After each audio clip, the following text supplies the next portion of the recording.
knowledge. Only when you live. Nithyanandam Paramasukadam Kevalam Jnanamurtim Svanvatitam Gagana Sadrusham Tatvamasyadilakshyam Ekam Nityam Vimalam Achalam Sarvadi Sakshi Bhutam Bhavatitam Trigunarahitam Sadgurum Tam Namah. Nithyanandam, I offer my humble obeisance, my humble pranam at the divine lotus feet of the Supreme Pontiff of Hinduism, Jagat Guru Mahasannidhanam, His Divine Holiness, Bhagavan Nithyananda Paramashivam. And I welcome all of the viewers who are gathering with us right now for the Devi Parashakti Akashic reading program. Welcoming all of the viewers who are joining with us on Kailasa TV, on Nithyananda TV, as well as all of the celebrated Kailashians who are joining with us from Devalayas, from Annalayas, from Goshalas, Gurukuls across the world, and the de facto spiritual embassies, Kailasas, in so many different places across the world, and as well those of you who are joining us on two-way video conferences for the Nayana Diksha. I welcome all of you to this beautiful program.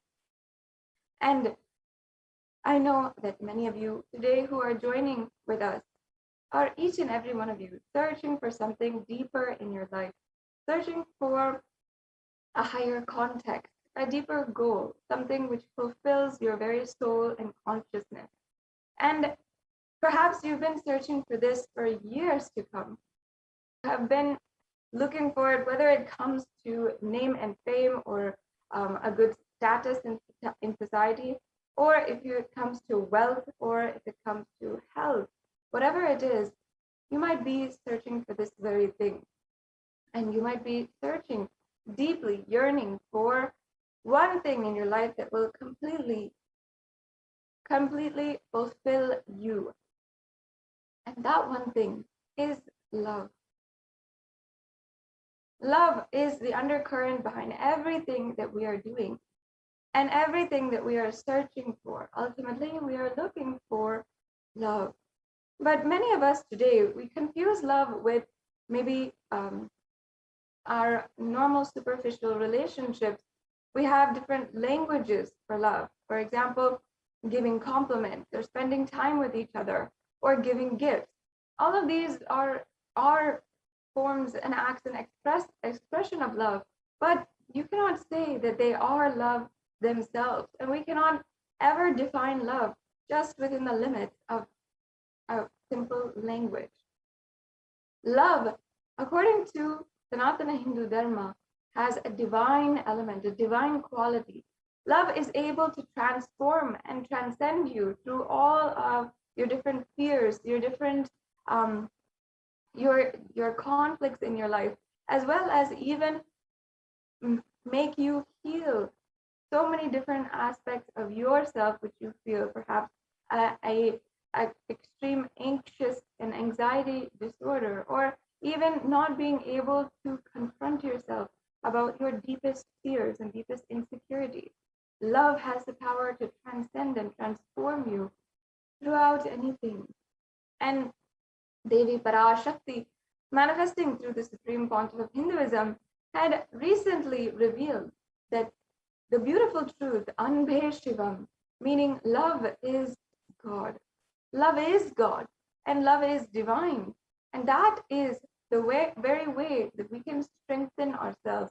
In fact, Devi Parashakti further continued that during this time and during these extremely dark times in the pandemic and so much of social upheaval, it's at this time that only those with love on surrounding their hearts as the armor of their hearts, only those people will be able to even survive today, will be even able to see even the next 10 years. Love is an absolute essential that we need to have. And in this program, this Devi Parashakti Akashic reading program, Through the blessings and grace of Devi Parashakti, you will simply understand what is love.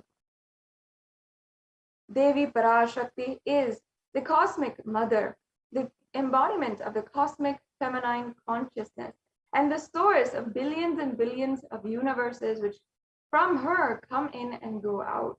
She is the source Shakti, the source power or the source energy from which all of us even came, in which all of us even are in right now, and what all of us are going to merge into finally. As well, Devi Parashakti represents the relationship that each and every one of us have with Mother. And we always have Mother as a primordial relationship in our. In fact, even before we had the idea of relationship, or we cognize even what is a relationship or what is relating, we connect with our mother first. Even in the prenatal conditions, even before we are even born in the womb itself, we are connected through the umbilical cord to the mother. And she's our first and foremost relationship that we have in this world. So she is the defining relationship for all of our other relationships or other different aspects in life. And the Vedic rishis in Sanatana Hindu Dharma recognize this, the importance of mother in our lives, and they saw that the relationship with the mother should inspire you for higher consciousness and higher ambition in life. It should awaken you to higher goals and awaken you to higher purpose in your life. And that is exactly what is the Shakta Sampradaya.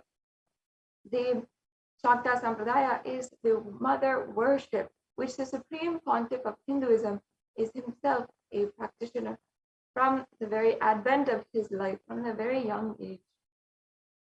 And the Supreme Pontiff of Hinduism as well has revived this program, the Bhava Samadhi Darshan, in order for each and every one of us to experience oneness with the divine. In fact, Samadhi, in the word Samadhi, Adi means oneness, and Sama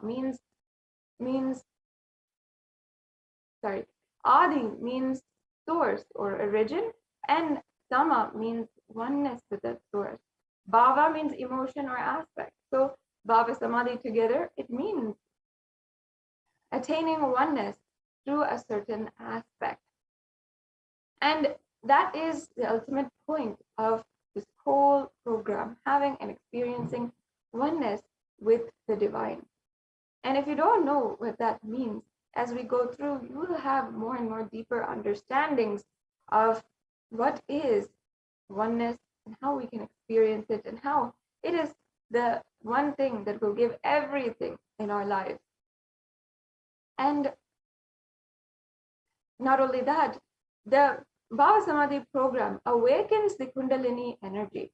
And the Kundalini energy is the latent potential energy inside of each and every one of us that is stored. And this program, the Kundalini awakening by the Supreme Pontiff of Hinduism, has shown even scientific results of a 1300% energy level increase. And not only that, the Supreme Pontiff of Hinduism has shown also healing from many different kinds of chronic illnesses through extremely powerful, extremely important healing processes and the awakening of Kundalini energy. As well, the Supreme Pontiff of Hinduism has shown so much of real ways that you can reverse age and become younger and more fit, more enthusiastic and inspired about life. And now let us be introduced to the very person, the very being himself, who has descended on planet Earth in order for us to experience this superconscious breakthrough, the Supreme Pontiff of Hinduism. The Supreme Pontiff of Hinduism is the reviver of Kailasa and happened on planet Earth on the 2nd of January, 1978. Kailasa is the Hindu civilizational nation which is revived today for billions of the Hindu global diaspora across the world. And since the young age, the Supreme Pontiff of Hinduism was recognized and even birthed by esteemed Hindu gurus and adepts in the fields of research and development in the inner world. And therefore, the Supreme Pontiff of Hinduism had revived the science of power manifestation, the lifestyle of temple, and the yoga as well. The Supreme Pontiff of Hinduism is also the reviver of the 14 ancient indigenous kingdoms, including the Tonde Mandalam Adinam, which the Supreme Pontiff of Hinduism is the 233rd Guru Mahasannidhanam. The Supreme Pontiff of Hinduism as well is the incumbent emperor of the Surya Vamsa Surangi Samrajyam, and the Supreme Pontiff of Hinduism is the 293rd Guru Mahasannidhanam, Jagat Guru Mahasannidhanam of the Madurai Adinam, the Kailash Shonata Shamala Pita Sarvagna Pita.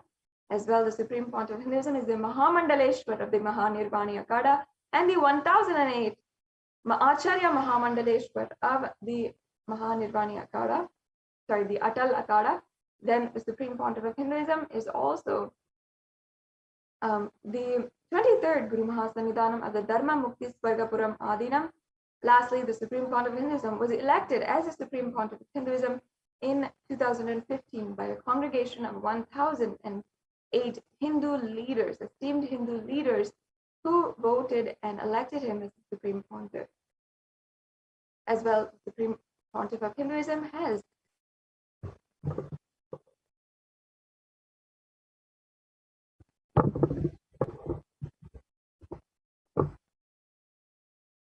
been recognized as a prolific commentator of the of various different Hindu scriptures, including the Upanishads, the Brahma Sutras, the Jain Sutras, the Shiva Sutras, the Yoga Sutras, the and many other different scriptures.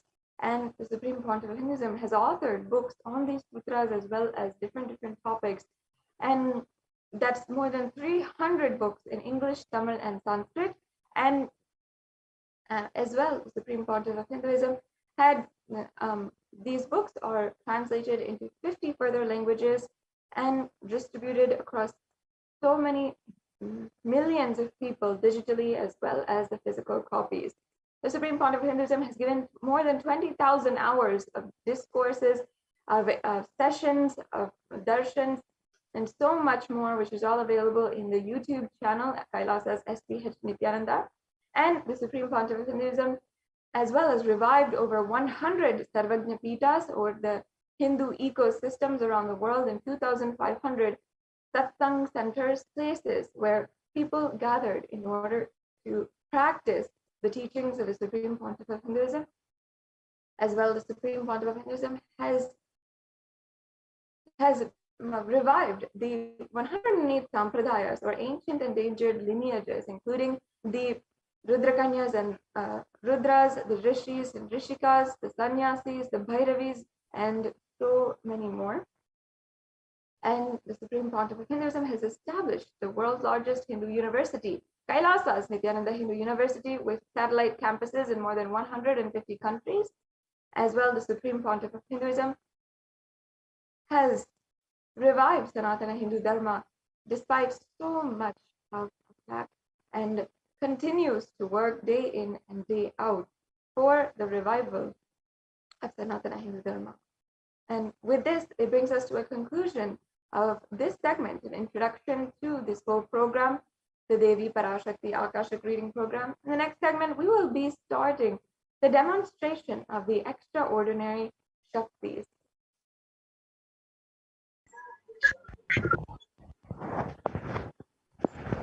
And we now have joining with us Ma Yoga Prana, Ma Kaladara, and Ma Viraja, who are Nithyananda Gurukul Balasans, initiated Balasans by the Supreme Pontiff of Hinduism, initiated into if you ever thought that you could see with your without the use of your biological eyes, you're about to see that happen in front of you right now. So we'll now be starting that segment in today's program, and we'll be starting right now. Yes, thank you so much, Maniki Nithyananda, for that beautiful introduction to this segment. So, before you witness the live demonstration by the Balasins of the Nithyananda Gurukul, let us learn about what are Shaktis and how we awaken these divine Shaktis in us. So, in the Vedagamas, the source scriptures of Hinduism, Paramashiva reveals in elaborate detail that every human being is hardwired to be able to manifest these 463 extraordinary Shaktis. And Shaktis manifest from the cognition that you are the divine and you need to manifest the divine, not from the cognition that you are a man and you need to reach the divine. So, these extraordinary Shaktis are manifested just with initiation by the avatar. There are actually two types of manifesting power, Shaktis and Siddhis. Siddhis is what is manifested by intense tapas or penance, and Shaktis is what manifests from deep feeling connection and oneness with the divine. And Shaktis are permanent and they are the source of enlightenment, whereas Siddhis are not permanent and they may divert you from enlightenment. And they are on the path of enlightenment.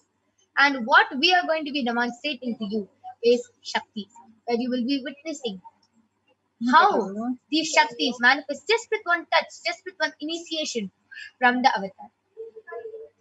So, in today's in today's Devi Parashakti's Akashic reading, you will be manifesting two extraordinary powers, which is one, the power of third eye reading, and two, the power of thought current scan. So, the third eye is a browsing center, which is situated between our brows. It's a cosmic browsing center. So, once it is awakened by initiation. So, once you have got an initiation from the avatar, it becomes an activated, awakened browsing center where any powers that you like to manifest directly, actually just manifest just by being oneness from the avatar. And let us first learn who is the source of all of this, who gives us all these Shaktis, and how do we manifest all these Shaktis. Paramashiva is the primordial divinity in Hinduism, the ultimate reality and cause, which is self-effulgent, Swayam Prakasha, all-pervading, unchanging beyond time, space, form, and causality. As a fundamental base of Avyakta, the unmanifest, and Vyakta, the manifest existence, he performs the Panchakritya, or the five cosmic acts of Srishti, creation, Sthiti, sovereign rulership and maintenance, Samhara, rejuvenation, Prabhava, pulling out of delusion, and Anugraha, liberating grace for all living entities.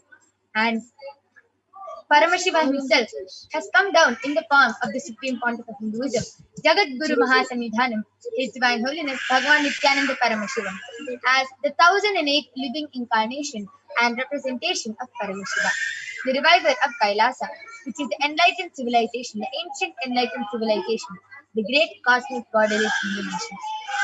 And ever since the beginning of the Hindu civilization, this knowledge, these sciences has been transmitted to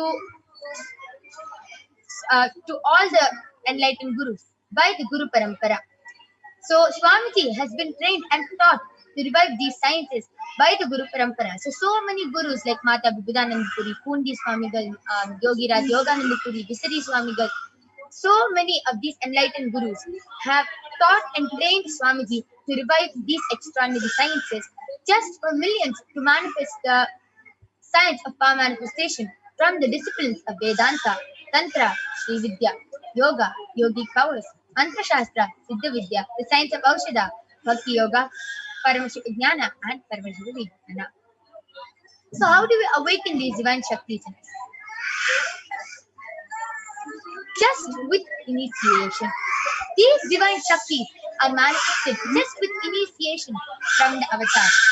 Just by every ultimate truth, the jnana, being mapped into your consciousness, prajna, manifesting as a power and a possibility of every being, prajnana. So, just with one touch, look or Diksha is the direct transfer of spiritual energy by an enlightened being through look. Yes, sorry for the technical glitch.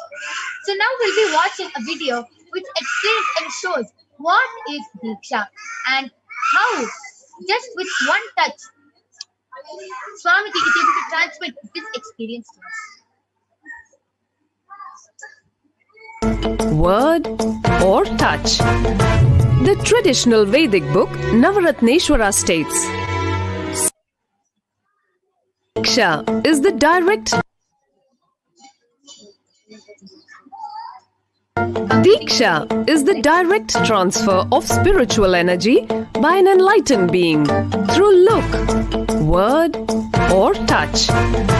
The traditional Vedic book Navaratneshwara states, Sarvasamapi Dikshanam Muktihi Phalamakhanditam Avirodhat Bhavantyeva Prasangyastu Bhuktayaha. The main benefit of all initiations is moksha, enlightenment. As a side effect, health, wealth, leadership, and well-being happen. And in Rudrayamala Tantra, Shiva says, Devi Diksha Vihinasya na siddhihi na cha sadgatihi tasmat sarva prayatnena guruna dikshito bhavet. The one who is not initiated does not attain liberation nor a better future. So by all efforts, one should get initiated by Guru. What is the science of initiation? Neuroscience has proved that the process of initiation floods the brain with energy. This is the superconscious energy of Kundalini, our own highest inner potential energy. As the Kundalini flows from the thalamus to the cortex, it sets up a powerful energy loop within the brain, which awakens the latent non-mechanical parts which we have never used before. With increasing levels of coherence, the whole brain comes alive, turning into a superconductor of conscious energies that heal, empower, transform our lives, bliss and fulfillment. Initiation creates high awareness, visualization, creativity. It also slows the aging process and improves the immune system. Kundalini awakening, healing experience, levitation, teleportation, materialization. Experience the power of initiation through a range of exclusive programs conducted at the ashram. Nithyananda Dhyanapitham, Nithyananda Nagar, Birdi, Bengal.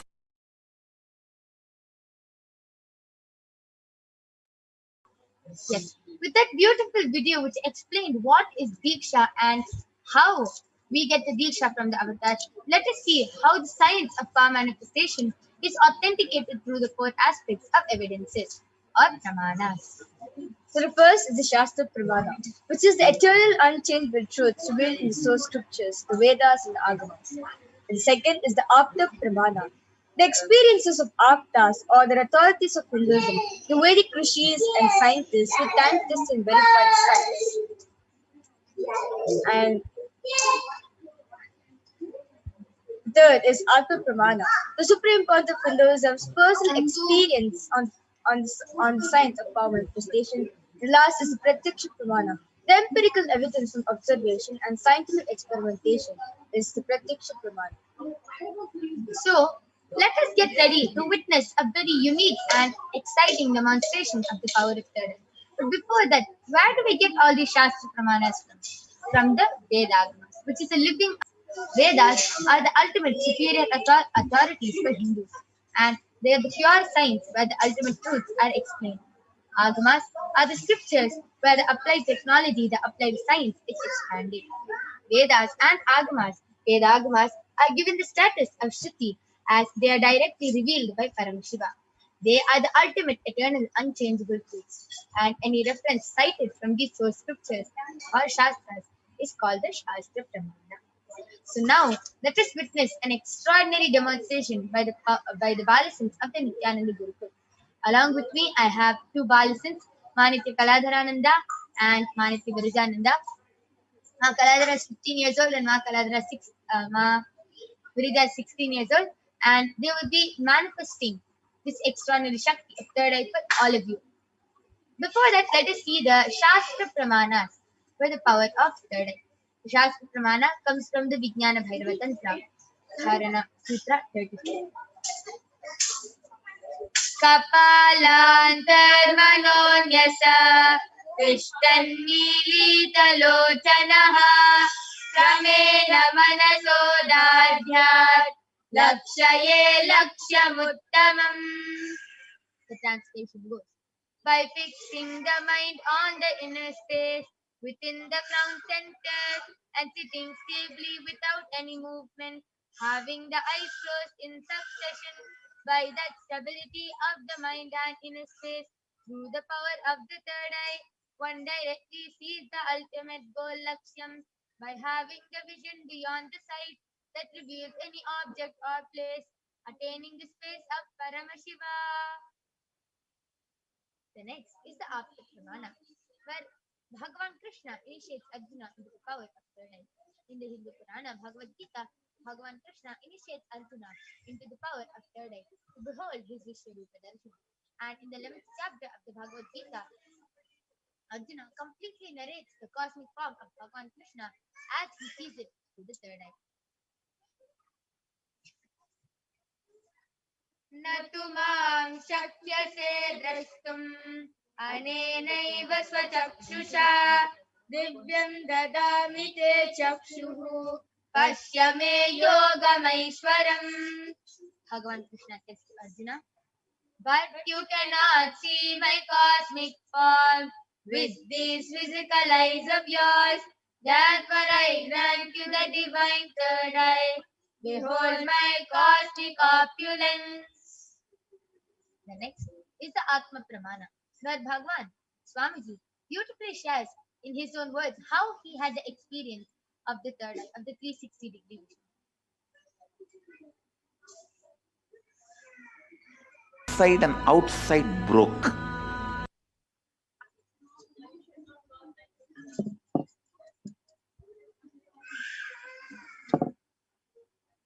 And outside broke. The first experience is that I was able to see everything around me, above me, the whole 360 degree, 10 direction, below me, everything. I realized not only I was able to see, I was able to feel, experience. I felt that the skin of the stone on rock on which I was sitting and the skin of this body both carry me equally. In both I exist equally. The setting sun, rising moon,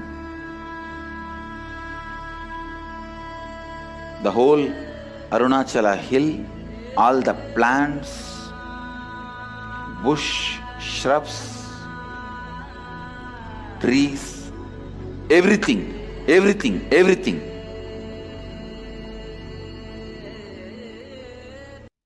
Just became so alive.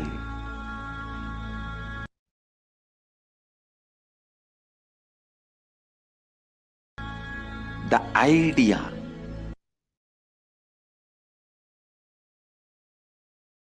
something is inside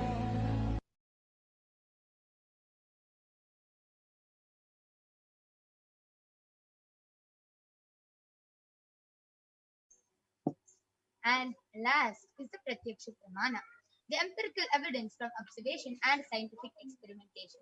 The study measures compare the metabolic cell activity of the brain in the conscious and meditative states using the PET, positron emission tomography. When doing the daily activities, high activity is measured in the brain of Swamiji where the third eye is located, and when in the deep state of Samadhi, only the third eye region is active and the rest of the brain is at peace. So let us now witness the extraordinary demonstration. I request the slides to stop being shared.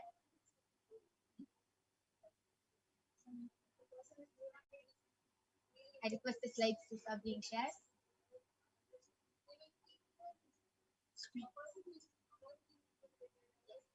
So now, as all of you can see, I have two medically tested eye bands with me.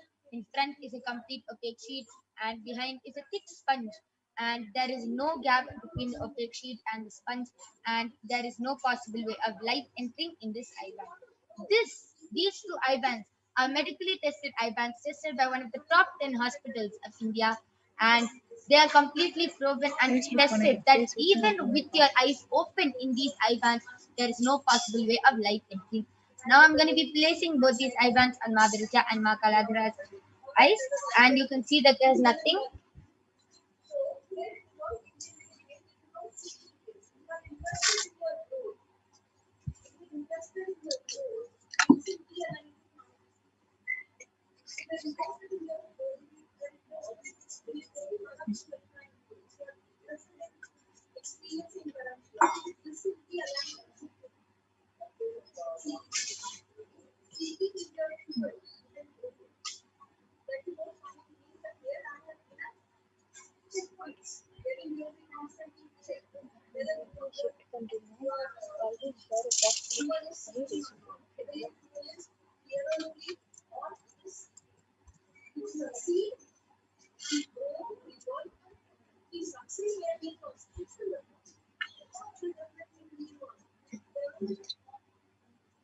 Both of you comfortable?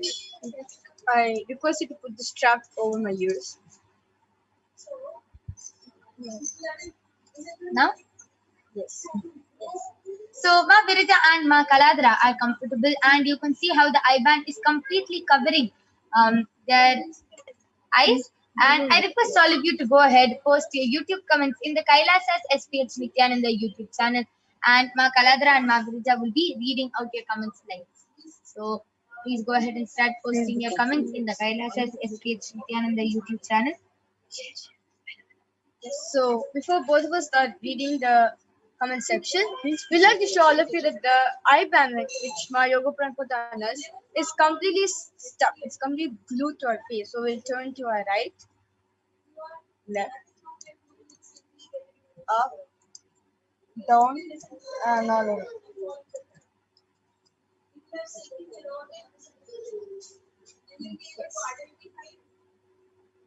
Yes.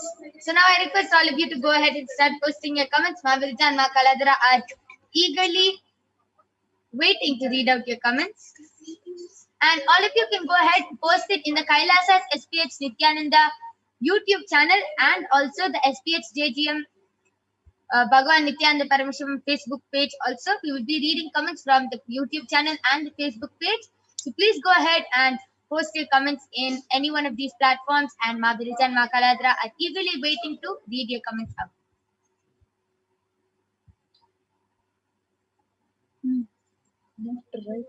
Yes, there is one comment from AINARS ABOTINS has posted Nithyanandam, and the same person has again posted IWQNTEE,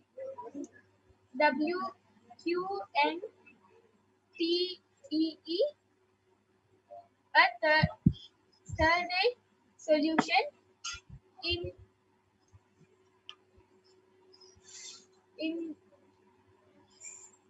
PR3 VIOUS Akashic reading. It was said that I am in danger. What is the danger and how to protect myself? So, Aina Zaya, I request you to post this question to Devi Parashakti. She will definitely answer you, Aya, by telling you what danger you are in and how to protect yourself from it. Yes. Yes. And I request all of you to continue posting. You saw how Ma Kaladra and Ma Virija were able to read the comments posted by Ayana Zaya, through their third eye with the blindfold on, with no gap being there. There's no possible way of light entering their eye band, and they are able to see and precisely read out the comments through their third eye. It is amazing. I request all of you to continue posting your comments in the SPH JGM Bhagwan Nithyananda Paramashivam Facebook page and the Kailasa Nithyananda Paramashivam YouTube channel. Actually, Ayana Zaya has actually commented back saying he corrected the spelling of wanted. Like in the chat, in the previous comment, he has posted QNTEE. And he wanted to write wanted, so in the next comment, he corrected the spelling. Yes, amazing. How she is even able to see the corrections. And if you saw, the spelling of wanted of Ayana's Aya was actually wrong.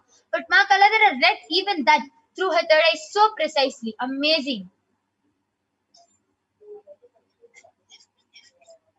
And now we'll be reading the comments from Kailasa's SPH Nithyananda Paramashivam Facebook page. So, yes, Ma Kaladra Ma Birija, you can also go ahead. Kamaraj Param.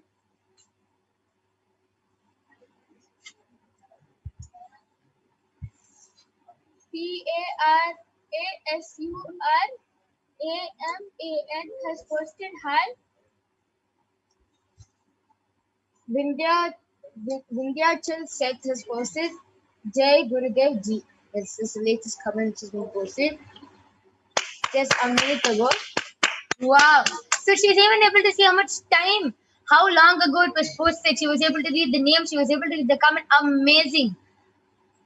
And it's not that you're only going to be witnessing Ma Kaladara and Ma Birija manifesting these powers. Even you can manifest these extraordinary Shaktis just with one initiation from Swamiji. So now I'll be removing the eye bands of Ma Birija and Ma Kaladara. That was a beautiful demonstration. So now I'm going to remove the eye bands. You can see how there is no change in the eye band. It is completely the same. 26.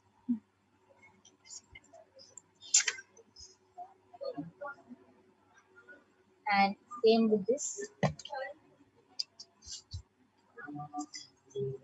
So that was a beautiful, extraordinary demonstration of the power of third eye by Ma Virija and Ma Kaladara. And please stay tuned as we have one more interesting and extraordinary power we're going to be manifesting, which is the power of body scanning for all of you. So please stay tuned and go ahead, call your family members, friends, and start posting your comments in the Kailasa's SPH Nithyananda YouTube channel or the SPH JGM Bhagwan Nithyananda Paramashivam Facebook page. Post your requests and comments for body scanning, and we'll be doing the body scanning for all of you with the Balasans and the Nithyananda yogis. And now we'll be chanting the Pramanas for the power of body scanning. So, in this power of body scanning, the awakened disciples of the Supreme Point of Hinduism has the ability to scan and see the illnesses, diseases, medically diverse issues, and also provide the best, easiest, and simplest solution through the awakened third eye. So now let's now get ready. Let's now listen to Shastra Pramana for the power of body scanning. So this Shastra Pramana is taken from the Vijnana Bhairava Tantra, Sutra 54. Swadehe jagato vapi Sukshma sukshmataraani cha Tattvani yani nilayam Vyatvante vyajyate para. Bhagavan Parameshwara said, cognize deeply that from the subtle to the subtlest constitute principles of the whole body, the Deha, or of the whole universe, simultaneously consist of their essential reality. They are being absorbed in their source cause, Paramashiva.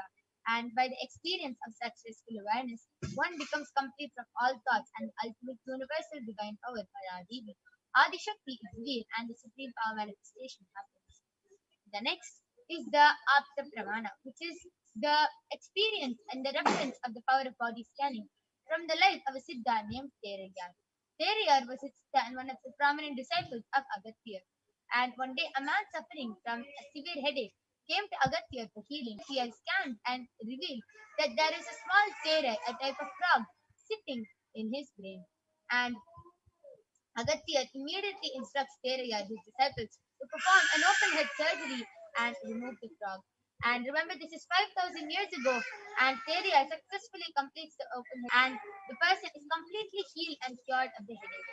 Thus, he gained the name Theria.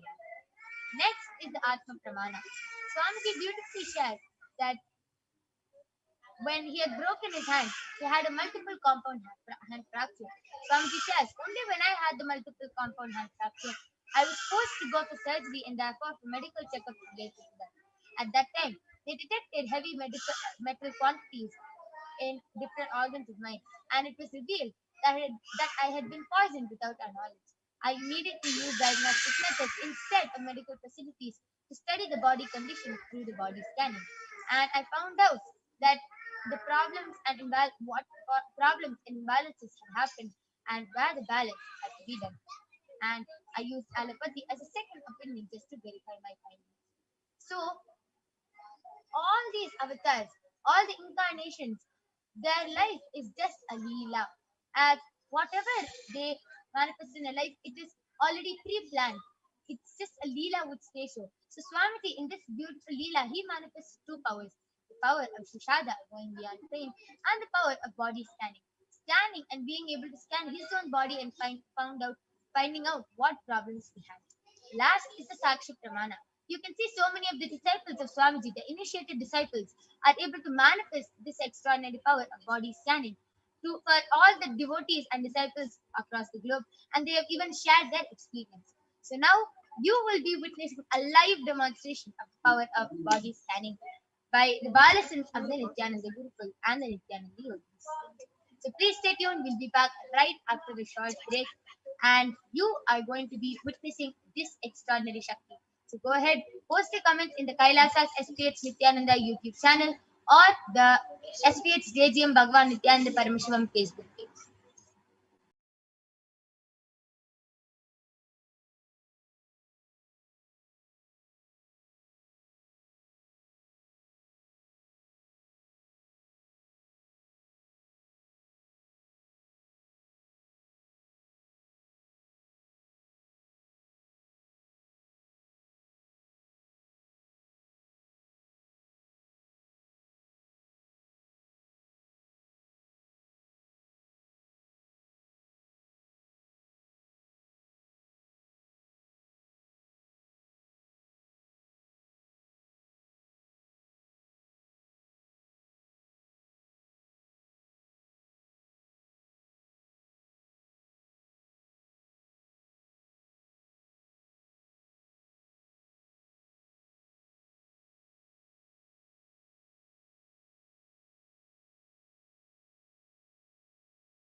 Yes. So I'm back with the Balasins and the Nithyananda Yogis. Along with me, I have Maniti Mahavidyananda, Ma Soni, and Maniti Brahmayogananda, who are going to be demonstrating this extraordinary Shakti of the power of body scanning to all of you today. So I request the YouTube comments to now be projected.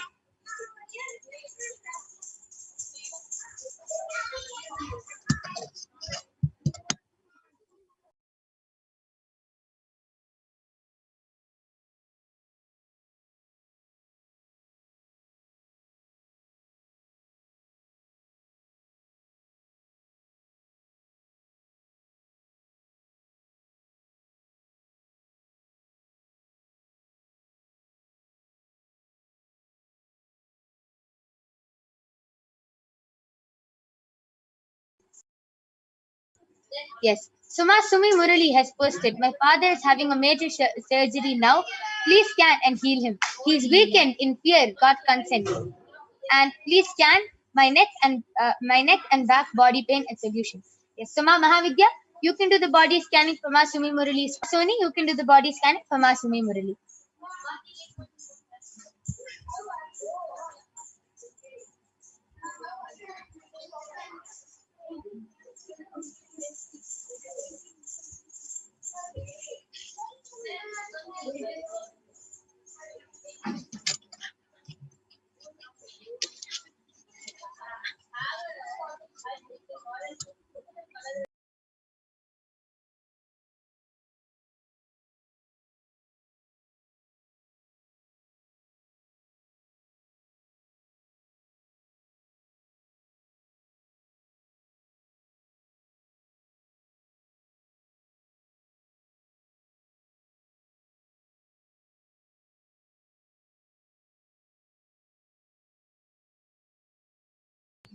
Yes, and all of you can go ahead and also post in the SPH JGM Bhagwan Nithyananda Paramashivam Facebook page also.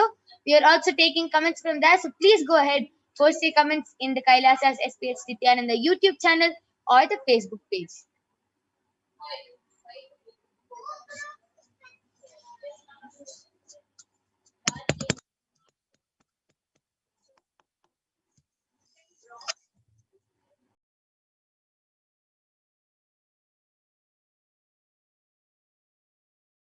Yes, Mama Mahavidya, you're ready? You can go ahead. Yes. Nityananda, Ma Sumi Murli, this is a body scanning for your father. Ma. Paramashiva is revealing that he is in pain. Yes. Please have him in his left hand. You can give him a japamal. Japamala means any bead mala of small rudrakshas. So he's continuously having that in his left hand if it is possible. And with the japamala, let him continue to chant the Mahavakya Om Nithyananda Paramashivoham. As Paramashiva had revealed earlier also. And also, he needs to drink little quantities of water with salt. I understand that he will be in pain when the urination happens, but Paramashiva is saying just little quantities, let him continue to drink. Okay, and preferably have him, dressed in clean white clothes if that is preferable. But this Japamala in the left hand, Swamiji is showing again and again, is very important. In the Japamala, if the Rudraksha bead is not there, any other beads, but a mala that he can continuously keep in his left hand and remember Swamiji through the Mahavakya will heal him. Yes. And Ma Sumi Murali, this is a body scanning for your father. And don't worry, Ma. Paramashiva has scanned him. Even if he is weakened in fear, he will be completely mentally and physically healed, Ma. So don't worry about your father. I request you to get back. And Ma Soni is currently doing the body scanning for you. If you're ready, you can go ahead. Nithyananda Ma Sumi Murli Ma. I need a body scanning for you. When much you revealed that your neck is you're having pain in your neck, it's because you're putting too much pressure on it. Very much you have revealed that to put whenever your neck is hurting, put apply bhasma in that region. And for your body pain and back, very much I revealed that you are not having you don't have enough nutrition in your body, ma. So very much I have revealed that you eat more and more vegetables like pumpkin, spinach. Okay. So that was a beautiful scanning for Ma Sumi Murali. Ma Sumi Murali, I request you to get back in the chat section. This was a scanning for you and your father. Yes. Anybody else wants a body scanning? Please do post a message in the Kailasa's SPH Nithyananda YouTube channel. And also the SPH JGM Bhagwan Nithyananda Paramashivam Facebook page.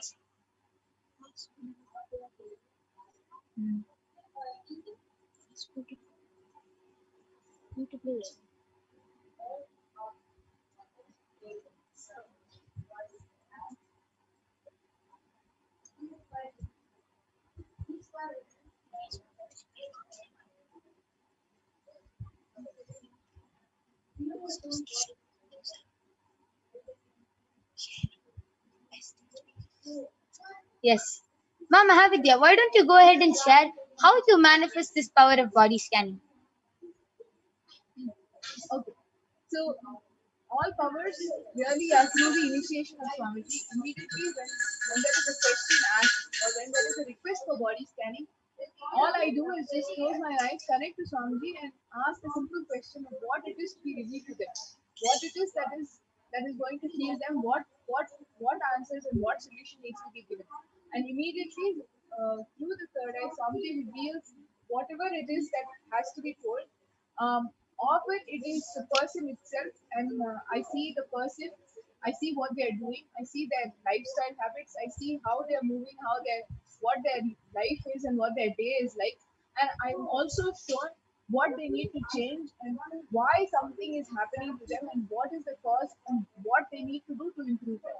So the answer to why and how body scanning happens, there is only that it is a direct initiation of Swamiji that allows me to connect to Swamiji, through whom he reveals to me what is the solution. That's all. Wow, a very beautiful sharing. And yes, anybody else wants a body scanning? You can request in the Kailasa's HDH Nithyananda YouTube channel or the SPH JGM Bhagwan Nithyananda Paramashivam Facebook page, and we'll be doing a body scanning for you.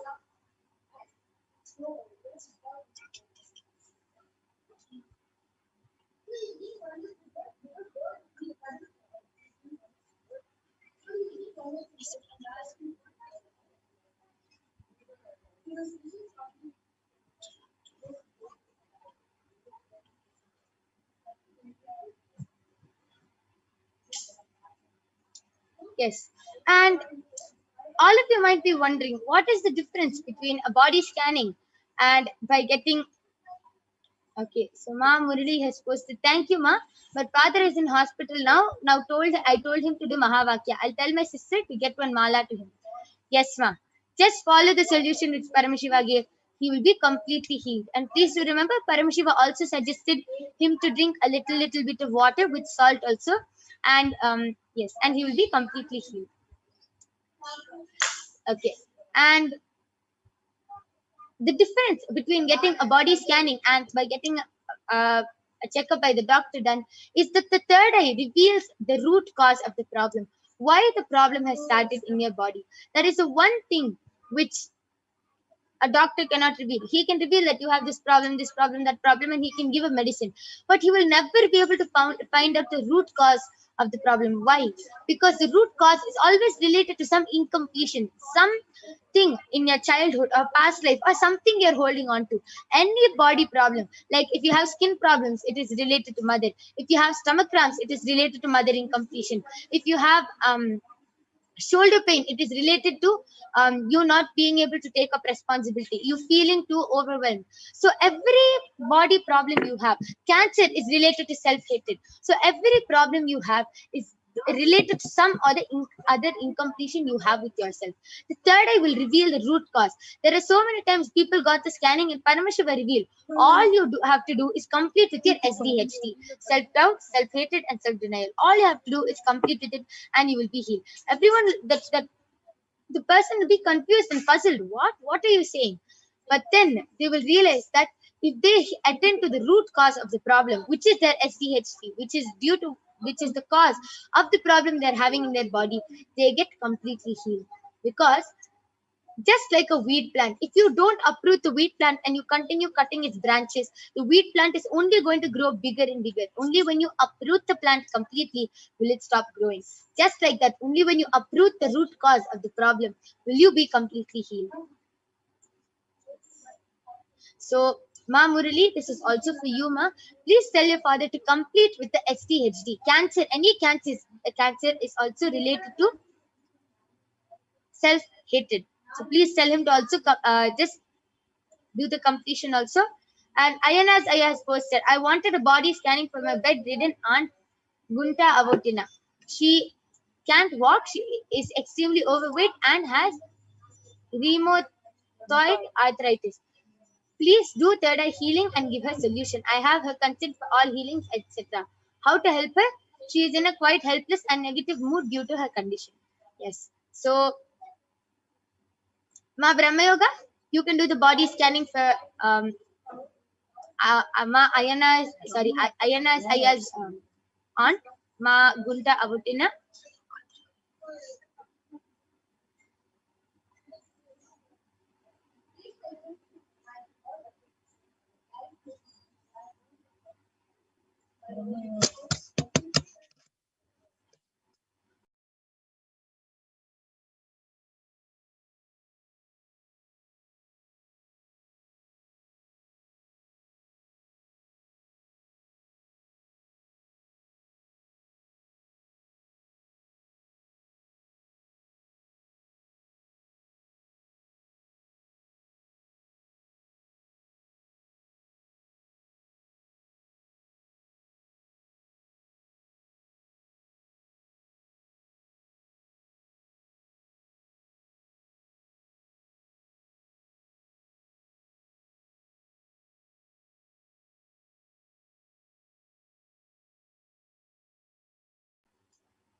Yes, yeah, for your aunt, basically her arthritis is coming from what Paramashiva is showing is coming from a lot of oxygen that is stuck in her various muscle joints and body joints. So what she needs to do for immediate healing is, if you have asthma, which is Vibhuti, please apply that on the joint area wherever she feels there is pain. Anytime there is pain, there is no number and limit on how many times this has to be done. Anytime she feels pain, please make sure that she is applying it and it will start healing her. Another thing that she needs to do is take some oil, any coconut oil will work, warm it little bit, okay? And warm means not like hot, just warm, so it's more than more than room temperature, and apply that also.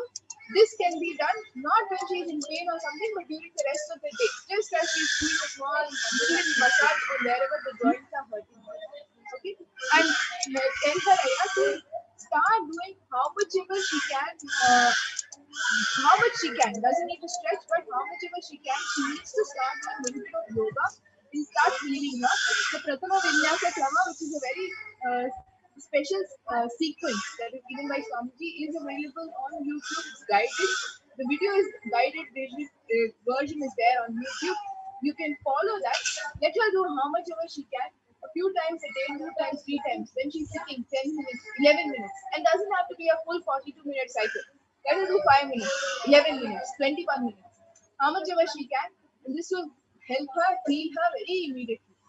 More of walking in the day, just inside her room, inside her house also will start to heal her. And she will feel a lot of difference within a couple of days. Yes. And Ayana, just one more thing which Paramashiva just revealed to me is that your aunt also has a lot of heat in her body. So please tell her to put a wet cloth on her stomach and head before sleeping, and she will be completely fine. Okay. And with this, we thank all of you for joining us in this power manifestation segment. We have many more interesting upcoming segments, like the segment where you will be learning about who is Devi Parashakti, what are the Akashic readings, and much, much more. So we have the next acharyas waiting for us. So we thank all of you for joining us. Please stay tuned. We'll be back after a short break, where the next segment, where you will be learning about Devi Parashakti, will start. Thank you, Nithyananda.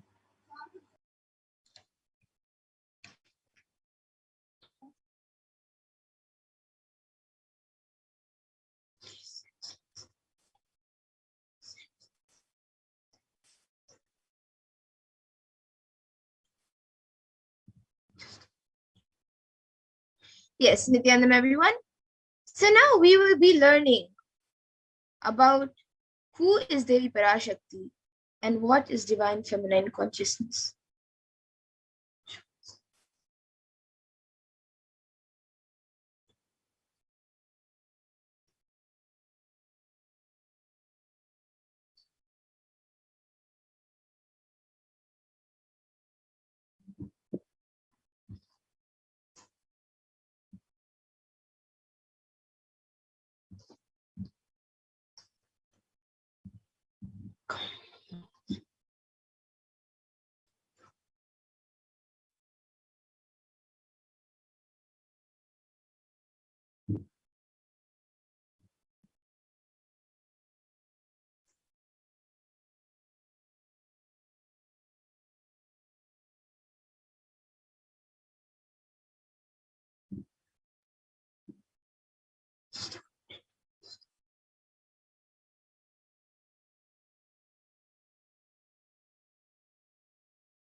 So we will be first looking at the Dhyana Shloka of Devi Parashakti, which comes from the Lalita Sahasranama. So I will be chanting it now. Sindhuraruna vigraham trinayana manikya mauli spurate taranayaka shekharam smitamukhim mapina vakshoruham पानिभ्यामलिपूर्णरत्नचषकं रक्तोत्पलं बिभ्रतीं सौम्यां रत्नकटस्थरक्तचरणां ध्यायेत् परामम्बिकाम्.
And the translation of this verse says, the Divine Mother is to be meditated upon as shining in a vermilion red body with a triple eyes, sporting a crown of rubies, studded with the crescent moon, a face all smiles, a splendid bust, one hand holding a jewel cup brimming with mead, and the other twirling in a red lotus.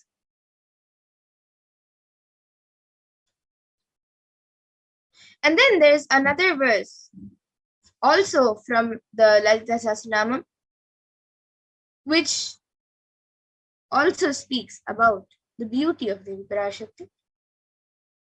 Arunam karunam tarangatakshim dritapashankusha pushpabana chapam animadi viravrita mayukaihi rahamityeva vibhavaye bhavanim.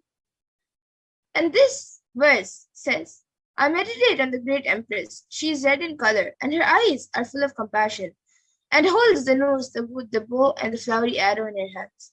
She is surrounded on all sides by powers such as anima for rays, and she is the self within me.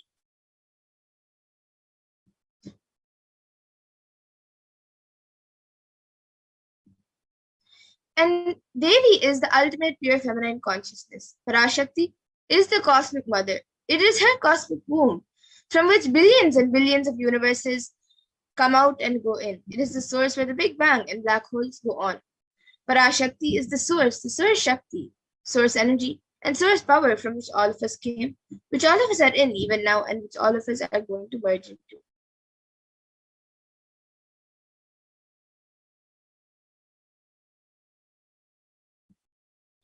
And out of her extreme love and compassion, Parashakti herself is manifesting through the embodied form as the Nijavatara of the Supreme Pontiff of Hinduism, Jagat Guru Mahasannidhanam, His Divine Holiness, Bhagavan Nithyananda Paramashivam, gracing us, answering all our questions, attending to our prayers, giving boons, healing us, revealing our past, present, and future, and delivering profound spiritual truths, and ultimately giving us the experience of Paramashivoham itself. And in the words of Devi Parashakti, raising as Omkara, expressing as Vedas and Agamas, blossomed as Himkara, filled as Parashorasi, living in 40 triangles, The Kailasha Swami, who is in Kailasha Shri Purachintamani, Parashakti is sitting as part of Paramashiva, Parameshwari, who rules the world. Paramashakti, Manoanmani, Meenakshi, as Nithyananda, I took Nijavatara here to give good boon to everyone and to bestow all goodness. Hiranyagarbha Swarupini, Brahmanda Yoni, Shami, Chandramauli, Rapala, Aparna, Uma, Parvati, Savitri, Navayavana, Samrajya Lakshmi, Parameshwari, Parashodasi, Meenakshi. Taking the form of Nithyananda, I came here as Nijavatara. With great compassion, I am listening. Listen, people. To do good to all of you, I took the form of Nithyananda and came down as Nijavatara. And again, in the words of Devi Parashakti, raising in Omkara, blossoming as Shiva, Shiva manifesting the source of existence, powers of existence, expression of existence from the oneness of Om, blossoming into two as Prakriti and Purusha, blossoming as three Shaktis, Icha, Kriya, and Jnana, growing as four Vedas, expanding as five Panchabhutas beyond six chakras, filled as Gotras of seven Rishis, expanding as eight directions, existing as nine Grahas, blossoming as 10 Indriyas, being as 11 Rudras, creating all the worlds, bringing life to tell and make truth blossom, and to do good. Parashodasi, Meenakshi, in the form of Nithyananda, I came to bless every one of you.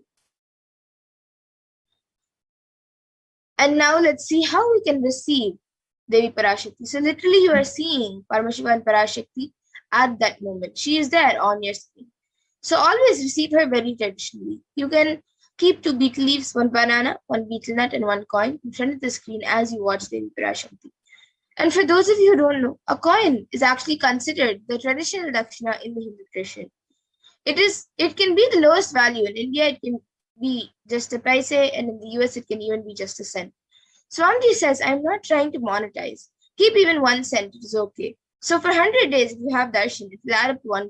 In India, even 1 paise is okay. And once you offer that to Devi, and after the darshan is over, you can do namaskar and eat the banana, beet leaf, and betel nut, taking it as prasadam immediately. And the coins which you collect, you can send it to the LA temple. And some of you might be wondering how this betel leaf and betel nut will benefit you. This betel leaf and betel nut may look too small, but in a few days, you will see how much it adds to your sentiment that really she is there. You will not take the Devi Darshan for granted. Rituals will break your monotonous unconscious mentality and lifestyle and remind you, raise you to the powerful cognition. It will break your unconscious behavior. And now all of you can also see how you can set up your tambulam. You can set up the two betel leaves, one banana, one betel nut, and the coin. You can set all of these up in a plate and keep it in front of your screen. And as additional items, you can also add a coconut, red bangles, and some flowers, and some kumkum. But the few basic items is the betel leaf, betel nut, banana, and the coin. So you can arrange all of this in a plate and keep it in front of the screen as you watch Devi Parashakti. And now with this, we come to the conclusion of this segment. And we will be moving on to further segments where we will be learning more about Devi Parashakti and what she has revealed for the humanity. So please stay tuned and we'll be back after a really short break.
Nithyanandam, welcome back to viewers.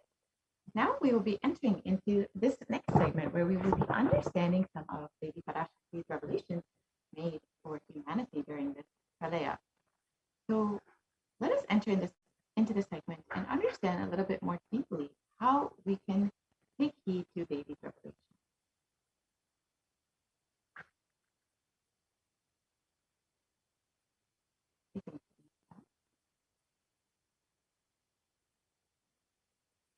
Yes, we can move to the next slide, please.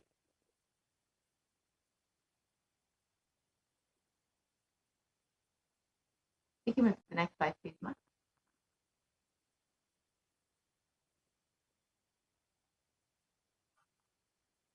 We can go on to the next slide.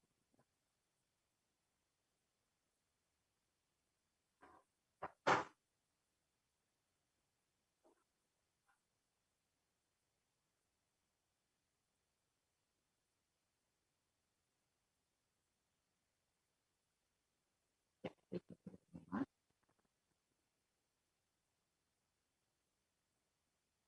So humanity is still undergoing the after effects of this cosmic deluge, this pralaya.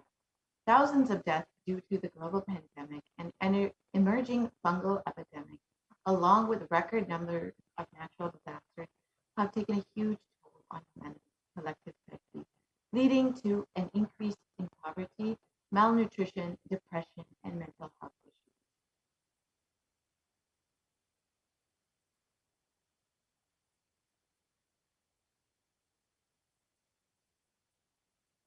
So what has caused this? Who is behind all of this?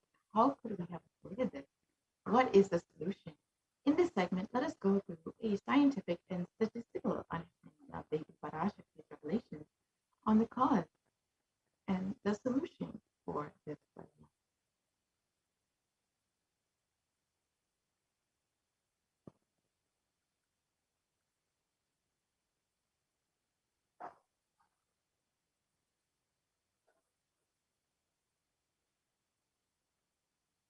We can see how the world has been affected by this pandemic, with over the deaths, which have crossed over 4 million now, and the number of cases have crossed 175 million, with the worst countries affected by this pandemic being US, India, and Brazil.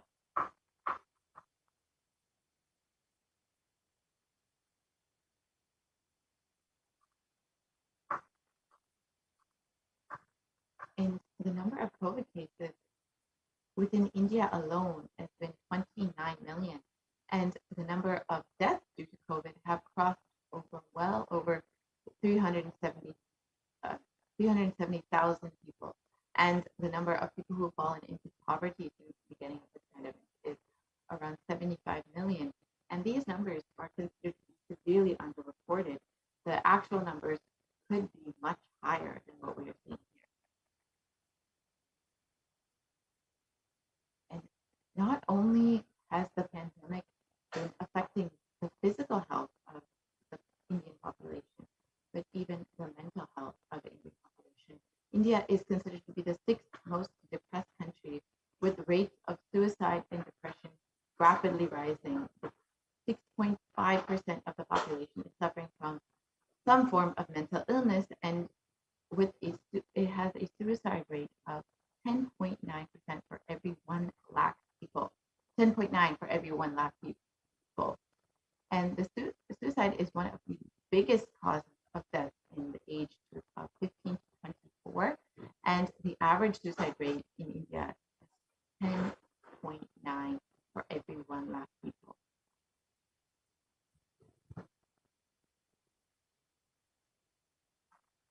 And India has not only been affected by the pandemic, but even natural disasters such as the cyclone and other various natural disasters across the country. And of course, the risk of the third wave has been a serious cause for concern across the country. Within the next coming weeks, we could see what is the third wave within India.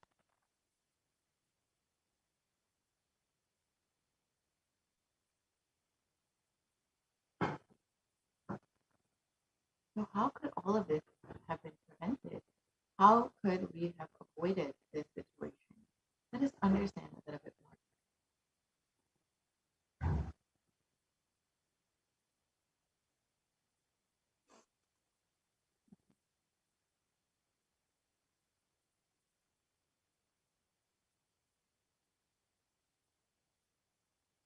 Let us listen to Devi Parashakti's revelations made on the 31st of May, 2021.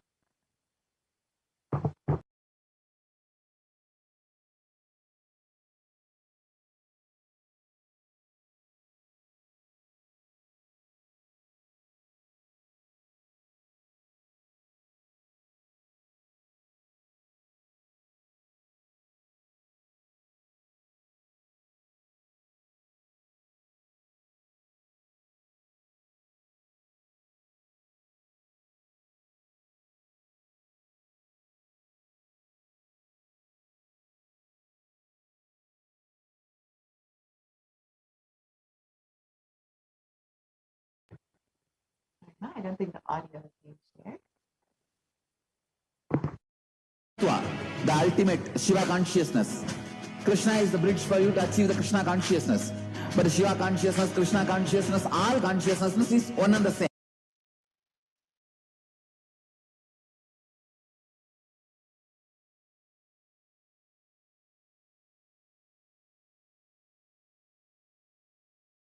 ஆடவும் பாடவும் பாடிக்கொண்டா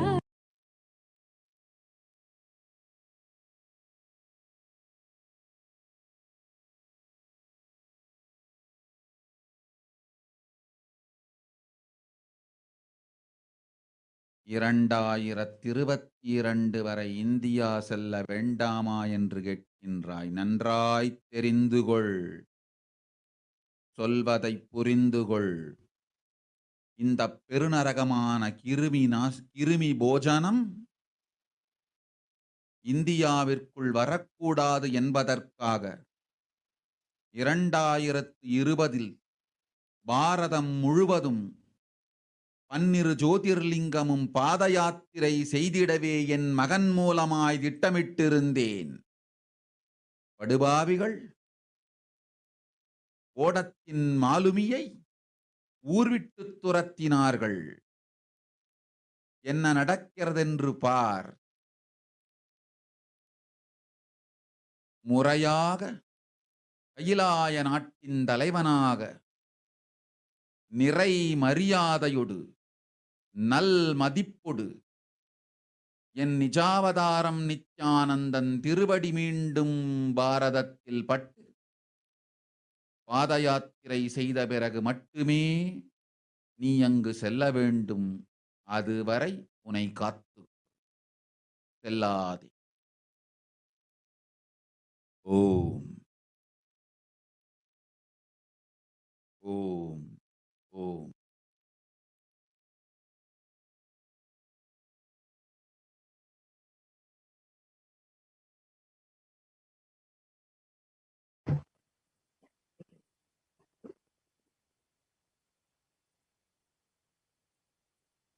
Let us understand the translation for Devi Parashakti's revelation. For this huge Kirmi Bhojanam hell not to come to India. In 2020 itself, I had planned to do Padayatra throughout India and the 12 Jyotirlingas through my son Swamiji. They chased the captain of the ship out of the country. See what is going to happen.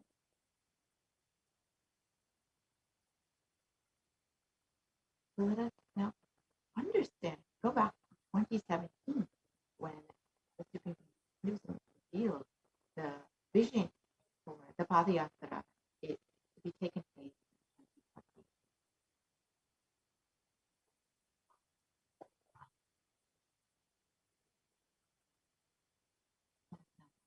Yeah.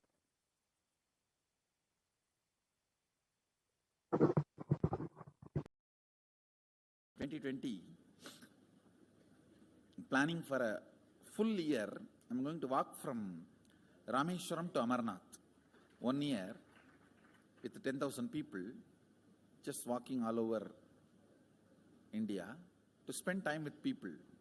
2020, there will not be any program other than Padayatra and just spending time with people. Just walking. Of course, 10,000 people will be walking with me. Maybe 200 vehicles to carry our food and all the other items, transportation. Enjoying the river banks, forests,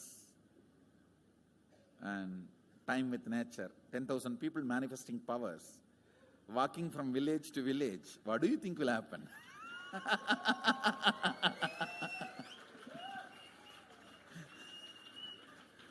The scene of Buddhism spreading will be repeated now. How the Buddhism spread. 10,000 monks walking from village to village. What will happen? That's only monks. Here power manifesting 10,000 people. The whole village will be manifesting powers. Just want to enjoy India and let India enjoy me. So planning for next year Kumbh Mela 2019, next year January Kumbh Mela.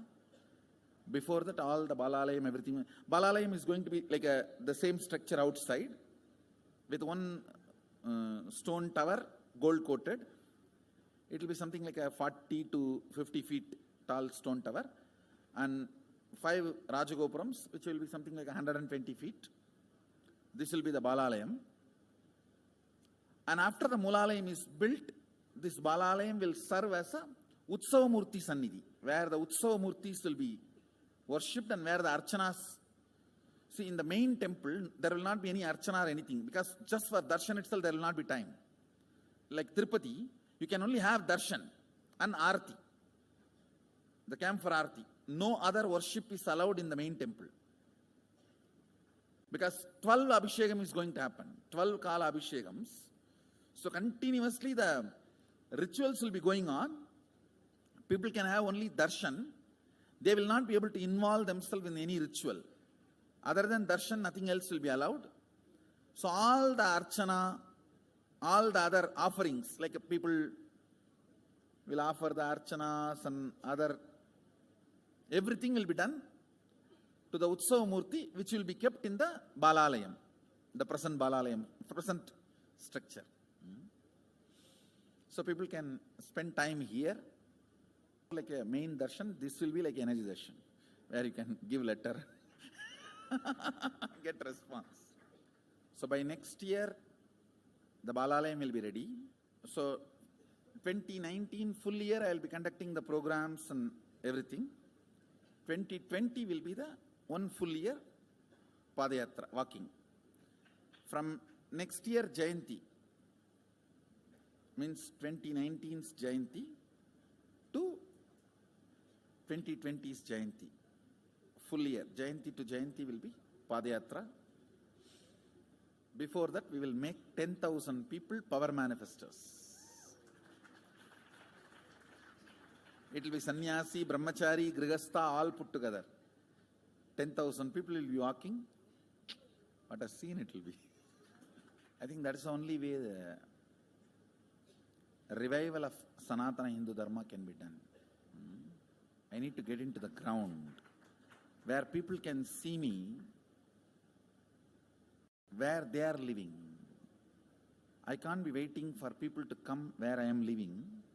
Now I am sitting in one place to prepare these 10,000 people and make this science completely user-friendly. For that only I am sitting and working. So I have given 2 years for me now, 2018 and 2019. So 2020, before that 10,000 people will be ready to walk with me, manifesting powers. We will literally solve every person's problem in every village. The way we are walking, the path, route we are taking, physical healing or mental healing, or it's a too big visualization. How will you visualize? What will happen if 10,000 power manifestors enter into a village and ask people, tell me your problem now, come on, let's sort it out. Understand 1,200 years before in Tiruvannamalai temple carvings, how the baby will be in the womb in 2nd month, 3rd month, all that is detailed way carved, it is there. Which scanning machine was there in those days other than the third eye? Very detailed carvings are there. Even Srirangam temple, the whole carving is there. Srirangam temple gives a week by week the whole picture of male baby and female baby. Any of you have seen that? Srirangam Rangaraja Mandapam, it very clearly portrays. Can we move to the next slide, please? There will be one Rangaranga Gopuram. In that next Rangaranga Gopuram, there is a Rangaraja Mandapam. We have already collected some You can chunk of pause the video. Bye. be displayed in this.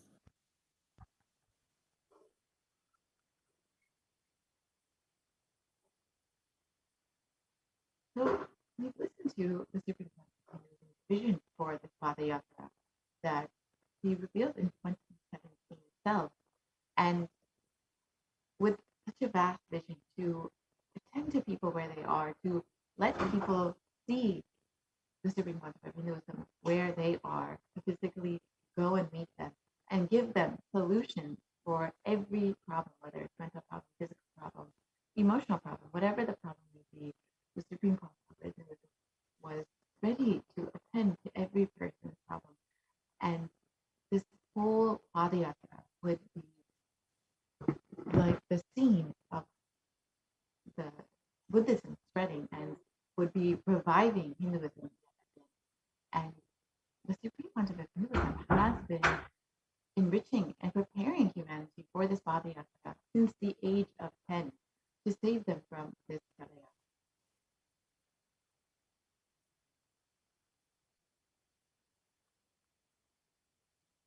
And you can see from that age, the Supreme Concept of Hinduism has been enriching and initiating people into the science of enlightenment through these powerful discourses, initiations, and darshan. And in the next few slides, we will see the various examples, just a few examples of the various programs that the Supreme Concept of Hinduism has been conducting since the early 2000s. Here we can see a program conducted in Chennai, Tamil Nadu in 2005, where thousands of people were gathered to receive the blessings of the Supreme Concept of Hinduism.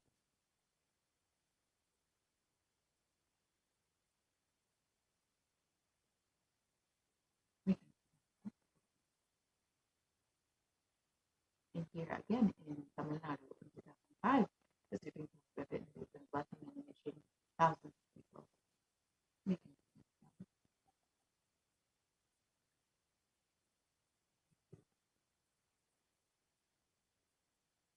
Again in the Rasipur of Tamil Nadu, thousands of people being initiated and blessed by the Supreme Court of Hinduism in 2005.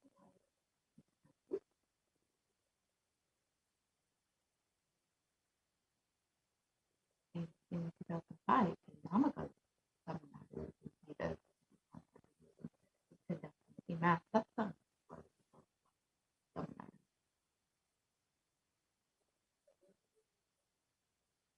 And in Salem, Tamil Nadu, the Nithyananda Paramashivam program conducted in 2005, November 2005.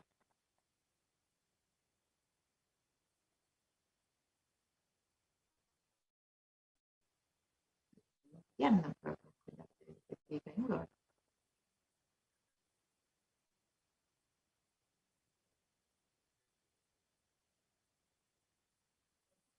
And the Jayanti, the Birth Star celebration conducted in Tamil Nadu, in Tirunelveli, the birthplace of the Supreme Concept of Hinduism. You can see how many thousands of people have gathered to attend.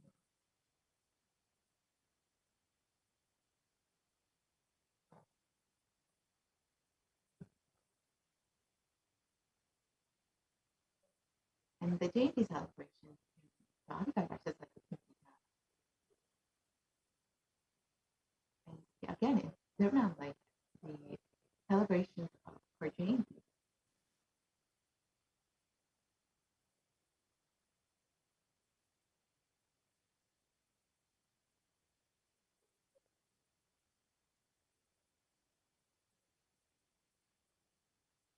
And the Nithyananda program conducted in Chennai, Tamil Nadu in 2006. And the Guru Purnima celebrations in Adhikar verses in 2006.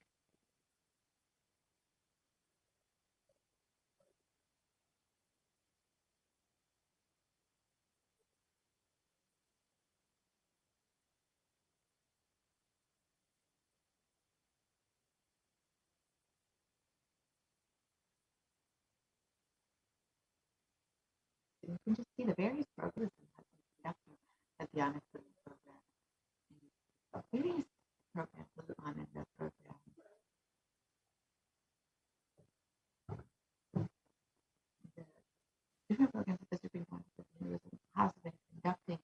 reach people where they are, to initiate them and bless them, and to prepare them for this Valaya. Initiating them into the science of enlightenment, and to give them the superconscious breakthrough, to bring them to the superconscious breakthrough, the Saptayaga program, which was a homa conducted directly by the superconscious, a series of homas, and along with the superconscious, 1,008 other people conducted this massive homa.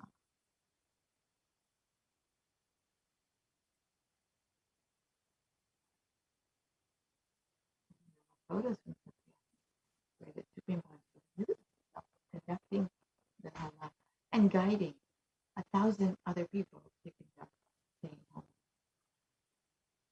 See that in the various photos in the next coming slide.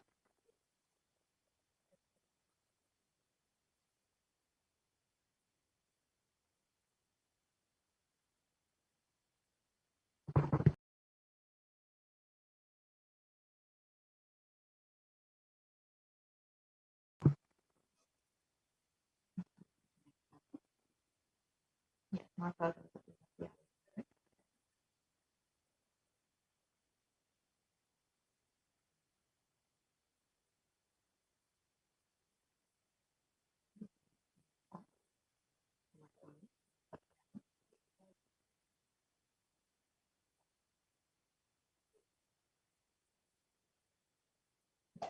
You can see the Nithyananda program conducted this week.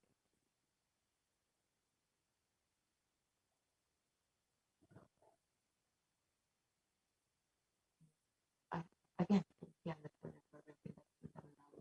And you can see in each photo how many thousands of people were in it, how many thousands of people were eagerly waiting to receive the science of enlightenment from Hinduism.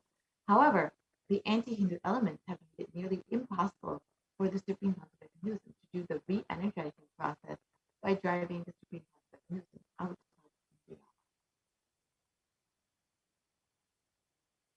So let us listen to Devi Parashakti's revelation on what is the solution for this.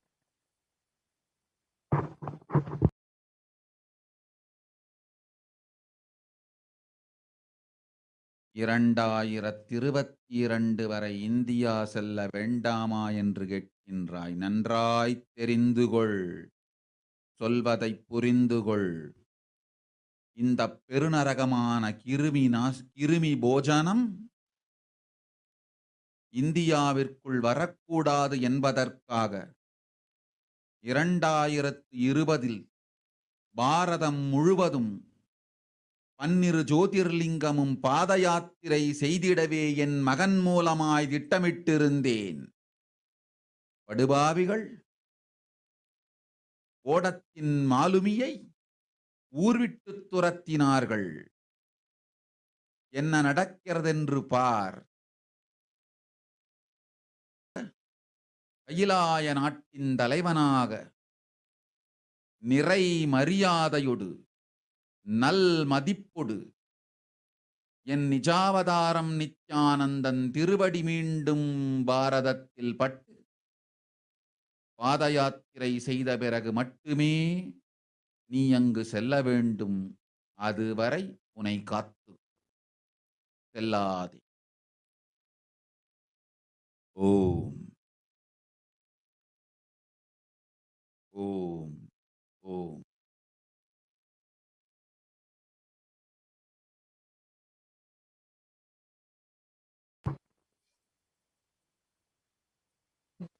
And the translation for Devi's revelation was that the only solution for this pandemic in India to end is for the Supreme Concept of Hinduism to be received back in India as the Supreme Concept of Hinduism with great reverence and respect, and for the Supreme Concept of Hinduism to conduct the Padayatra again and to do the re-energizing process within the 12 Jyotirlingas. That is the only way for us to see the end of this millennium. And as we look around with so much of destruction, chaos, and suffering, we can see what the great rishis of the Vedic civilization have forewarned as the Kali Yuga.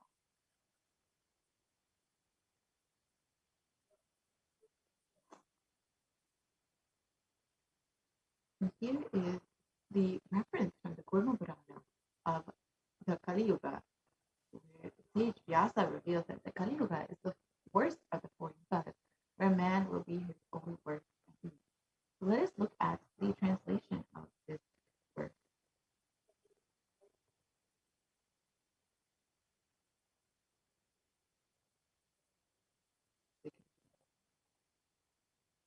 This Kali Yuga is the worst of the four yugas in all the world. People are sinful and forget the dharma of the four varanas and the four ashrams. In fact, many men are so sinful that no prescribed penance atones for their great sins. The only place which is free from such sins is the great sacred city of Varanasi, the Mahapuri.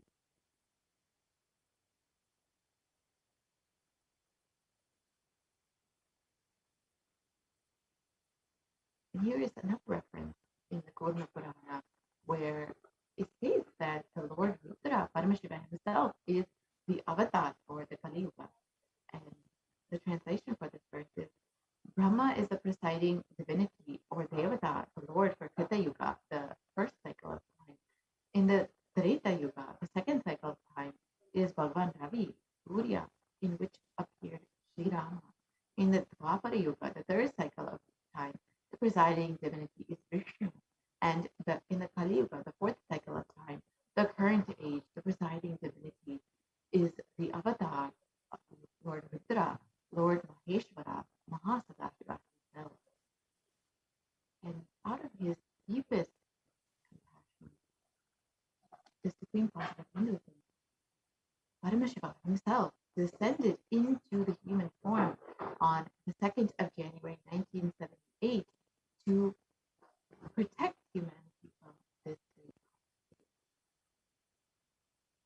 apostasy. So if the Supreme Concept of Hinduism, if Paramashiva himself had waited just one more year, it would have been too late. 1979 would have been too late. Let us listen to this in Supreme Concept of Hinduism for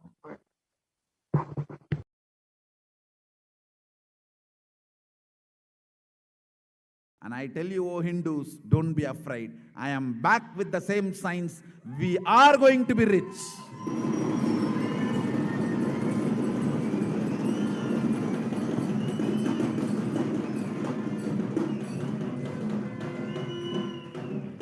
It is not lost. Just the last minute climax. Before it was going to be put off, I have happened.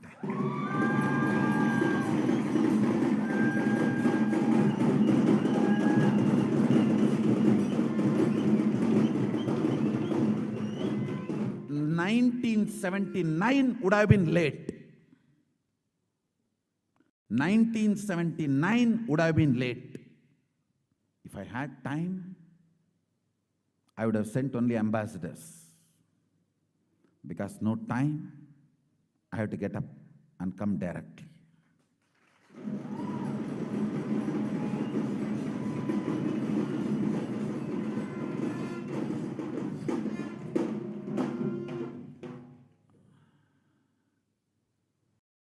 O Hindus, feel blessed. Science is not dead. It is available. I have everything needed to bring that science back to life and establish its legitimacy.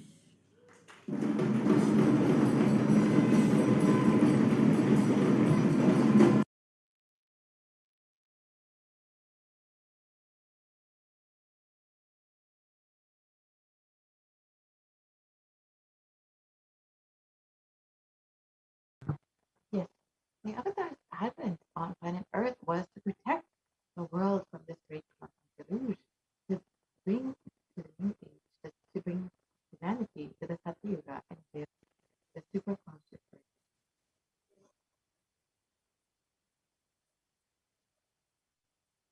So let us listen to Devi Parashakti's revelation about this.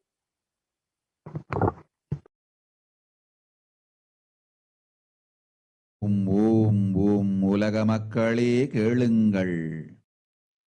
கலி முற்றி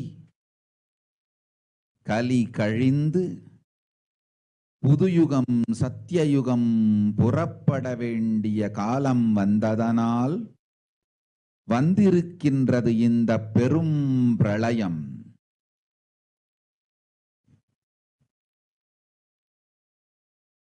கவலை வேண்டாம் மக்களே.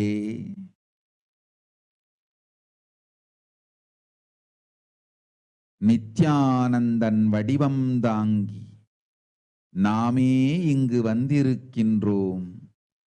நித்யயுகம் செய்வோம், நித்யயுகம் சத்தியயுகமாய் மலரும் இங்கு. ஆனந்தமாக இருங்கள்.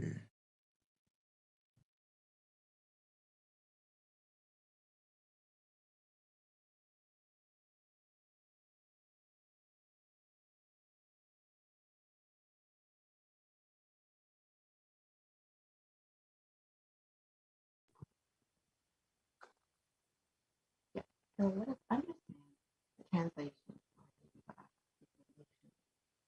People of the world, listen, Kali Yuga has matured over, and time has come for Satya Yuga to happen. So this great pralaya has come.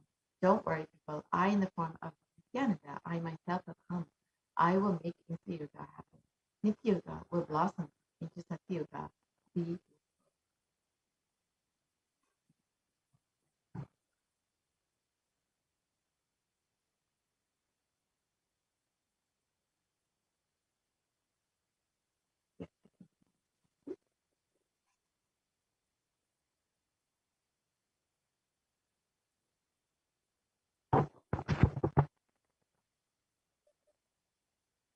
For this huge hell, Sydney Bojanam, not to have come to India in 2020, I had planned to do the Padayatra throughout India in the 12 Jyotirlingas through my son, Swamiji.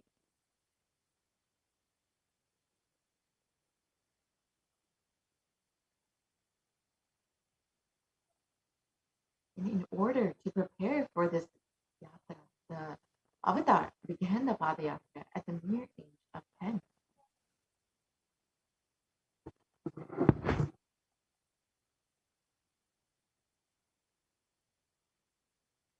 And the Supreme Concept Hindus has begun enriching people one person at a time with the truth from the sacred scriptures and the secrets of higher living.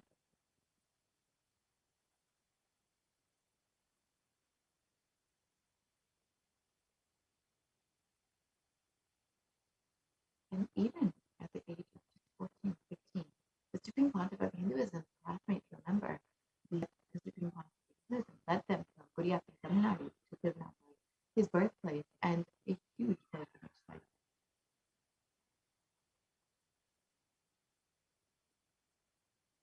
And when Supreme Pontiff of Hinduism was 19 years old, as the Ramakrishna Math, he led the monks of the Ramakrishna Math from the Chennai, Tamil Nadu to Tirunelveli, his birthplace, and gave them an unforgettable pilgrimage trip experience.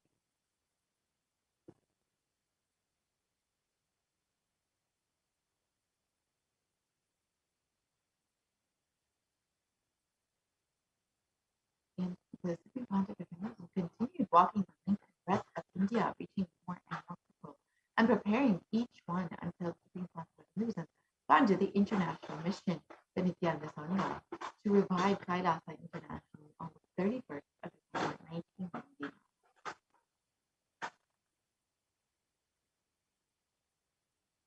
And here you can see the photos of the Supreme Pontiff of Hinduism inaugurating the first Kailasa enlightenment ecosystem in Tirunelveli, Tamil Nadu, in South India on the 14th of April 2001.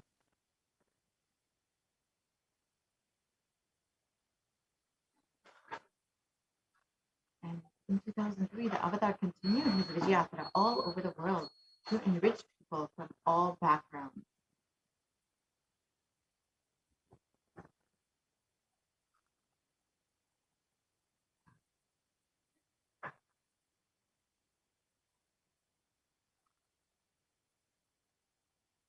And this supreme conflict in Hinduism, intensity and dedication for people, even among crowds of thousands who do not speak English.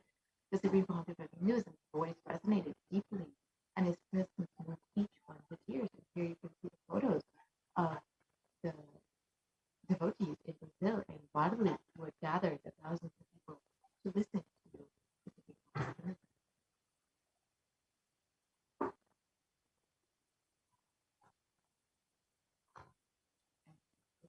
of Hinduism. Led the devotees and disciples to the Himalayan Yatra, where he initiated them into the enlightenment and delivered the super conscious breakthrough.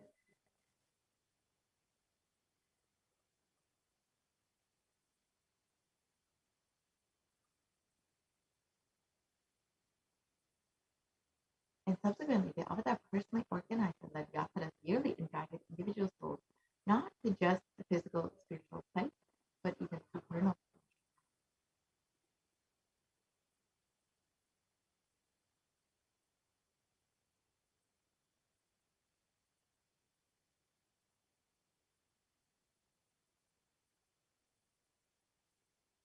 And in 2006, the body yatras were taken to the next level with the Kodigan Nithyananda Yatra, with crores participating and impacted by the Nithyanandeshwara and Nithyanandeshwari deities that were taken into the Pacific.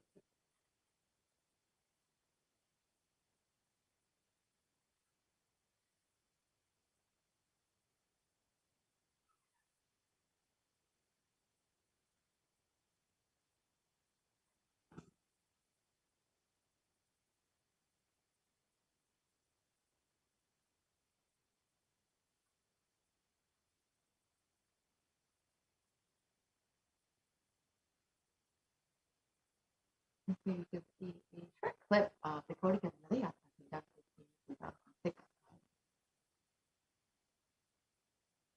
And the Kodigan Nithyananda Yatra culminated with the consecration and inauguration of the Garba Mandir.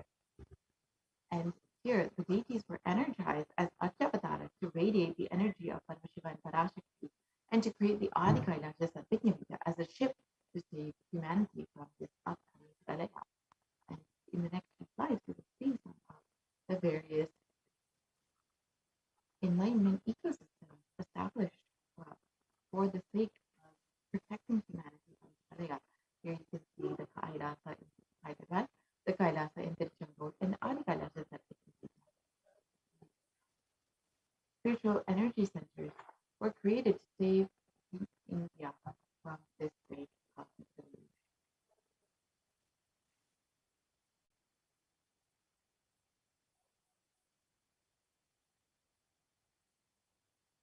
And the Anandalingam in the Ganges River was energized by the Supreme Conflict of Hinduism to protect anyone who bathed in the waters from the deadly COVID-19. In 2008 itself, the Supreme Conflict of Hinduism created this Anandalingam for the short clip of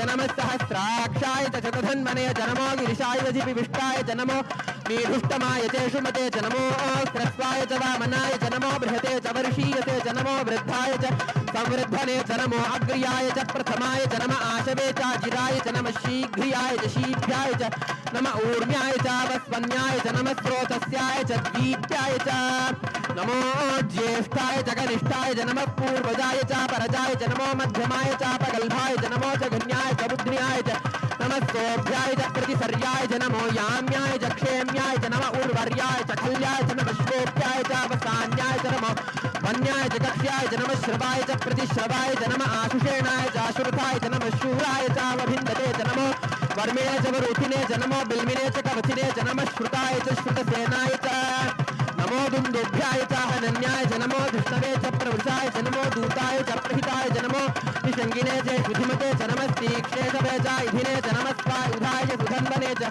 नमस्कृत्याय च पथ्याय च नमः काट्याय च नीप्याय च नमः सूत्याय च सरस्याय च नमो नाद्याय च वैशन्ताय च नमः कूप्याय च वट्याय च नमो वर्ष्याय च नमो मेघ्याय च विद्युत्याय च नमः ईर्ध्याय च तप्याय च नमो वात्याय च रेश्म्याय च नमो वास्तव्याय च वास्तुपाय च ओम नमः सोमाय च रुद्राय च नमः ताम्राय च अरुणाय च नमः शंगाय च वशुपतये च नमः उग्राय च भीमाय च नमो अग्रे वधाय च दूरे वधाय च नमो हन्त्रे च हनीयसे च नमो वृक्षेभ्यो हरिकेशेभ्यो नमस्ताराय नमः शम्भवे च मयोभवे च नमः शंकराय च मयस्कराय च नमः शिवाय च शिवधराय च नमः तीर्थ्याय च कूल्याय च नमः पार्याय च वार्याय च नमः प्रतरणाय च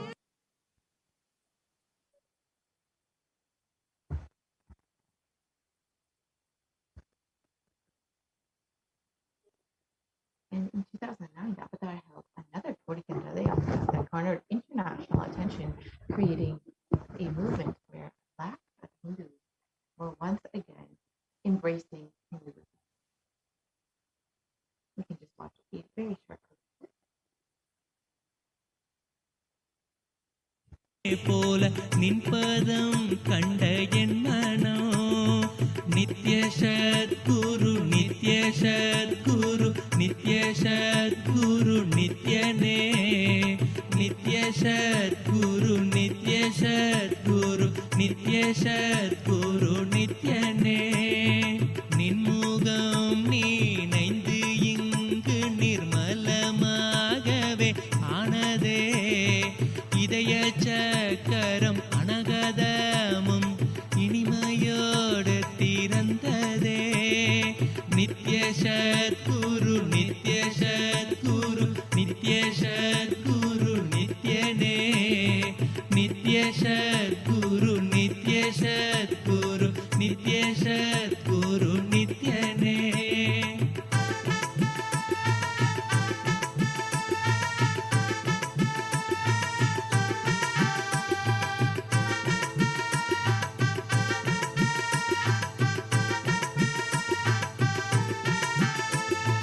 மற்றவர் கண்டு மறைகள் எல்லாம் கழன்று விசுத்தி அதுவும் அசுத்தியாய் பொறாமையோடிங்கு ஏக்கத்தோடப்பா புண்ணியம் எல்லாம் போனதே எரிந்தவயிரும் ஏக்கமும் சேர்த்து விசுத்தி அசுத்தியானதே விசுத்தியை தீர்க்க விமலனின் பதம் விரைந்து இங்கு வரவேணுமே நித்ய சத்குரு நித்ய சத்குரு நித்ய சத்குரு நித்யனே நித்ய சத்குரு நித்ய சத்குரு நித்ய சத்குரு நித்யனே ஆமை பூகுந்த எண்ணகந்தினை பொறாமை பூகாது காக்கவே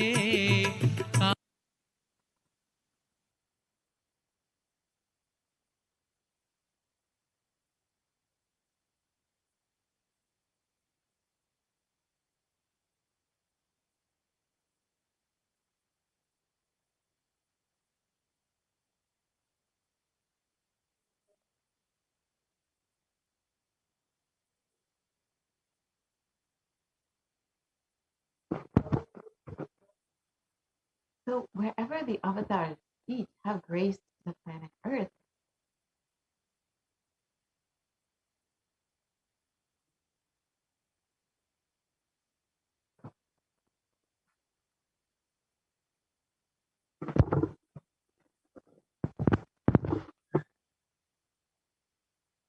there the seeds of superconsciousness have been sown.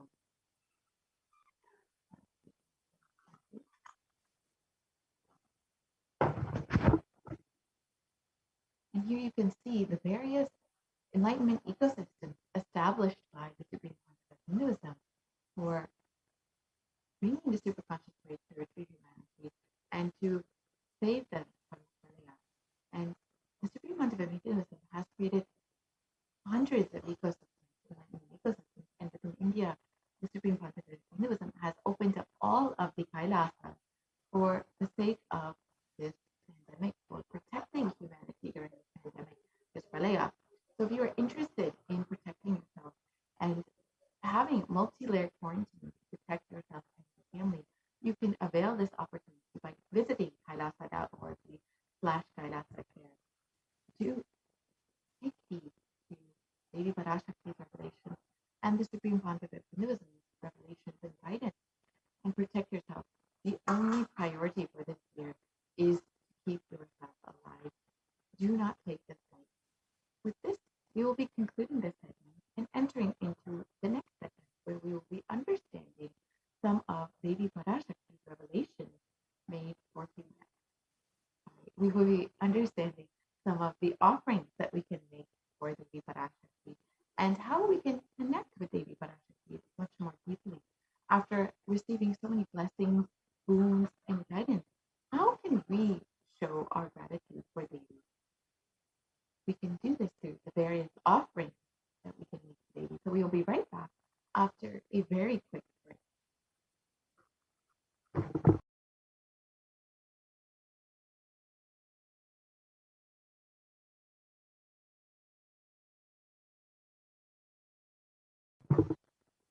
Actually, we can start the slides, sharing the slides for offerings made to Devi Parashakti.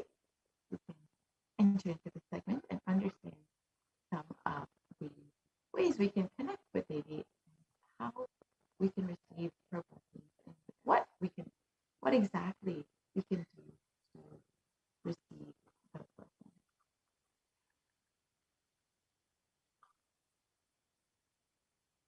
Now we can just start the slide share for the offerings that to Devi Parashakti.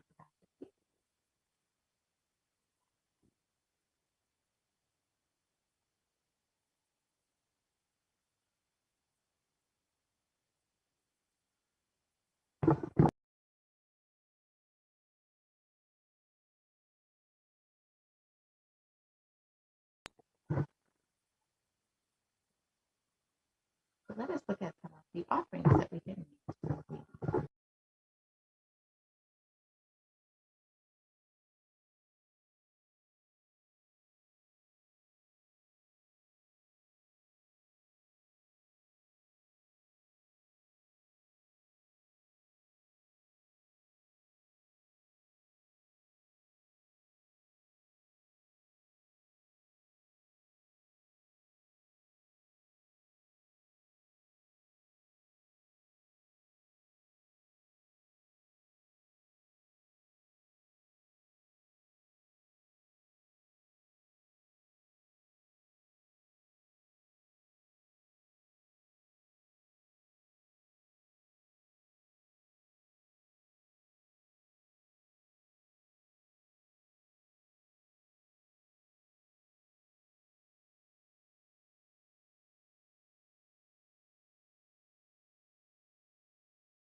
Nithyanandam, welcome back to all the viewers. Now let us enter into the next segment of this program, the significance and the offerings that you can make to Devi Parashakti.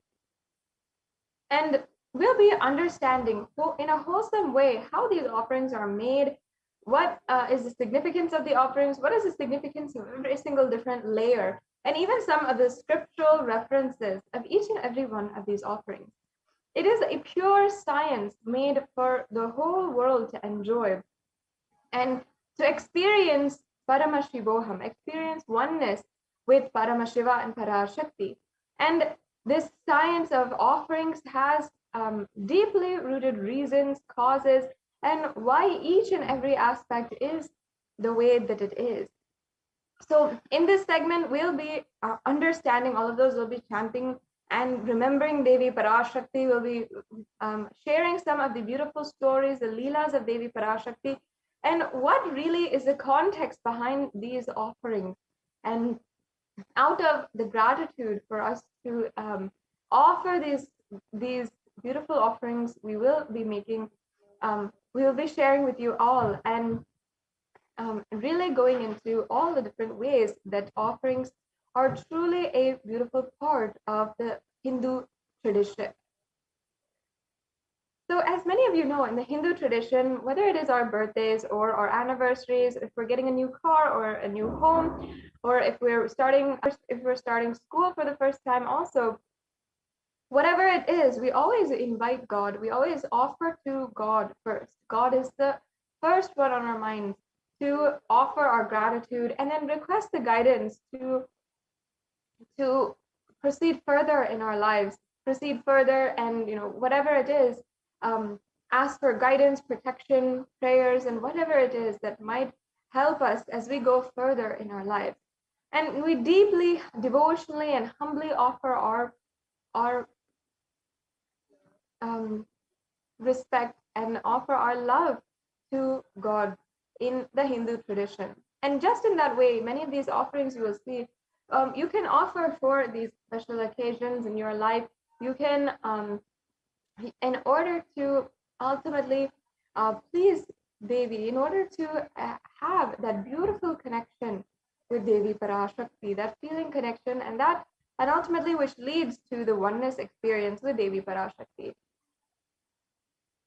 So now, the significance of this offering, as you can see, is the giving of divine gift of pure love, devotion, and oneness, and it consists of two parts, and that is giving and accepting. Only when the divine accepts what one offers, the offering becomes complete. An offering is not made out of fear nor out of greed. When an avatar lands, the offerings are purely a part of the grand Leela played out for the only purpose of enlightenment.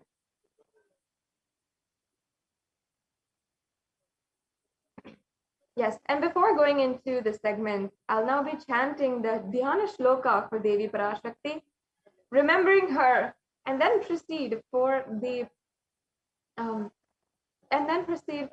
of the different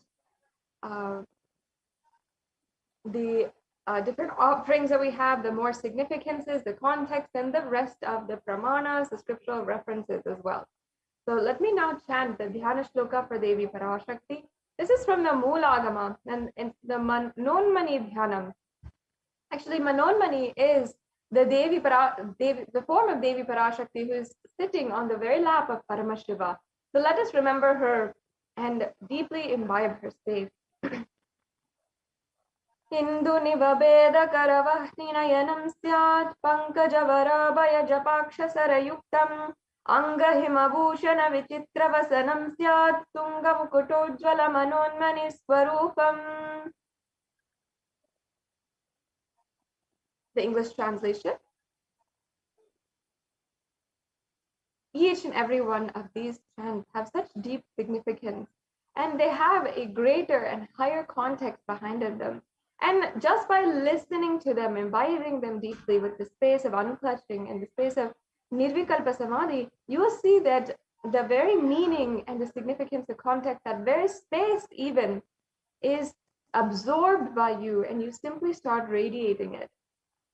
Yes, and the Dhyana Shloka English translation is what I'll be chanting now.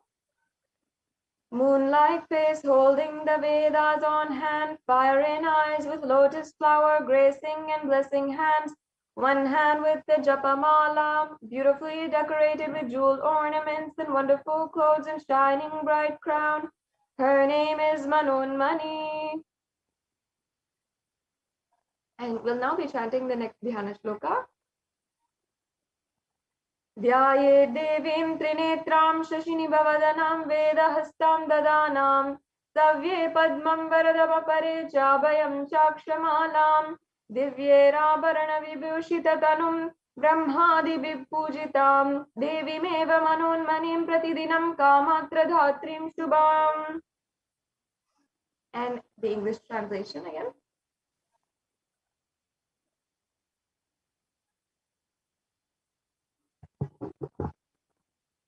I meditate on Devi with three eyes glowing like the moon and holding the Vedas, lotus embracing with blessing and gracing hands. She is wearing beautiful ornaments and other many gods, and she is worshipped by Brahma and other many gods, and showers auspicious boons for all actions every day.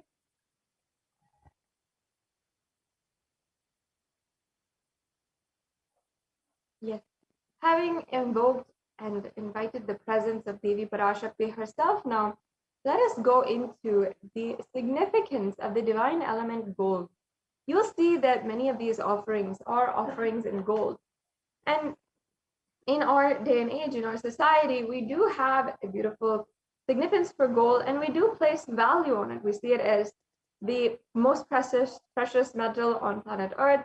We have so much of economic value on it. And when we offer gifts in gold to our loved ones, maybe on Mother's Day, or to our loved ones, our spouses or our significant others, when we offer the gifts in gold, we place value in that relationship based on how much the gold is, or how unique the gold is, or how valuable that gold is, and if at all it is gold as well.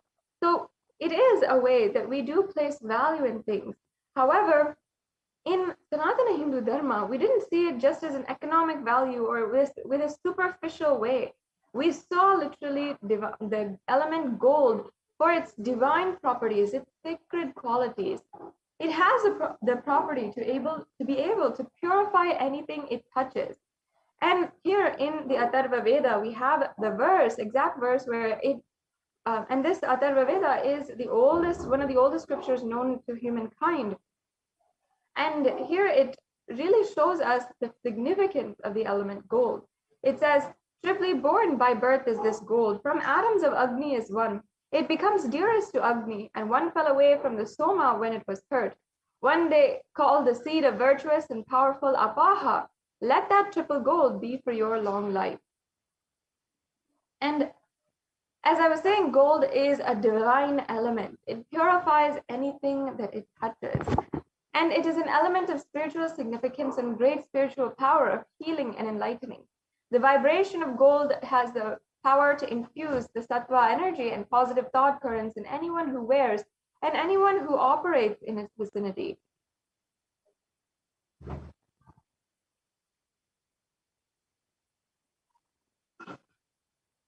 Yes, and that is why in the Hindu civilization, gold is present in all of the scriptures, the Agamas, the Vedas, the Shrutis, Smritis, and Itihasas, and Puranas.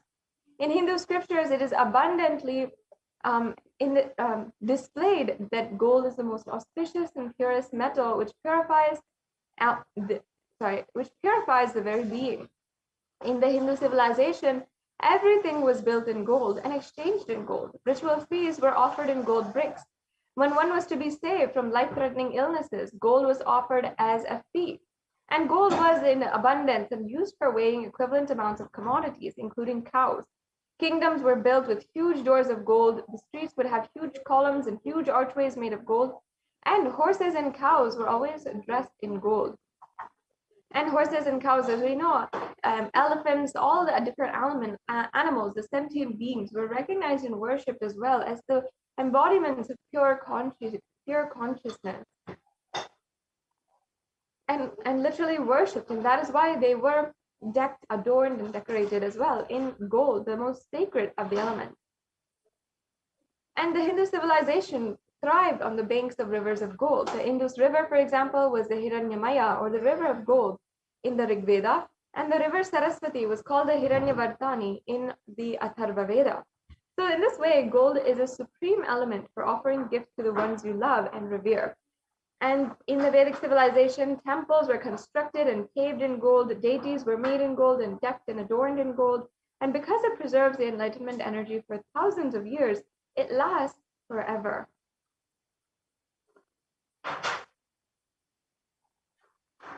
So now let us proceed into the beautiful array of offerings that we have today.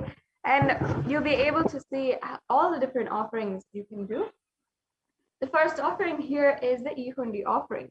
And this is the offering where Devi Parashakti is literally accepting any and every devotion, any amount of devotion that you have that you want to offer, that you have, and that you surrender at the feet of Devi Parashakti. So let me now chant the verse from the Lalita Sahasranama, which is a reference for this Ihundi offering. Bhakti Priya, Bhakti Gamya, Bhakti Vashya Bhayapaha, Shambhavi Sharadaradhya Sharvani Sharmadayini. Devi is fond of true devotion and is realized through true devotion. She can be won over through true devotion and she removes all fears.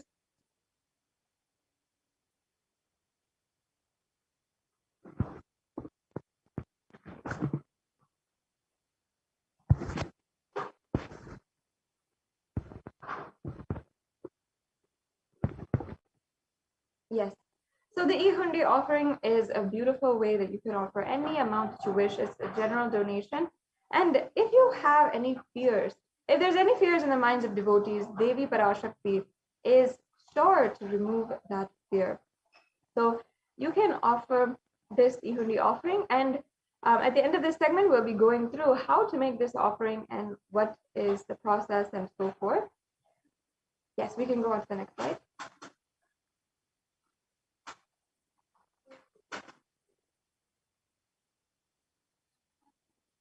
Yes, the next offering is the Sankalpa chanting.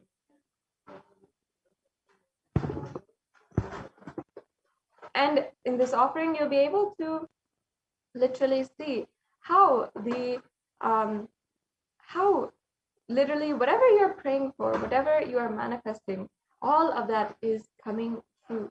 And the Sankalpa is a very powerful Hindu tradition, which is literally the chant for that in every Hindu ritual is chanted before they proceed with the ritual, and also is chanted in the Hindu tradition. There's so much of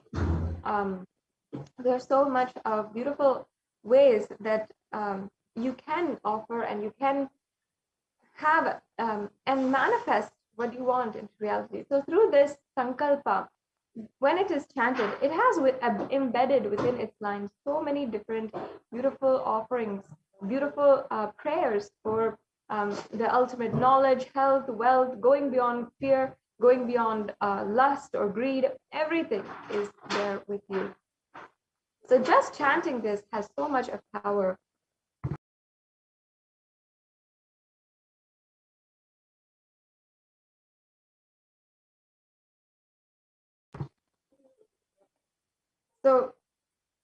So you can offer this Sankalpa chanting. Again, it's a very easy offering. And again, you can go wait until the end of this segment. Stay tuned and we'll be going over how you can make these payments today. So now let's go on to the next offering. There seems to be a technical glitch. If I can request the slide share to start again, just stop and start again.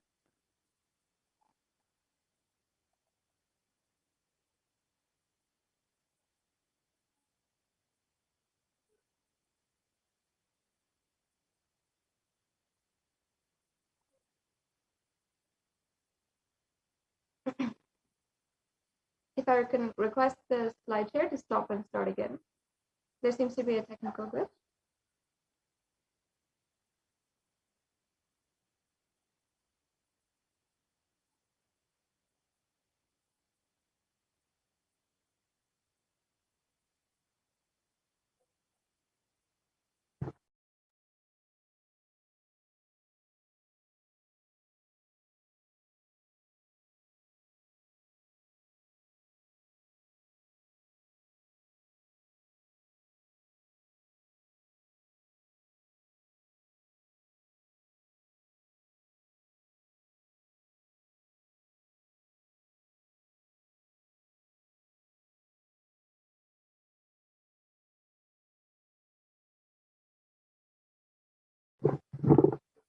Sorry for the technical glitch. If I can request the slide share to stop and start again.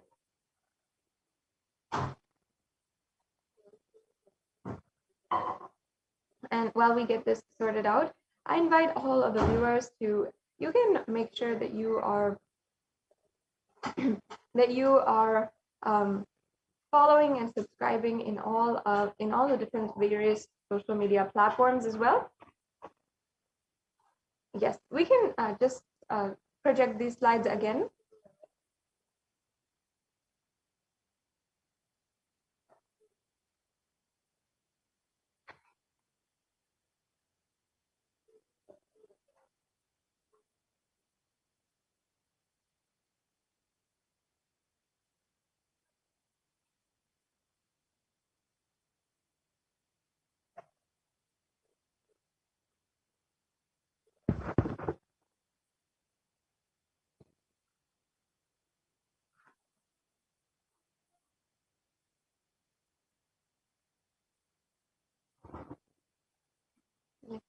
if I can request, if you can stop the share and then share again. Sorry, there seems to be a technical glitch. Yes. So while we are fixing that, apologies to all the viewers for the technical difficulties on our side. Now, I request each and every one of the viewers to go ahead and like and follow the Supreme Council of Hinduism in the official channels. For Kailasa, you'll be able to see the official channels right in the right-hand side of your screen, the left-hand side of your screen, and all the official channels where you can even ask your questions today if you'd like. And we can, while we get the slideshare started again, and we proceed with the various different offerings that we have. One of the different options that you'll have is to make a donation through the e-hundi or the YouTube super chat. And this is a very quick and beautiful feature, a part of YouTube, which is a very easy way for you to make a donation. And all you have to do is first be a member of our YouTube channel. And there's so many different ways that you can be a member of the YouTube channel. There's so many different benefits that you'll be able to have with more than 7,000 videos and cumulative of 20,000 hours of the work of the Supreme Quantum of Hinduism, and different discourses, different sessions, dikshas, so much that available for you.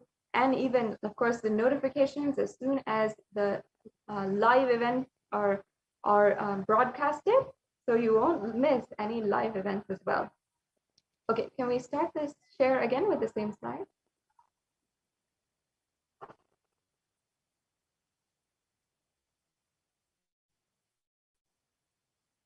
Can we try again with the slides, please?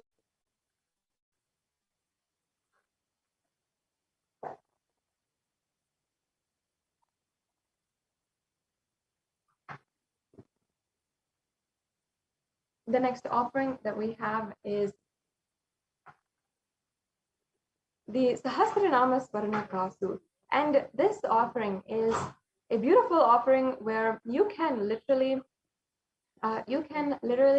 offer a gold coin with the 108 names inscribed, 1008 names of Devi Parashakti inscribed. And this is a beautiful ode and tribute to Devi Parashakti, who is the very embodiment, who is named as Nama Parayana Prita,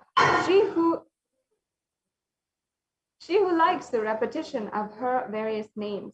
This is from the Lalita Sahasranamam verse 734. And this is the offering of 1008 names of Devi Parashakti. And it's a very special offering and archana offered to the Mahameru of Devi Parashakti. So you can offer the gold coin inscribed with each and every one of the 1008 names and receive the blessings to have the Ananta Kalyana Gunas, all the divine qualities of Devi Parashakti. The next slide, please. Yes. The next offering is the Mukta Anguti, the finger ring with a pearl. And it's such a beautiful offering. If you know that your mother is so fond of pearls, and she might not admit it, but in her heart, she really loves pearls, then just to please her and to show her you love her, to put a smile on her face, you'll go out and you'll get a pearl set for her. And in this very way, with the same sentiment, you can offer the Mukta Anguti, the finger ring with a pearl. And Devi Meenakshi, the incarnation of Devi Parashakti, who literally conquered all the 8 directions, the 56 deshas, she's the one who is described being, she is described of having adoring all the pearls. So I'll just be chanting the verse where Devi Parashakti is described in the Meenakshi Pancharatnam for being adorned with pearls.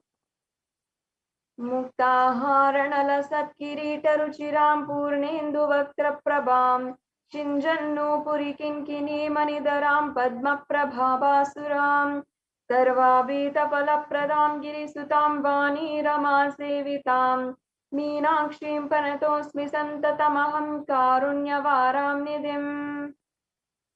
And the English translation. I bow down to the goddess Meenakshi, whose crown has garlands of pearls and face shining like the moon, who wears anklets that are studded with gemstones and has small bells, who is shining like the splendor of a lotus, who grants all the wishes, the daughter of the mountain, and who is worshipped by goddess Vani and Rama. I remain ever bowing to the goddess Meenakshi, the ocean of compassion. The next slide, please.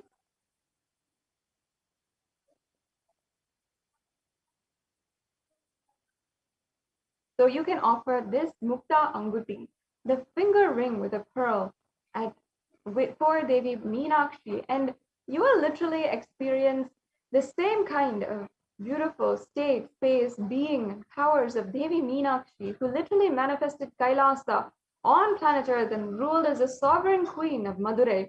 And you will be able to have all the blessings to manifest that same power, that same high ambition in all of your endeavors.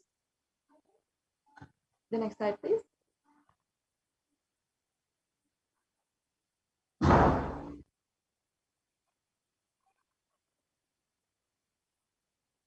Yes, and the next slide is the golden lotus. All the kalasas should be, see, in the Kamikagama, there's a beautiful verse where it says that all the kalasas should be wound around with suitable thread and covered with new cloth. They should be adorned with lotus flower made of gold. The next slide, please. And there are hundreds of scriptural references for gold and for the golden lotus and for lotus in the worship of Paramashiva. In fact, it's not just the lotus flower, but also the lotus leaves, the stem, the pericarp, everything is used in the worship of Paramashiva. And there's so many different references, including in the mudras, the asanas, everything has different associations and symbolic association with the lotus. That's because the lotus is considered as a divine flower. Because no matter if it is the polluted waters or in pond waters, the lotus always has that divine elegance, the beauty, radiance, and resilience that is associated with it. And that is the way the lotus is considered as a divine flower. No matter what, in any adverse situation, it still has that divine quality. So in the same way, Devi Parashakti is described to be in any situation having and radiating the state and space and powers of Devi. And in fact, even the Shakti of Paramashiva is called as the lotus. The base of the Paramashiva Linga is the lotus, and the disciple of Paramashiva is also considered as the lotus. So you can offer this lotus in any size which you wish, and be blessed to have the state, space, and powers of Devi Parashakti in your inner space in any and every adverse situation in your life.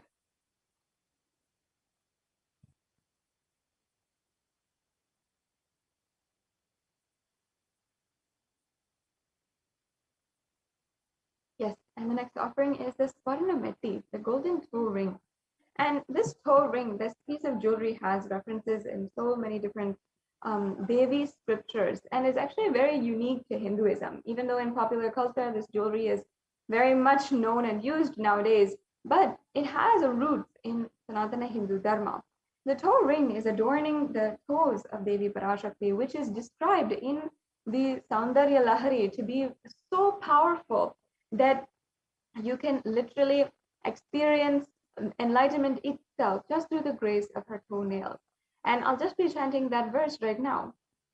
Nakhadiditi samchana namajjana tamoguna padadvaya prabhajala parakrita sururuham. You whose brightness from toenails destroys the darkness of ignorance from the minds of your devotees who prostrate at your feet. You whose brightness from your 2 feet overpowers that of the lotus flower. The next slide, please. Yes, you can offer the toe ring to Devi, adorning her sacred feet, to be in constant gratitude for receiving her blessings, and even in the most difficult aspects of your life. Yes, the next slide, please. The next offering is Swarna Mangtika. And the Swarna Mangtika is referenced from the Lalita Sahasranama as well, where Devi Parashakti is described as Shuddha Sarabhi Varshani, she who makes the nectar flow in olive nerves from the Sahasrara. She gives a very pleasant experience of the ultimate. The Mang Tika represents the nectar flowing from the Sahasrara Chakra, which is fully opened.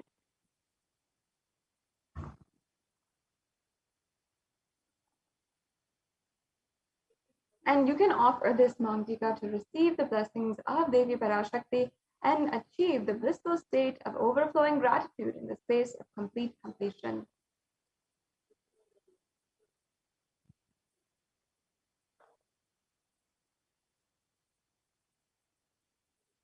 Yes, and this next offering is the Pratyakshapada Puja. This is another offering, an elaborate ritual that's very precious at the feet of Devi Parashakti, at the feet of the Supreme Concept of Hinduism. The Pada Puja actually has so many different references in whether it is the Guru Gita, the Guru Paduka, Stotram, how the Guru's feet have so much of significance. And in this very offering, you're offering the Pratyakshapada Puja to the feet of the Nijavatara, who is the Guru and who is manifesting Devi Parashakti. So as literally Sarvadeva Devi Swarupa, you are worshipping all of the gods and goddesses through the form of the Guru, the Supreme Pontiff of Hinduism. This Pratyakshapada Puja is extremely powerful, and you can manifest anything that you want through this Pratyakshapada Puja. The next offering we have here is the Vastra Seva. You can offer this Vastra Seva as well.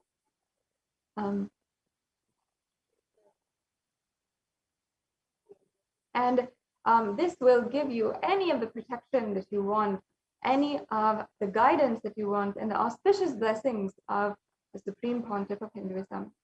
Yes, we can go on.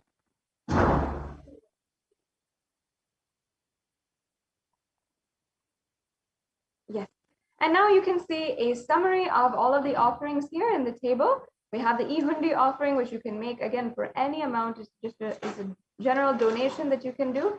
The Sankalpa chanting, the Devi Sahasranama Kasu, the Mukta Anguti, the Swarna Padma Pushpa, the Swarna Metti, the Swarna Mantika, the Pratyakshapada Puja, and the Vastra Seva.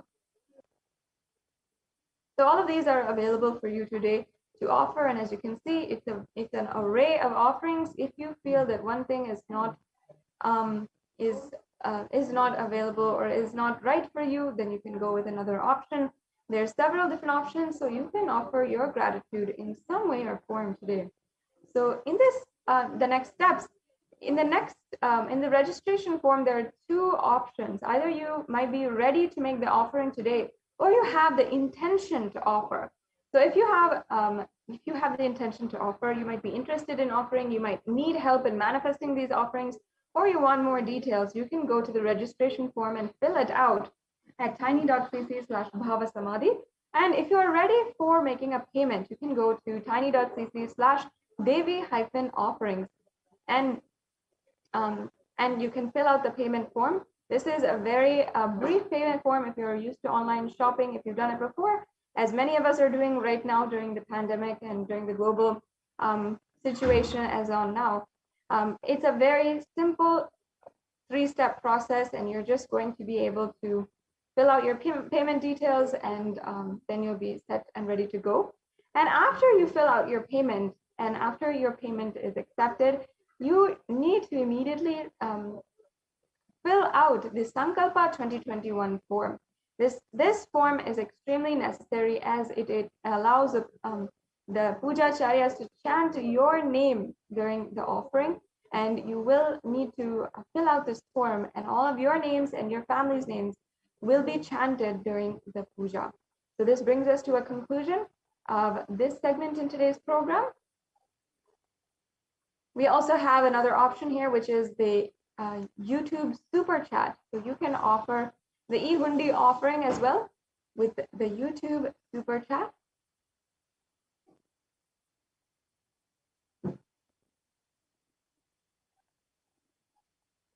And not only that, you will be able to make any kind of donation that you want in a few simple steps.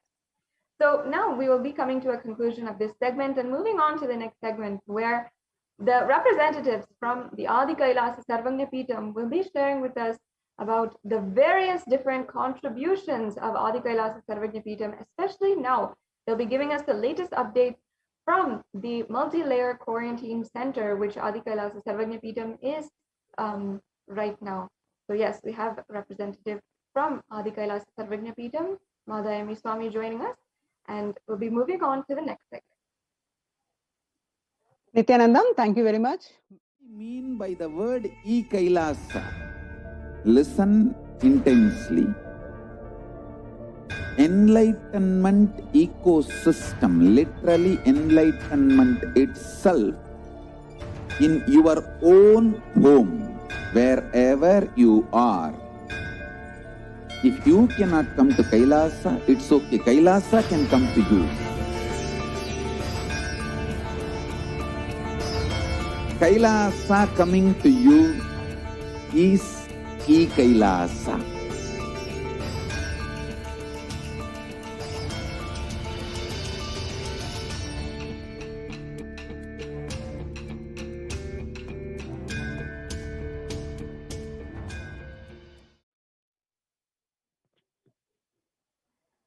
Nithyanandam, everyone. Welcome to this segment of Adi Kailashaship. With the blessings of the Supreme Pontiff of Hinduism, Jagat Guru Mahasannidhanam, His Divine Holiness Bhagwan Nithyananda Paramashivan's blessings. Let's start with the Sadguru Vandanam. Nithyanandam Paramasugadam Kevalam Jnanamurtim Dvandvatitam Gagana Sadrusham Tattvamasya Laksham Ekam Nityam Vimalamachalam Sarvadi Sakshi Bhutam Bhavatitam Triguna Rahitam Sadgurum Tam Namami. Yes. So on 5th May 2021, the Akashic readings by Devi Parashakti revealed and the cosmic truths of the Akashic readings and how the state of the world, the reports are exactly the same. So let us understand this. So on Revelations to the World by Devi Parashakti on 5th June 2021, that Devi revealed that not only people dying in crores due to the pandemic, the financial and mental retardedness, you will also see the minds getting collapsed. Freedom from all this suffering is the life of living enlightenment. First, prevent yourself from this deadly corona. Oh, people, do the job of saving your life as the first priority. Listen properly, people. The only way to protect yourself from this overflowing cosmic pralaya and from the demonic people who search for destruction for themselves and for others because of pralaya, go to Adi Kailasa, getting shelter at the feet of Paramashiva. Save yourself from corona and death, economic crisis and mental collapse that is formed because of corona. Save yourself and move towards living enlightenment. Move towards Paramashiva, Paramporal, doing yoga and tapas, doing seva to all the devotees of Paramashiva. Live a good life. Just for that, I have opened the doors of Adi Kailasa for all of those in the universe, not only human beings. As even Siddhas, Jnanis and Yogis have come and are doing penance in Adi Kailasa. For everyone who come, goodness, prosperity, Jnanam and Yogam will overflow. Do not have fear. Bliss is there. Do not have worry. I will protect with goodness. Just for that, I have opened the doors of Adi Kailasa. For all those in the universe, not only human beings, as even Siddhas, Jnanis and Yogis have come and are doing penance in Adi Kailasa. For everyone who come, goodness, prosperity, Jnanam and Yogam will overflow. Do not have fear, bliss is there. Do not have worry, I will protect with goodness. Happiness is there, enlightenment is there. Do not have fear, bliss is there. I am solving sufferings. I am the Samaya Puratu Kanatal who comes and helps at the right time. Now let us read the revelations, what Devi revealed on the mental health issues on Devi on 5th June 2021 and media article confirming the same on 6th June 2021. The psychiatric symptoms like depression, anxiety exhibited by the COVID-19 patients, a study posted on June 6th that according to a new study, neurological symptoms like depression, anxiety are also showing to be the common in those who have contacted COVID-19, even in mild cases.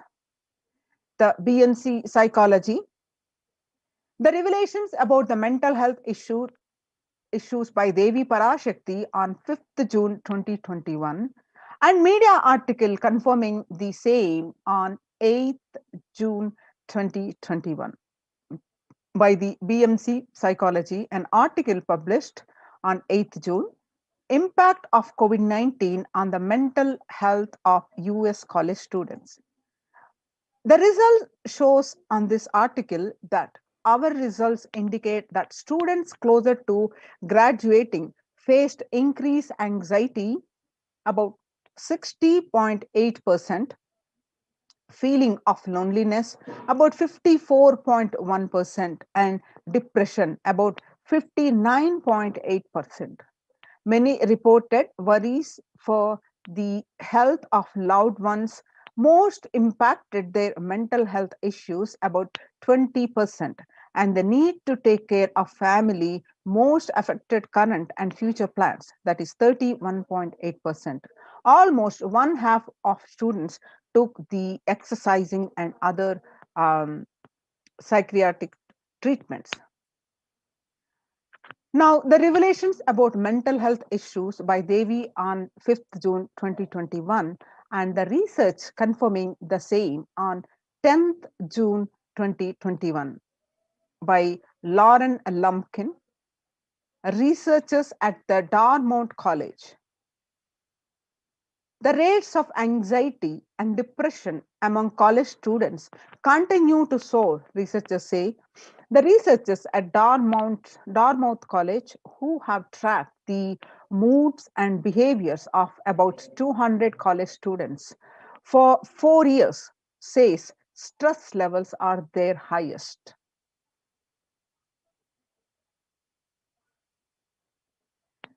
The Psychology Today, coronavirus, the psychological trauma and PTSD event. How this pandemic will result in trauma responses. An article on psychologytoday.com, it says that much has been said about the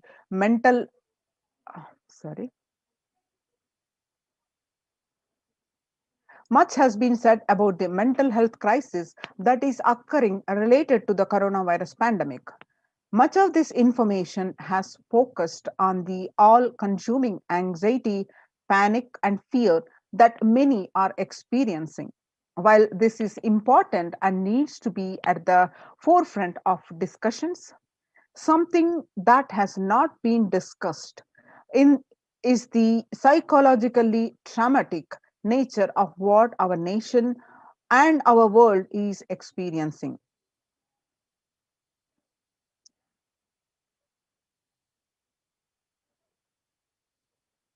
The increased prevalence of post-traumatic stress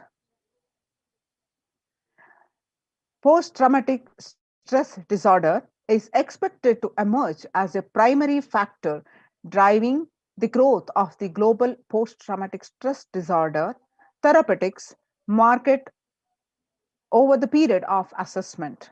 What it was in 2029, what it was, and in 2027, what it expected to raise the global post-traumatic stress disorder PTSD therapeutic market, it says 11.91% growth, which is very concerning. The next, the revelations on the world by the Devi Parashakti and the CNN reports that the coronavirus pandemic's impact on global mental health is already extremely concerning, the UN says.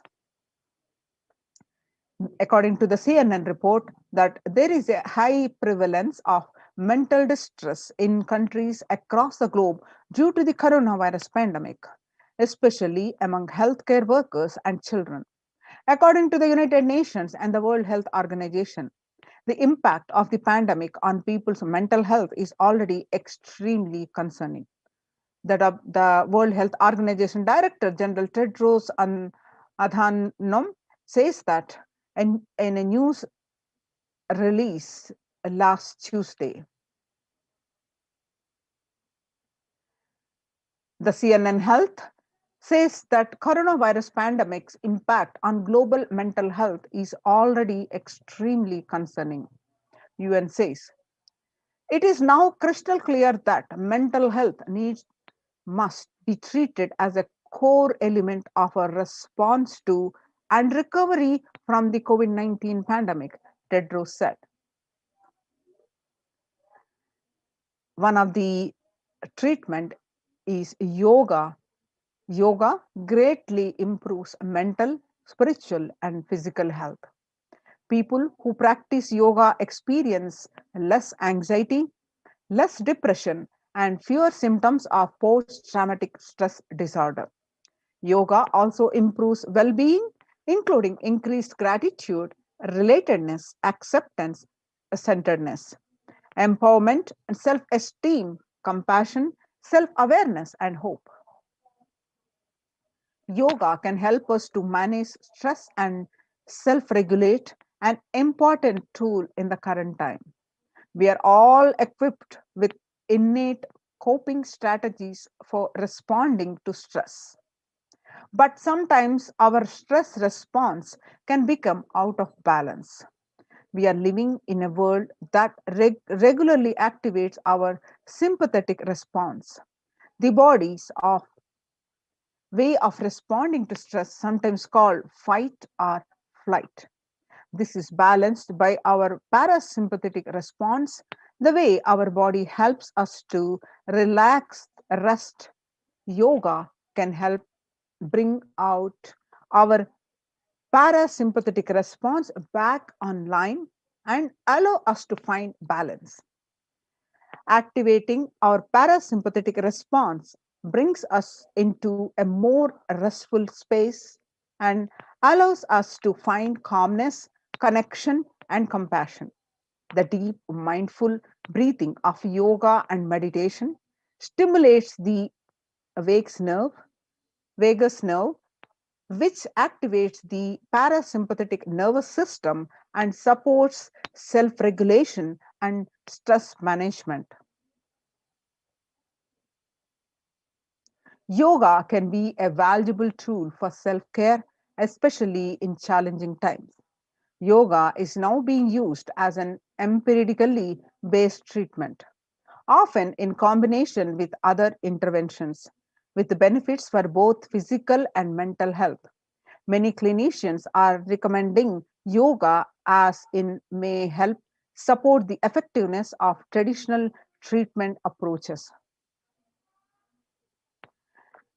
The revelations to the world by Devi Parashakti and the reports on various news articles that Psychology Today states that when we actively choose a tool of self-care, we better equip ourselves to survive and seek resilience in different circumstances.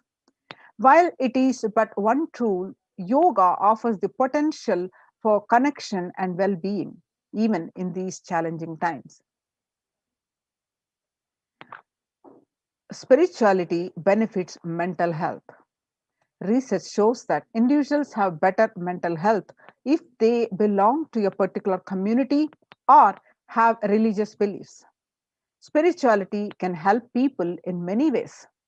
First and foremost, spirituality or religion can help people find meaning in their lives, which is instrumental in improving one's mental health. Spirituality can perhaps help you connect with your divine self.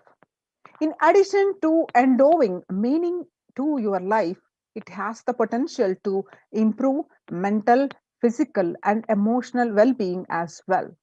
It has been a source of relief and comfort from various challenging issues for thousands of years. Now, let us see the revelations to the world by the Supreme Pontiff of Hinduism, Jagadguru Mahasannidhanam, Bhagwan Nithyananda Paramashivam, on 22nd May 2021. Paramashiva is very clear. Focus on making your body alive, life alive. Mind is obsessive compulsive reaction. It is nothing but a bunch of unconscious reactions. Do not try to sympathize with the mind. Make your body and life alive. That is the only priority for all of you. The Supreme Pontiff of Hinduism continues to say that I am talking to everyone who has a little love and sympathy for me. For all of you, take this as a guru walk. Make your body consciously strong. Gym will build muscles, make you look very nice in the outside, but only yoga and Ayurvedic lifestyle will make your body conscious. Just see all over the world. All the gym bodies are just dropping dead. Only yoga will make your internal organs strong and your ability to manifest consciousness strong.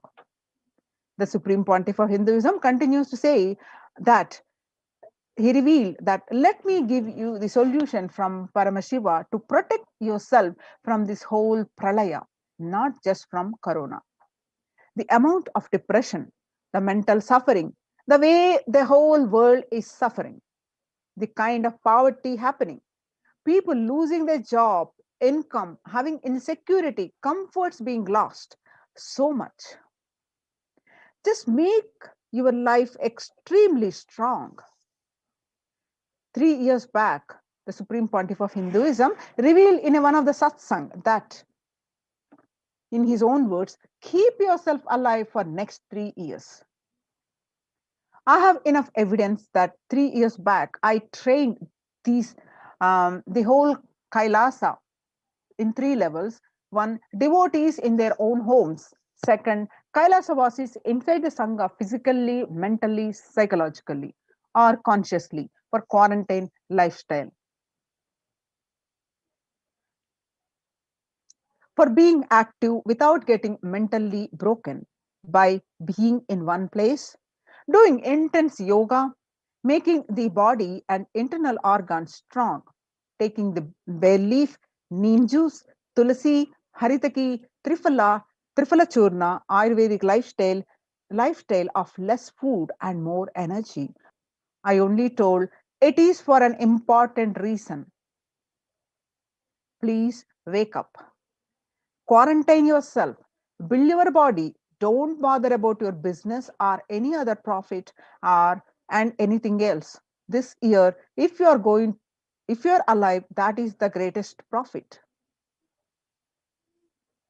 Now let us understand the revival of the temple sciences and ecosystems by the Supreme Pontiff of Hinduism, Jagadguru Mahasannidhanam, His Divine Holiness Bhagwan Nithyananda Paramashivan's blessings, Kailasa's enlightened civilization presents. So across the world, especially in India, the famous temples have been shut down for the rise in the COVID-19 cases. Amidst the rising the COVID-19 cases in Maharashtra, the Siddhi Sai Baba temple, Siddhi Sai Baba and Mumbai Siddhivinayak temple will remain shut down for devotees till further orders. The Sai Baba temple will remain closed for devotees from the till further orders. The said Ravindra Thakur and the officiating Chief Executive Officer, Sri Sai Baba Samsthan Trust. The Siddhi Temple Administration took the decision after the Maharashtra government announced a weekend lockdown and night curfew in the state to control the spread of coronavirus. the famous Puri Jagannath temple, to remain closed for devotees, keeping in view of the surge of COVID-19 cases in Odisha and also in Puri. The authorities of the temple of Lord Jagannath in the pilgrim town recently. The famous temple is closed for devotees since May 5th to as a statewide lockdown was imposed by the Odisha government. All religious places closed for public in Bhubaneswar as city records the highest daily COVID surge, with the Odisha capital Bhubaneswar registering the highest ever single day spike of 581 new COVID-19 cases. The local municipal authorities recently declared closure of all religious places like temples, mosques, gurudwaras, and churches for devotees from Wednesday till further orders. In Uttar Pradesh, major Mathura temples ban entry of devotees amidst the COVID-19 surge. The two major temples of the Sapta Devalaya, the cluster of 7 temples in Vrindavan, recently banned the entry of devotees in view of the rising COVID-19 cases. Gujarat Somnath temple closed for darshan amidst the COVID-19 surge. In view of the surge in the COVID-19 infections, the Somnath Temple Trust has announced that the temple will remain shut for devotees from April 11 for an indefinite period. On the other hand, in South India, the Tamil Nadu, one of the Chola era temple murtis beheaded.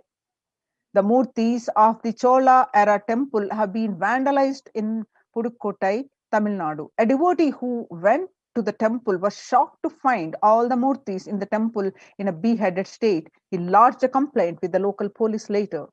The Kailasanatha temple in a village in Pudukkottai is said to belong to the era of Kuluchunga Chola II. With Shiva as the presiding deity, the temple houses other deities such as Ganesha, Parvati, Murugan, Krishna, and Nandi. All of these murtis were discovered in a beheaded state few days ago.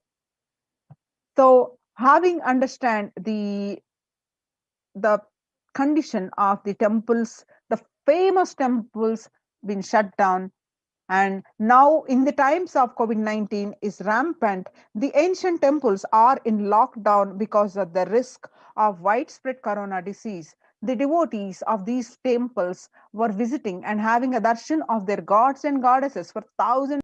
At all these ancient sacred sentiments have come to a harming halt after the lockdowns have taken place. The religious fervor of the devotees is being lost due to the pandemic. The Supreme Pontiff of Hinduism is reviving the Kailasa ecosystem and bringing all the ancient traditions of the online platforms on Kailasa TV, YouTube, and Facebook. Now let us understand the basics of why deity worship. With the Supreme Pontiff of Hinduism, Jagadguru Mahasannidhanam, His Divine Holiness Bhagwan Nithyananda Paramashivan's blessings, let us understand the basics of why revival of the temple ecosystems, and first of all, why deity worship. Let us understand in Supreme Pontiff of Hinduism says that please understand deities are not mere idols, they are embodiment of ideals. We do not worship the idols. We worship the ideals represented through the idols. When a divine is present before him in a form that he can see, touch, and relate to, the transmutation becomes an easy and joyful process. Second, deities in a real kshetra, meaning a place where the enlightenment, the high frequency vibration is available continuously, is a kshetra. The deities in a real kshetra are always carved in the form of ancient masters and enlightened beings. Even though they are no longer in the body, they can be invoked through the name or form they used while in the physical plane. When we pray to the deity or chant its name, the corresponding divine vibration is automatically awakened and becomes available on the energy plane to guide and bless us.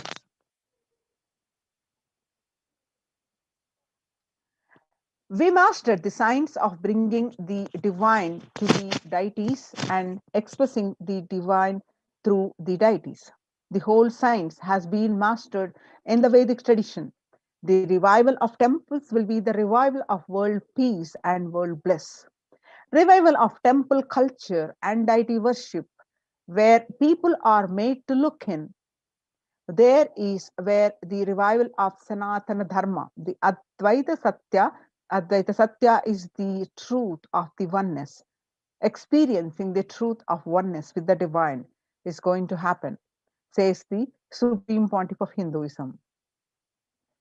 The divine has infinite auspicious qualities. Ananta Kalyana Guna, we say in Sanskrit, meaning the infinite qualities that divine has. Whenever a devotee calls fervently, prayed to save, to protect him, or when the whole universe is at stake on the verge of destruction, the divine manifests to save. What the divine to manifest in a specific form to save the specific devotee or to save the world, that specific auspicious quality that becomes an independent intelligence and independent deity, we worship that auspicious quality of the divine. For example, Shiva saved Markandeya from death. Markandeya was destined to die at the age of 16. When knowing this truth, his parents was very stuck in the deep sorrow. So Markandeya decided to remove the sorrow of his parents, and intensely, as by birth, he intensely connected to Paramashiva and prayed him, worshipped him from birth. So when the time of death came, the Lord Yama, which also known as Kala, he came to take the life of Markandeya. But Markandeya hugged the Paramashiva Linga and intensely connected with him and prayed him to save his life. And Paramashiva manifested himself along with Devi and told Yama to leave him. And he said, I am not only he saved the life of Markandeya, he gave the boon of the Amaratva and Markandeya, and he told to write the scriptures of the remove the fear of death. So Markandeya compiled the Mahamrutyunjaya mantra. So there's so much, many books he has written. So with the form that Paramashiva appeared to save Markandeya is we worship him Kala Kala. That auspicious quality is Kala Kala, and we connect with him and remove that fear of death.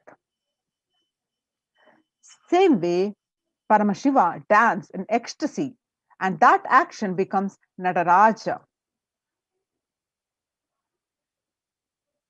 That action becomes Nataraja. So, same way, he danced in ecstasy, and that action becomes Nataraja. And Vishnu's, the cosmic dancer, Paramashiva, danced in ecstasy and performed the Panchakrityas. That means the Panchakrityas are the creation, maintenance or sustenance, rejuvenation, and the pulling out of delusion and giving us the liberation. The Panchakrityas Paramashiva performs so casually as a cosmic dancer. That form of Paramashiva as Nataraja, the king of the dancer, Nataraja. We connect with Nataraja, and so easy to connect with the Nataraja and get the whatever we want. We can get the boons by connecting with that Nataraja.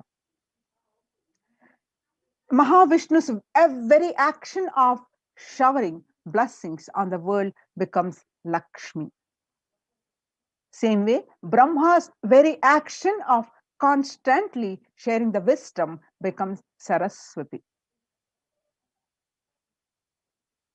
So each of the actions of the universe becomes independent intelligence and energy. When you connect with those independent intelligences, as we just saw this, a couple of examples, Kala, Nataraja. So when you connect with those independent intelligences, those deities, whatever you want immediately happens. Whatever result you want, worship with the rites. Intensely, those divine energies who are the personification of those specific actions. Immediate results are achieved by connecting with those deities. In this world, this can be a powerful method through which you can achieve whatever you want in your life.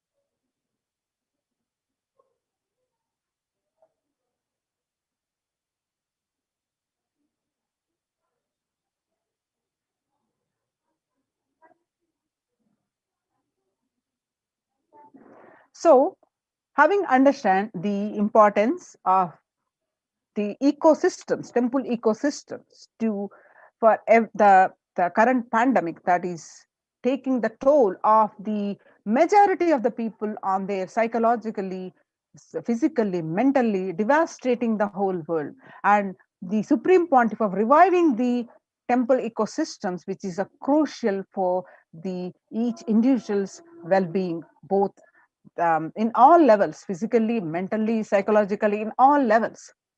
So now, how the Supreme Pontiff of reviving these temple ecosystems with the multi-layer quarantine COVID care protection centers at the de facto spiritual embassies of Kailasa. With the blessings of the Supreme Pontiff of Hinduism, Jagadguru Mahasannidhanam, His Divine Holiness Bhagavan Nithyananda Paramashivan's blessings, let's understand more about this. As not only he's reviving the temples, and in these de facto spiritual embassies, the Annadan happens continuously. Not the Supreme Pontiff of Hinduism has not started this after he come to the public life, but his very upbringing itself, he learned the need for the Annadana, the giving the free food to one and all. Let us understand what is the need, what is the situation across the world that is happening due to the pandemic, the severe, alarming situation of the hunger. The COVID-19, let us see some of these case studies. The COVID-19 is creating a hunger catastrophe in India.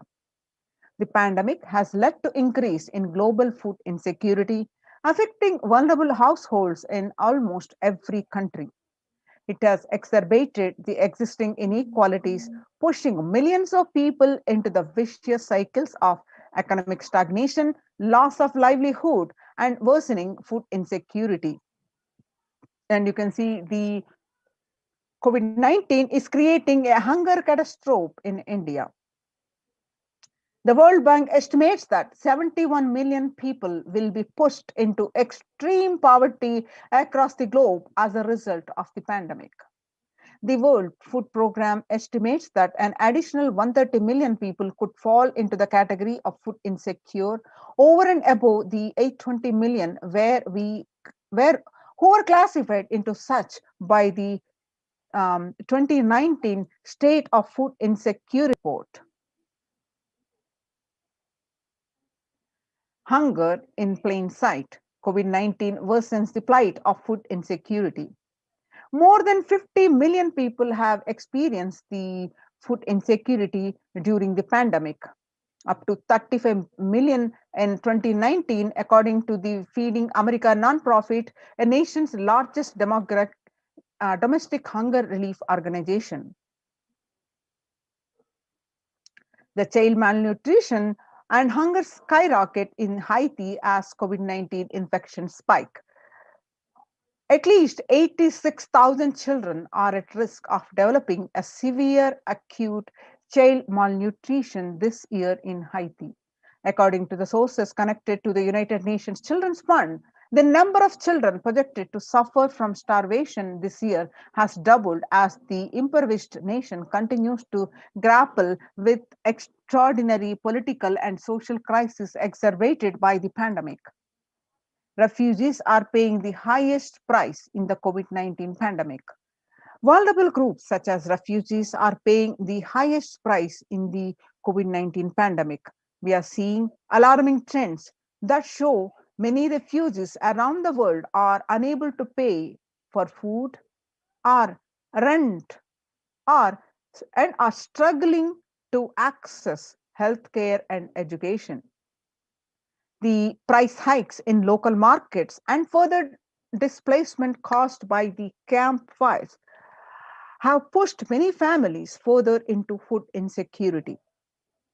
During April and May, around 30,000 refugees in the Cox's Bazar camps raised questions and concerns.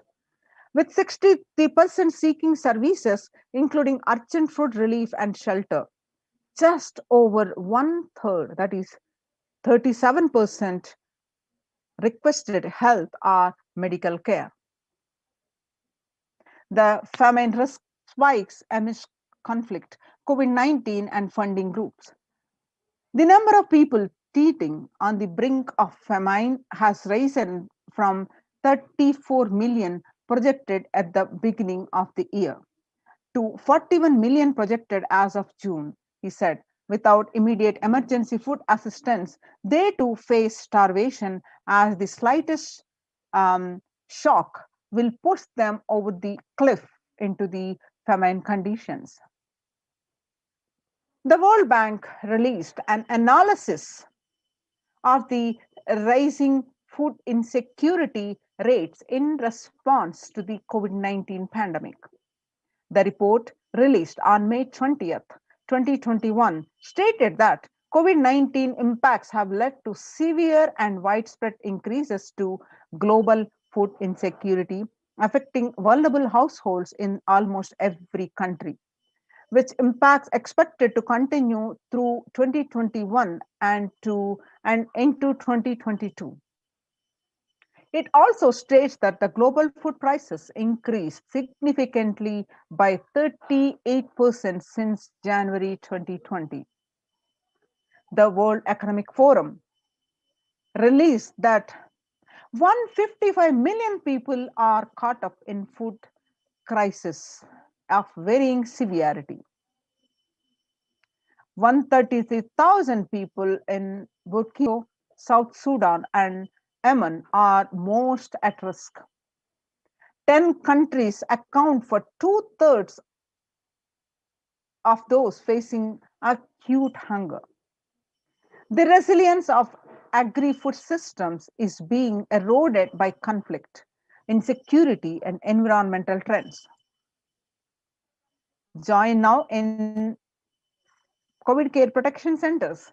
Register now through the link below, https://kailasa.org/kailasa care. Now let's understand what there are numerous countless times the Supreme Pontiff of Hinduism revealed the importance of the food that we take, how that food should be. He again and again, countless number of times, he revealed in his daily satsangs and on various occasions the importance of food that we take. One of the satsangs, he's revealed that what you eat contributes to what you think. What you think contributes to what you cognize. What you cognize contributes to who you are. So, what you eat directly affects what you are. Supreme Pontiff of Hinduism continues to say that is why I'm making the statement. You become what you eat. What is in your plate matters because that is going to become you. The violence-based food derived from killing animals and life negative chemical-based toxic food both harm the system equally. Organic vegetarian food is not just for health. It gives you an inner space, physical system, and physiological flow to develop the highest psychology. To develop highest psychology, not only your physical system, even your physiological flow needs to cooperate. Supreme Pontiff of Hinduism continues to say more powerful cognitions on you become what you eat. He says your brain is constructed for all these higher things. When you don't explore the higher things, you are bound to feed the lower things and keep your brain engaged for survival. If you don't explore the higher dimensions of consciousness, you will force yourself into the drugs and try to explore the hallucination.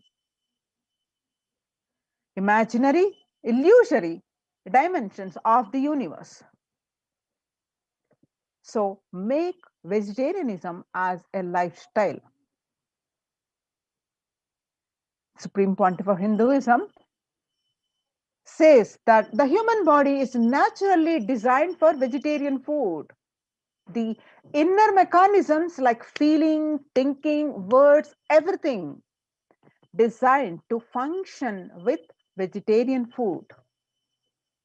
It is like having a generator which can handle only 220-volt current, or a UPS which can handle only 220 volts current, but it is given 20,000 volt current.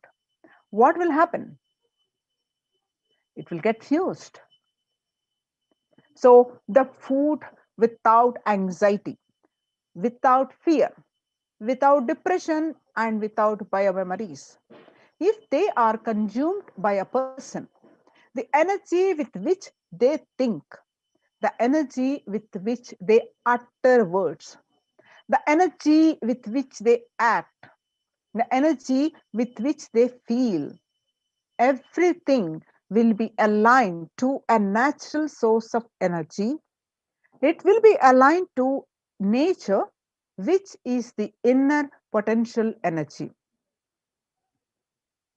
Now, we will have an understanding of Kailasas, Annalayas across the globe, which serve the free, organic, vegetarian, sattvic meal for one and all to eliminating the hunger. The developmental, economic, social, and medical impacts of malnutrition and famine have a critical impact on the individual, familial, community, national, ultimately on the global level. With the ongoing COVID-19 pandemic triggering an alarming spike in food insecurity, the United Nations have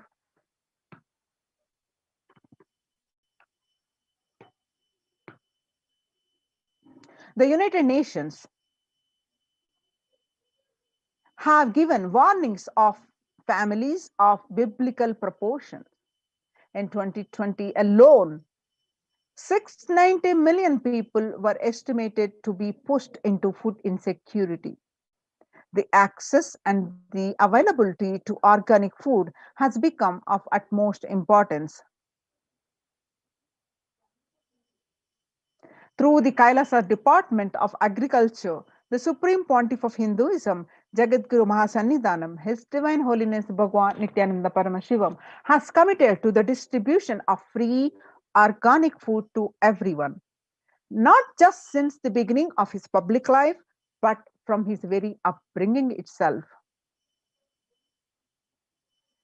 Kailasas Annalayas, the food bank estimated established all across the globe, distributes and serves the free vegetarian organic food for people of all caste, creed, religion, race, gender, and social standing. Under the symbol of Red Om, the providing relief work for natural and man-made calamities, working to eliminate the world hunger. The Supreme Pontiff of Hinduism beautifully says that we will revive the food supply system of Kailasa. Before you get hungry, food will be ready, and the continuous Annadan. I'm not giving you any fantasy. It is already becoming a reality. And you find the picture, the Supreme Pontiff of Hinduism himself serving the Annadan way back in 17 June, way back many years ago. And let us see some more pictures. This picture is taken on 2002, about 18 years ago, almost 20 years ago. 22nd November 2002, where you find the Supreme Pontiff of Hinduism himself serving the Annadanam. The pictures show that early days of Kailasa spiritual mission, where the Supreme Pontiff of Hinduism is offering the Annadan, the providing a free organic vegetarian meal on Kartikeya Deepam at Tiruvannamalai in India. In 2013, even with a fractured hand, the Supreme Pontiff of Hinduism, Jagadguru Mahasannidhanam, His Divine Holiness Bhagavan Nithyananda Paramashivam, engaged in the selfless work day and night, inspiring the peacekeepers of the sovereign order of Kailasa to engage in selfless service, leading the nation of Kailasa by example. In 2011, the Supreme Pontiff of Hinduism had a multiple compound fracture with the bone protruding out of the skin.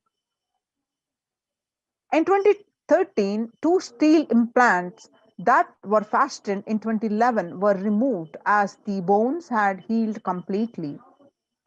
This picture is after that surgery. And now you can see the pictures which are taken on 3rd January 2012, where Supreme Pontiff of Hinduism himself serving the food at the Thane flood relief in Pondicherry. Some more pictures as part of the Thane flood relief on 3rd January 2012. Pondicherry Thane flood relief, you can see the thousands of devotees are served food. The picture is Nithyananda Annalaya inauguration by the Supreme Pontiff of Hinduism serving the food on 9th September 2011 in Tiruvannamalai, India. And the picture that you're seeing, where you see the Arogya Yoga Health Workshop, where you see the Supreme Pontiff of Hinduism serving one and all to the Annadan on 25th November 2005. And this picture that you're seeing, where you see the Supreme Pontiff of Hinduism serving the Annadan, the free food, to one and all as part of the Nithyananda Spurana meditation workshop way back in 2007. This picture clicked on 12th December at Salem, South India. And some more pictures are from Nithyananda Spurana meditation workshop in Tiruvannamalai, India on 20th September 2012. And Kartikeya Deepam celebrations, Tiruvannamalai, India, were 27th, 2012. Inner Awakening Meditation Workshop, and the picture clicked on 10th May 2017. Kalpataru Meditation Workshop in Tiruvannamalai, India on 10th April 27, where everyone present the free meditation workshop Kalpataru, where everyone was provided the free meals of Sattvic organic vegetarian meal. As part of the Kumbh Mela festival, the Kumbh Mela where the Bandara feast served for respected spiritual leaders and Hindu monks. The picture clicked on 5th May 2016. Kalpataru meditation workshop on 28th April 2016, where the thousands have fed this free meditation workshop during the Kumbh Mela in 2016. The pictures that you're seeing are from the Arunachala Sarvajnapeetham, Tirunamalai, India. The pictures clicked on 11th March 2017. The pictures that you're seeing are Tiruchengodu Sarvajnapeetham, where you see the peacekeepers of Kailasa are serving the continuous Annadan at this Adhinam. And these pictures, specific pictures, are clicked on 18th August 2019. The pictures you're seeing are from the Western Hemisphere, where the continuous Annadan distributed during the Guru Purnima, that is the traditional celebration of Guru. These pictures are from 6th July 2019. And this picture that you're seeing are from the Sadashivoham meditation workshop at Adi Kailasa Sarvajnapeetham, clicked on 8th December 2016. Annadan service continues in the midst of the COVID-19 crisis. The picture that you're seeing where peacekeepers of Kailasa are distributing the continuous Annadan, the pictures are clicked on 30th May 2020. Now let us see what is the need for the Annadan, and one of the example, what happened during the Bengal famine of 1943, the proof of necessity for Annadan. What I found in researching the Bengal famine was that Churchill did several things that greatly aggravated the death toll. India was being used extensively for the war effort. Indian resources, Indian soldiers, and Churchill repeatedly refused to acknowledge the fact that the extent to which India was used could lead to famine. Viceroy to India, Archibald Wavell, called the Bengal famine one of the greatest disasters to have befallen people under British rule, and said the reputational damage was incalculable. During one government discussion about famine relief, Secretary of State for India Leopold Amery recorded Mr. Churchill saying that any aid sent would be insufficient because Indians bred like rabbits.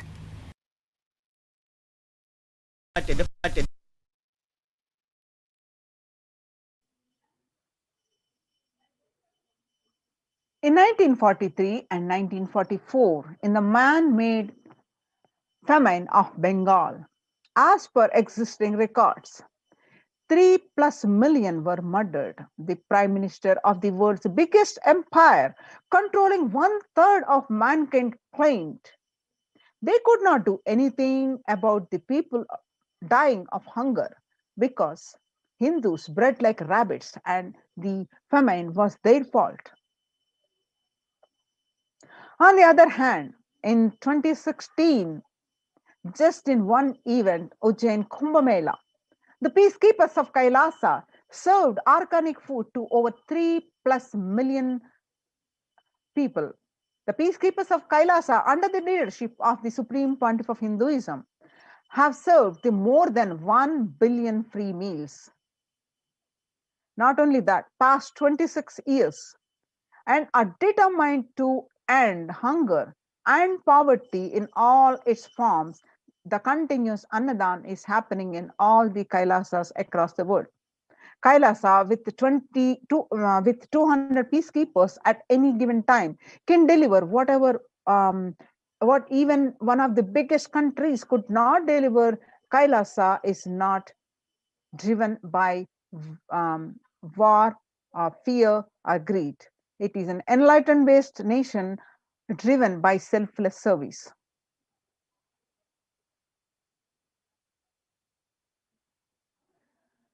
The scriptural reference according to the Taittiriya Upanishad, chapter 3, verse 9, it says that in the Vedagamas, the source of Hindu scriptures, the Taittiriya Upanishad that Annam Bahu Kurvita, that is, that which means let us produce food in large quantities. Through the widespread distribution and promotion of free, healthy, organic food, Kailasa's global peacekeepers, led by the Supreme Pontiff of Hinduism, serve such that we may achieve food security, improve nutrition, and promote the sustainable agriculture globally. Annadan is and poverty and hunger in all its forms. Join now the COVID care protection centers. Register now through the link below, https://kailasa.org/kailasa care. Now let us see the revelations by the Devi Parashakti on 12th May 2021. Devi revealed that through the Supreme Pontiff of Hinduism that I came as Nija Avatar. I am blessing you, listen. People, listen. To do good to all of you, I have taken the form of Nithyananda and came down as Nija Avatar. People of India, listen carefully. Listen. Time after time, Bharatam is Jnana Bhumi, where the enlightenment beings come. We cannot make Jnana Bhumi as infertile. Enlightened beings have to come. They have to live. It has to flower. Few hypocrites, because they are stuck in delusion, we cannot sacrifice the world. Cosmos cannot be destroyed. The ship I did to save the cosmos from being destroyed, that is called Adi Kailasa. The ship I did to protect beings from Pralaya in Adi Kailasa because of conspiracy of the Drohis and enemies rule, the captain has to leave the ship. Before 12 years, knowing the great deluge that is going to happen, the all Aushadas, by this Guru Purnima, that Jnana Rasavadam, Navapashana is going to flower. Allow people to come and take a dip in Navapashana flower. People, whoever comes and dip in Vaidyasarovar, they will not have death, they will not have corona. Crores and crores of people will come in line. Every day they will take a dip in the Ananda Lingam. 30th May 2021, Devi continued her revelations that listen well to my words. For India, I made ship as protection. The Nithyananda Navapashana Lingam in Vaidyasarovar. Go to Adi Kailasa. O Indians, listen. All those regretting losing Nithyananda Nija Avatara without confusion, until without taking just as a lip service, go to Adi Kailasa. Scores of people will come there looking for health, Navapashana water feast and medicine, to get health and protection and enlightenment. To protect India from the great destruction, I, Parashakti, made this huge ship. Even if captain is not there, ship is there. When the first world countries closed the borders during a massive global emergency, Kailasa has opened its doors to one and all without exception. The various COVID care protection centers across India are Adi Kailasa in Bidadi, Bangalore, Salem Adinam in Tamil Nadu, Tiruvannamalai Adinam in Tamil Nadu, Rajapalam Adinam in Tamil Nadu, Puduvai Adinam in Pondicherry, Pattanam Adinam in Tamil Nadu, Srirangapadi Adinam in Tamil Nadu, and Sripuram Adinam in Hyderabad, Madurai Adinam in Tamil Nadu, Avattipalam Adinam in Erode, Tamil Nadu, Huzur Adinam in Tamil Nadu, Baroda Adinam in Gujarat.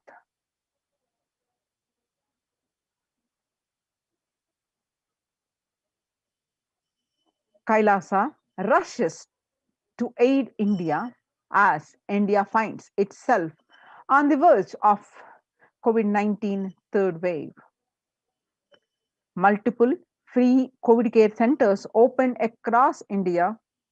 Various social services offered during the pandemic in Kailasa's de facto spiritual embassies across India. Spiritual services offered during the pandemic in Kailasa's de facto spiritual embassies across India and cosmic revelations on global pandemic. Free social services offered during pandemic in de facto spiritual embassies across India. The medical care, which is include allopathy, Ayurvedic and Siddha medicine. The infrastructure to accommodate thousands. Accommodation for multi-layered quarantine.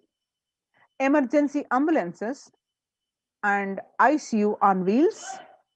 Personal protective medical equipment. Food security management through food banks and organic farming.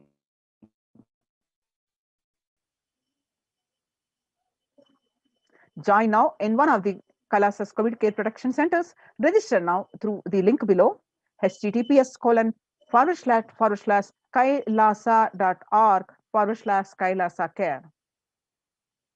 Now let us see the arrangements and how the Kailasa ecosystems are getting ready, especially in Adi Kailasa, how the arrangements and how it got prepared to facilitate. You see the pictures of the groceries collected for Annadan. You see the Ayurvedic Sattvic vegetarian food to one and all.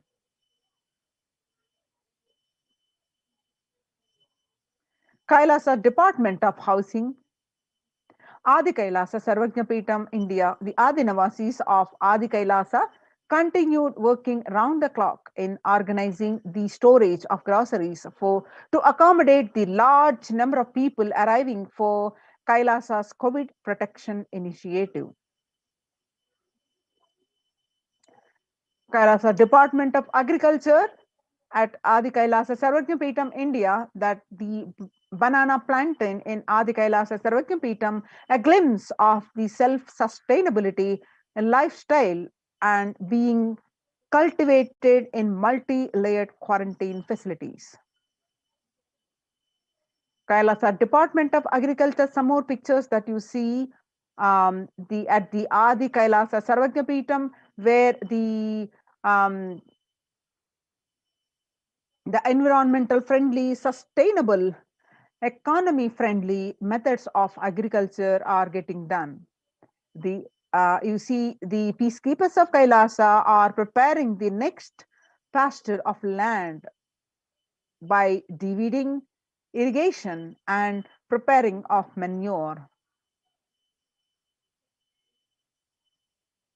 Some more pictures of the Kailasa's Department of Housing. Adi Kailasa Sarvajnapeetam, India. Adinavasis are working in full swing, helping to facilitate all the requirements needed to accommodate the hundreds and hundreds of people coming in for protection from the COVID-19 pandemic. Kailasa Department of Health, Adi Kailasa Sarvajnapeetam, India, as the third wave of COVID-19 hits the world, the medical and emergency response team raises their preventive measures. Each individual is guided to take at least 11 minutes of vaporization before meal and receive their supplements. Kailasa Department of Agriculture, Adi Kailasa Sarvajnapeetam, India. The organic sattvic meals include a balance of steamed rice cakes, curries, and fruits. All items are verified per meal and distributed to different locations on Adi Kailasa campuses. Join now in Kailasa's COVID care protection centers and register now through the link below, https://kailasa.org/Kailasa care. We'll continue the segment after a short break.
What I mean by the word e-Kailasa, listen intensely. Enlightenment ecosystem, literally enlightenment itself, in your own home, wherever you are. If you cannot come to Kailasa, it's okay. Kailasa can come to you.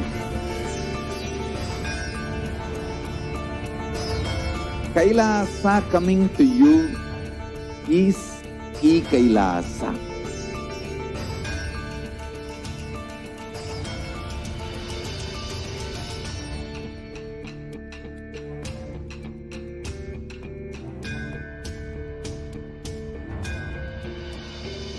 I will revive Hinduism. I am a Hindu revivalist, not by any revolution, but by evolution.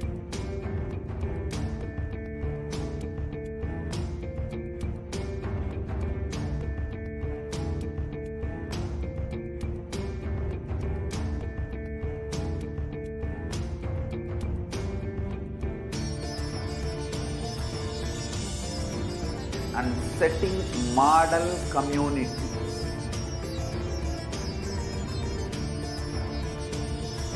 Kailasas, enlightenment ecosystems, Sarvanya Pitas all over the world.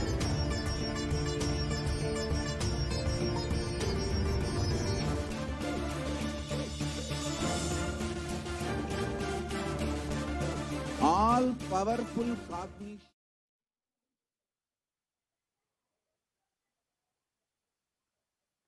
Welcome back. Now let's continue the Kailasa's de facto spiritual embassies, COVID care protection centers with the Supreme Pontiff of Hinduism, Jagadguru Mahasannidhanam, His Divine Holiness Bhagwan Nithyananda Paramashivan's blessings. So let us understand more of what are the other arrangements and majorly are happening. See, before that, let's understand the world statistics some more here. The world today, the younger adults are more likely to report symptoms of anxiety and or depressive disorder during the COVID-19 pandemic. Ages 18 to 24 The 56.2% ages 25 to 49, 48.9, and ages 38 to 39, 40 to 64, 39.1, and ages 65 plus is 29.3.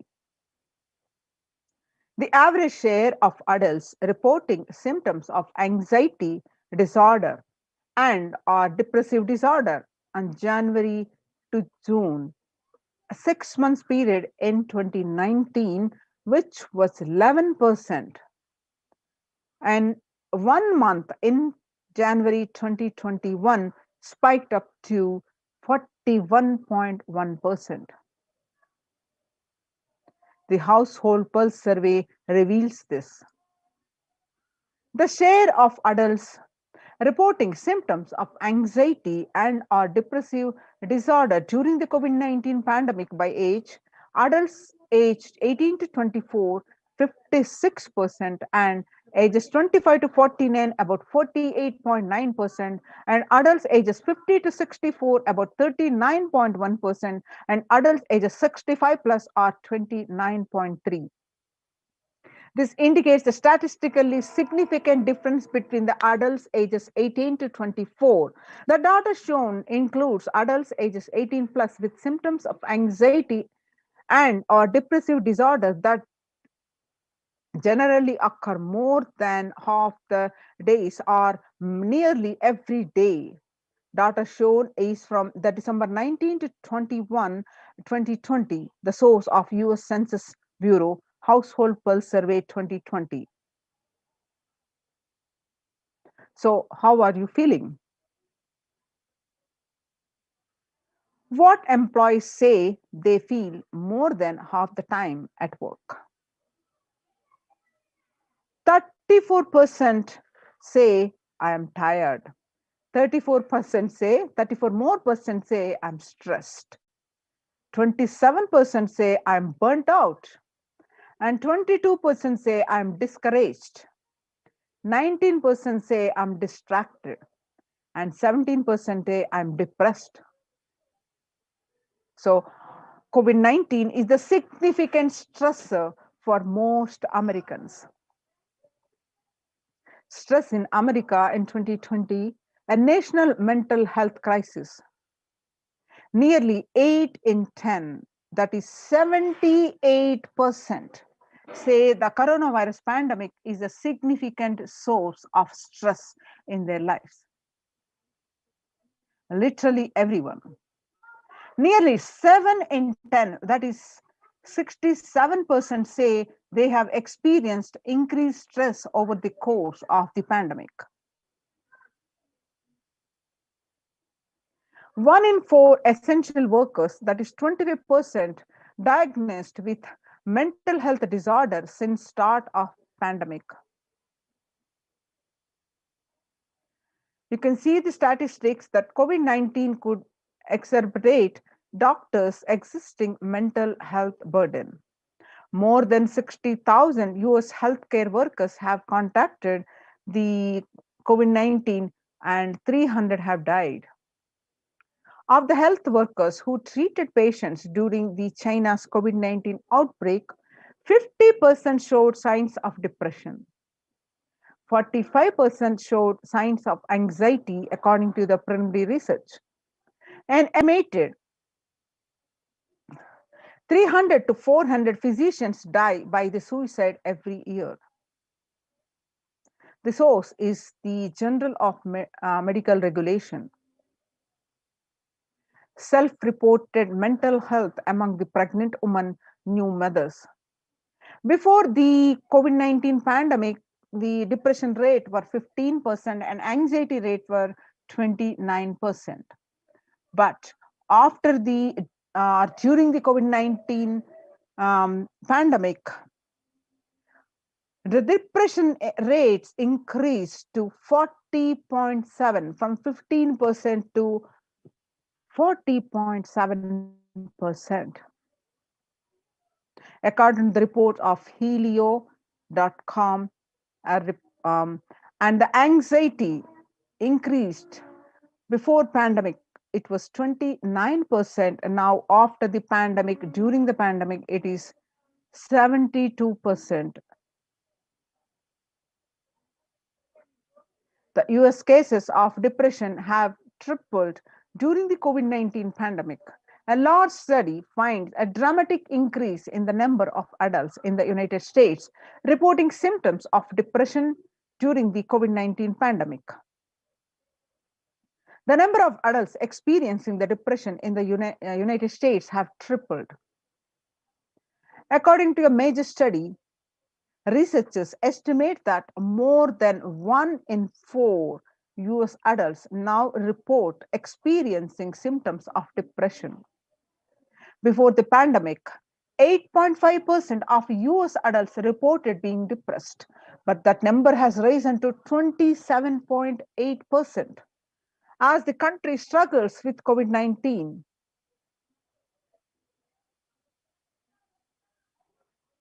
The more statistics that you see, the young workers hit the hardest.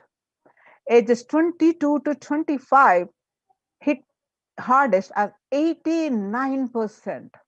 Ages 26 to 37%, 83%.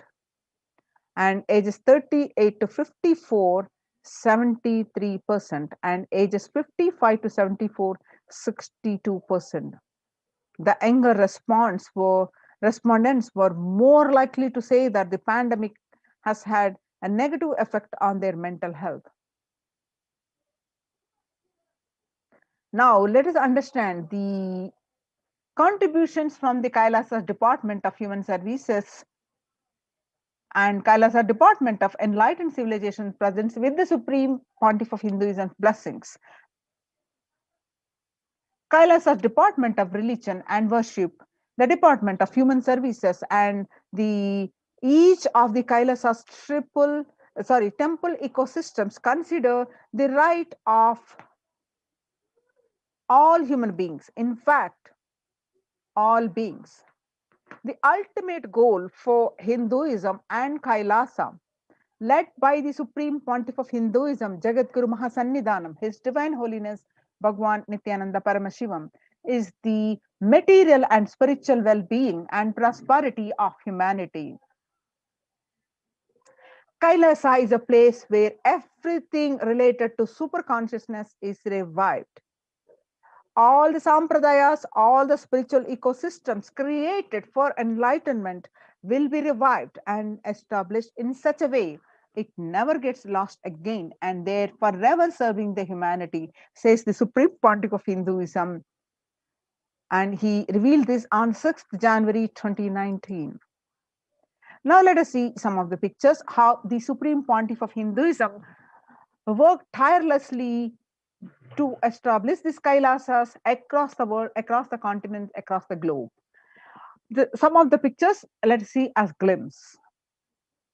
The glimpses that we are seeing are taken on 21st October 2006, following the meditation under a sacred banyan tree in Adi Kailasa. The peacekeepers of Kailasa, along with children of Nithyananda Gurukul, celebrate the auspicious occasion of Deepavali, Adi Kailasa, Bidadi, and India. The pictures that you are seeing are 22nd December 2018.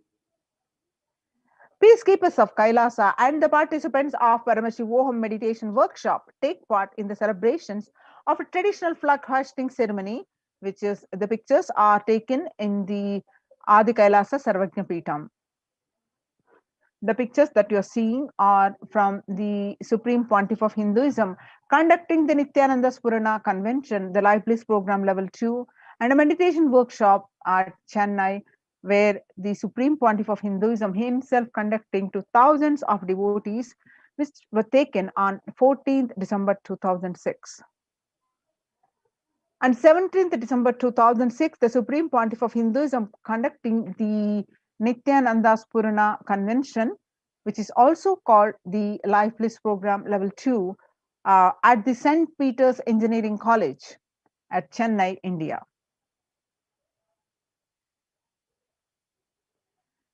And the pictures that you are seeing are the peacekeepers of Kailasa and the Supreme Pontiff of Hinduism embark on the Himalayan Yatra, the traditional sacred pilgrimage to the Himalayan mountains, and up to the river Ganga, Harshil, India.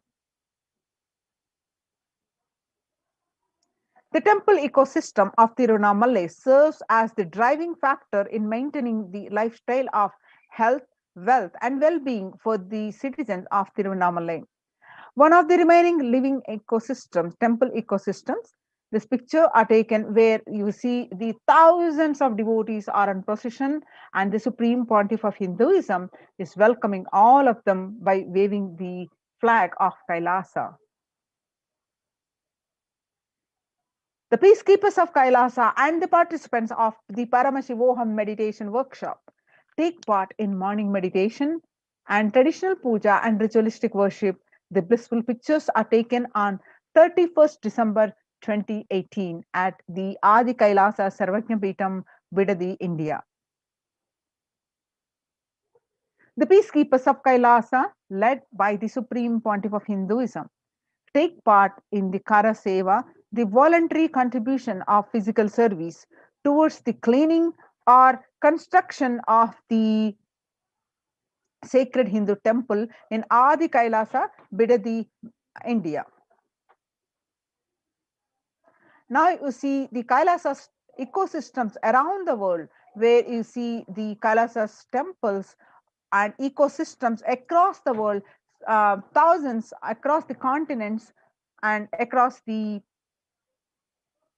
globe, where you'll find the Kailasas ecosystems are established by the Supreme Pontiff of Hinduism.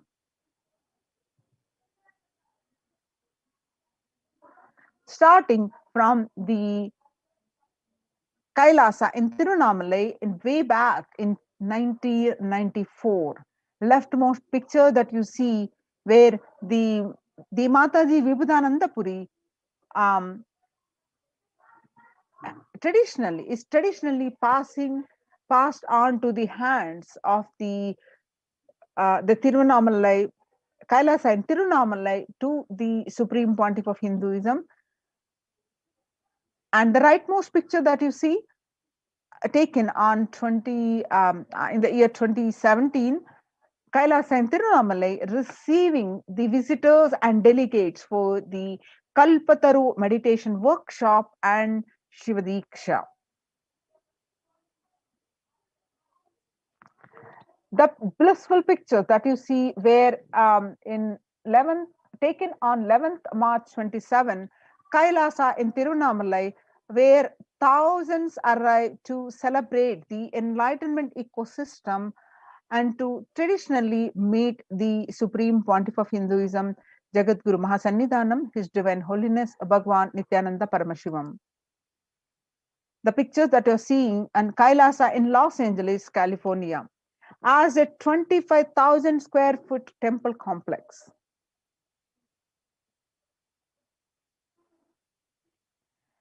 Housing 80 plus deities. It is one of the largest Hindu temple ecosystems in the West.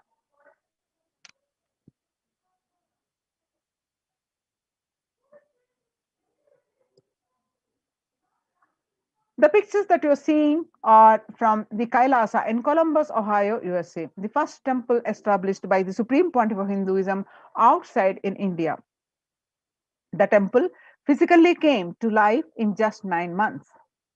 The chief presiding deities of the temple are Nithyanandeshwara Paramashiva and Nithyanandeshwari Paramashakti. The deities are 7 feet tall, made of granite and weighing 6 tons. And their divine faces have been directly hand-carved by the Supreme Pontiff of Hinduism. The pictures that you're seeing are from Kailasa in Seattle, Washington, USA, housing the blissful dancing form of Ganesha. The temple has the largest living Nataraja deity outside of India. The Kailasa in Seattle is also known as the Chidambaram of the West. The Chidambaram temple, the ancient Hindu temple where Paramashiva resides as Nataraja, the cosmic dancer, expressing the Akasha space.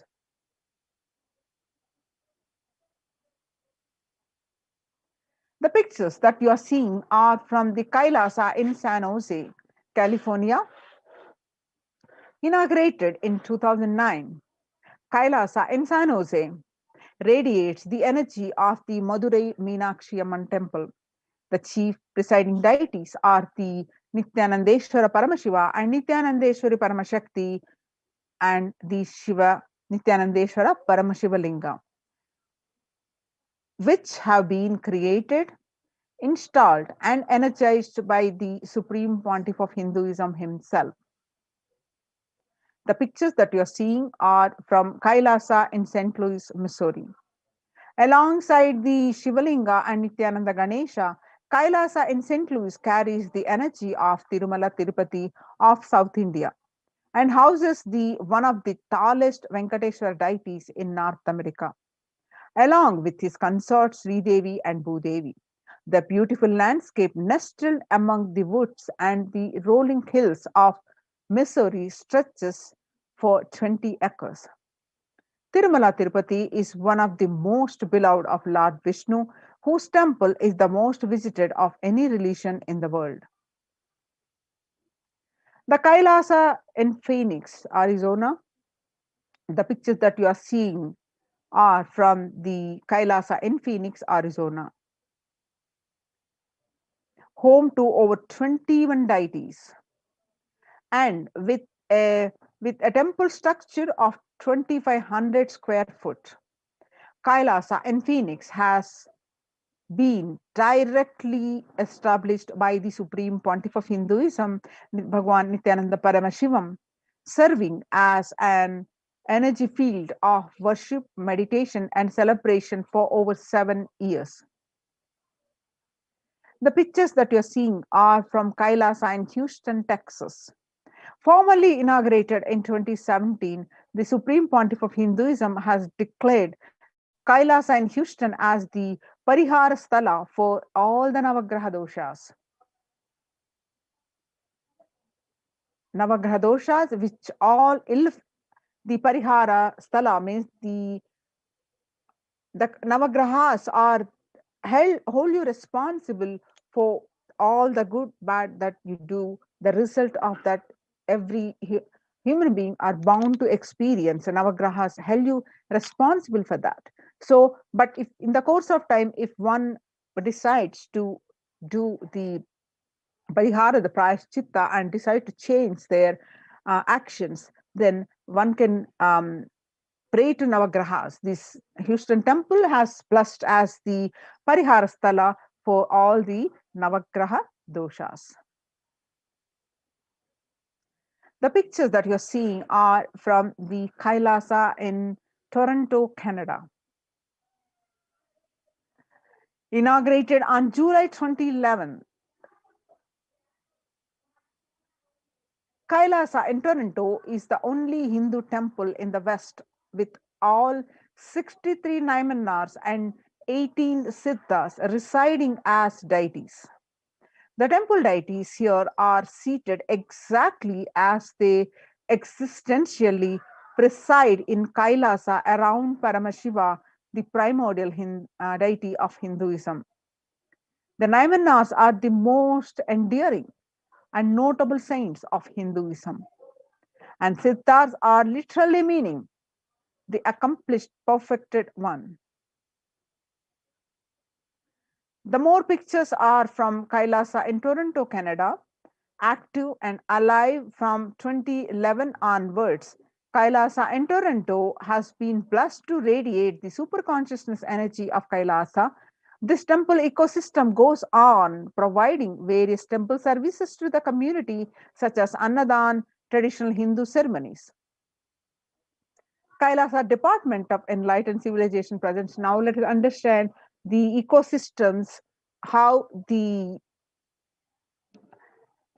participants who joined the Kailasa protection centers how they are doing the morning routine as part of the other activities, how it is helping their spiritual and physical well-being. The morning spiritual routine and the enlightenment ecosystem with the blessings of the Supreme Pontiff of Hinduism.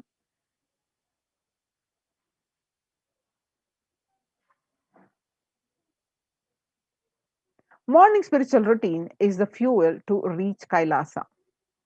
Morning routine and the chemical changes it brings in you and the healing it does in your system.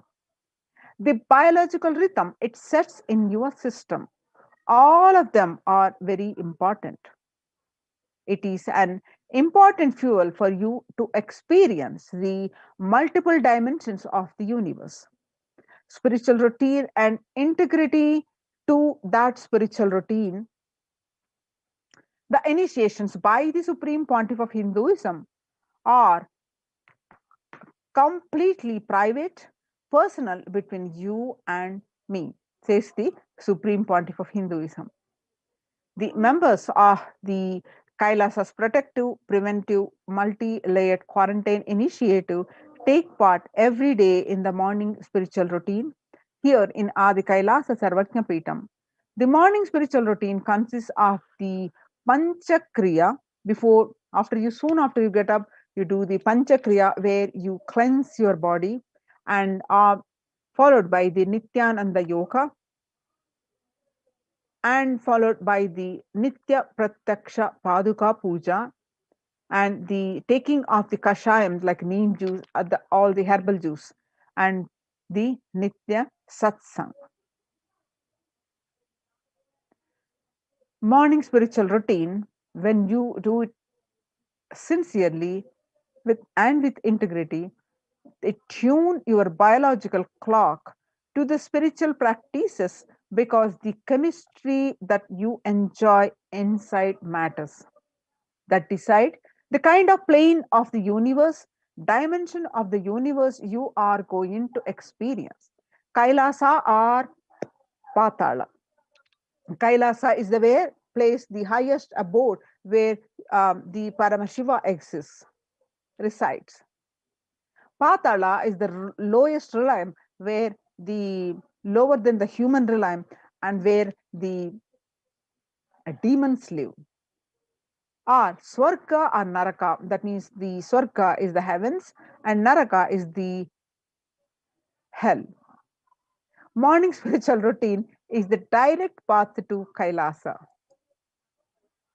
The Supreme Pontiff of Hinduism says, person who is in love will wait to spend time with the beloved. If you are a seeker, you will be waiting for this 5 hours every day because that is the time you get near what you are speaking, what you are seeking closely. A person who is in love will be waiting to spend time with the beloved. A person who is seeking will be waiting to spend these 4 hours because this is the time you get closest to what you are seeking. Your seeking takes shape into the system. When your beloved comes near you, if you are tired and love is gone, dead. During the morning 4 hours, if you are bored, your seeking is dead, gone. You need thorough overhauling inside you. You need to ask yourself, you need to question many of your answers. You need to bring pure questioning back to your life, says the Supreme Pontiff of Hinduism. The Panchakriya involves the 5 powerful processes to remove the toxins and impurities from your system. Just like how we take a shower every day to clean the external parts of the body, Panchakriya is a powerful process cleansing the internal, a powerful cleansing processes which cleanses the internal organs of our body.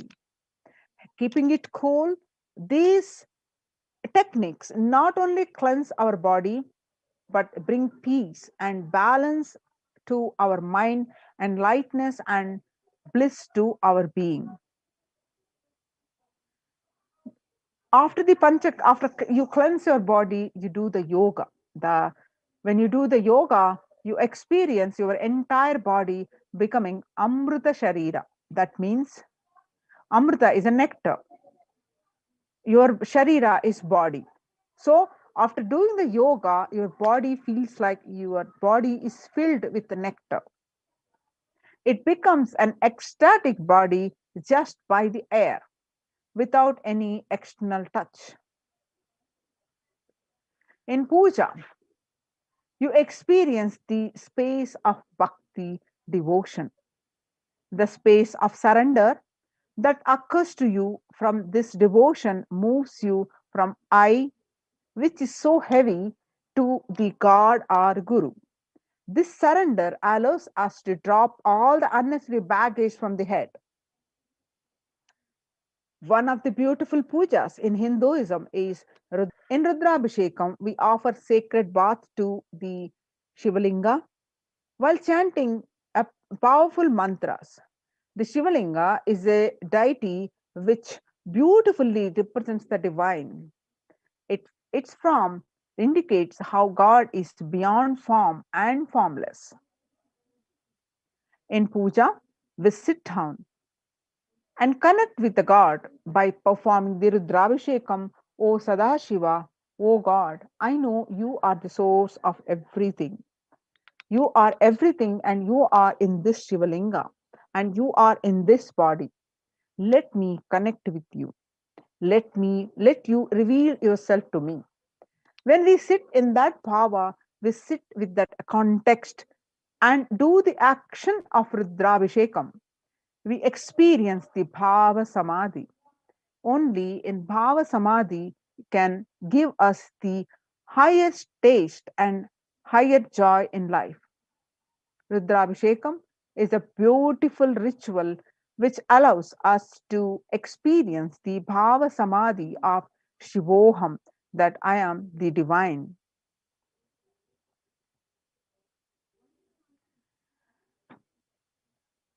When you are integrated to the morning spiritual routine, you manifest Shaktis and spiritual powers with the when you are integrated to this morning spiritual routine. If you just follow this morning 5 hours, enough.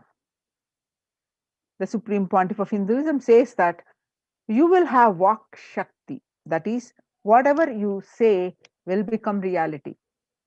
All Shaktis manifesting in you, because all the obstacles for manifesting Shaktis, the tiredness, the boredom, pitta, fatigue, everything will be churned out in that morning 5 hours. The morning puja is the most powerful mandala process. Shakti Pata, melting your being, and then sitting and listening to the sacred truths, constantly inspiring, engaging, alive, awakening. Just this morning 5 hours. If you can bring integrity and authenticity, all the obstacles stopping you from power manifestation will disappear.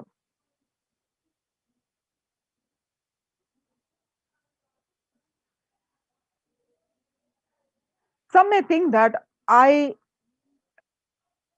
can do the morning spiritual routine from my home. You can perform all the spiritual practices by yourself, like the morning yoga and Nitya Puja.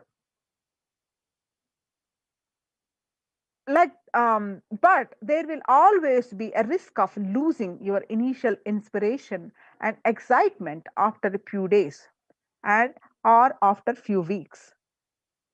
Living in the enlightenment ecosystem, even if your boredom or tiredness try to pull you down, the Sangha will support you, help you by giving the wake up call and supporting you to complete your incompletions.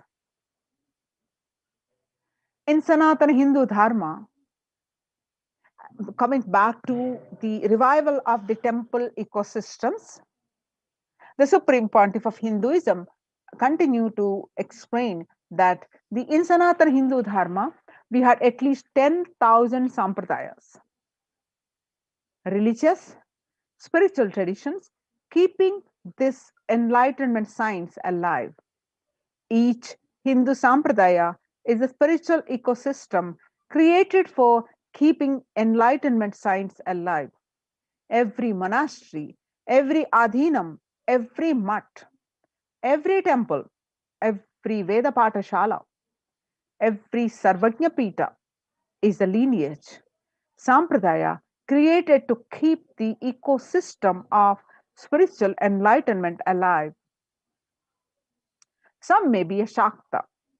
These are the various traditions or Sampradayas in Sanskrit. Some may be a Shakta, some may be a Yoga, some may be Vedanta, some may be Tantra, some may be Shakta Vedanta, some may be Shaiva Tantra, some may be Yoga Vedanta, some may be Yoga Shaiva, some may be Vaidika Shaiva, all kinds of permutation and combination. Each temple, each mutt, each monastery, each adhinam, each Veda Patashala, each Sannyasa Sampradaya is a spiritual ecosystem created to keep the enlightenment science alive of that Sampradaya. Join now. This COVID care protection centers register now through the link below https colon forward slash kailasa.org /Kailasa care. Now let us see the glimpses from the morning spiritual routine from the Adi Kailasa Sarvajna Peetam. More glimpses from the members enrolled in Kailasa's COVID protection initiative as they practice the morning spiritual routine, which consists of Nithyananda Yoga, Guru Puja and Shiva Puja as a Nitya Puja daily routine, and the listening of the satsangs. In the enlightenment ecosystem of the headquarters of Adi Kailasa, Bidadi, Bangalore. We just had understood that the morning spiritual routine makes up the first 5 hours everyone's day, including the Panchakriya. It is one of the most fundamental and vital practice for seeker, anyone on the path to achieve enlightenment, to achieve the ultimate superconsciousness space of Paramashivoham.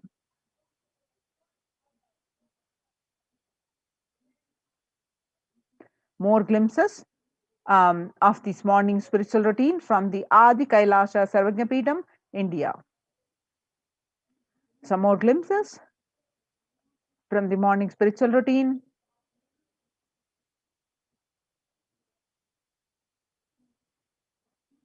Some more glimpses that you can see.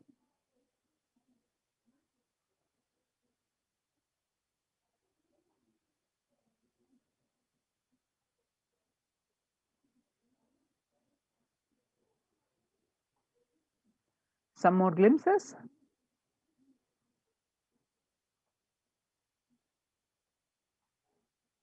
The puja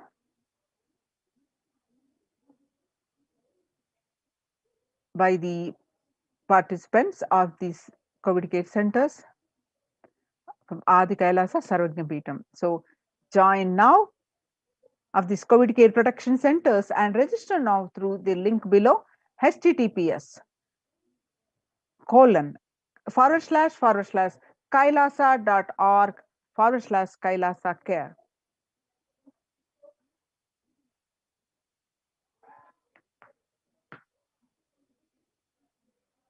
We'll continue this after a short break.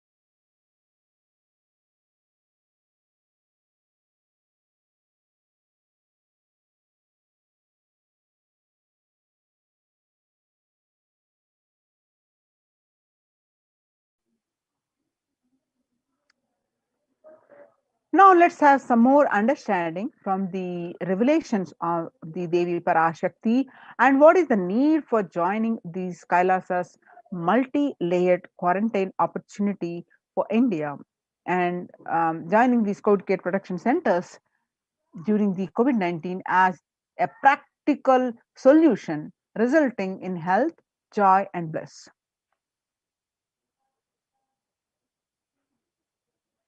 Let's listen from Devi Revelations, which is in language, and we will be will have the translation of the Devi's revelations.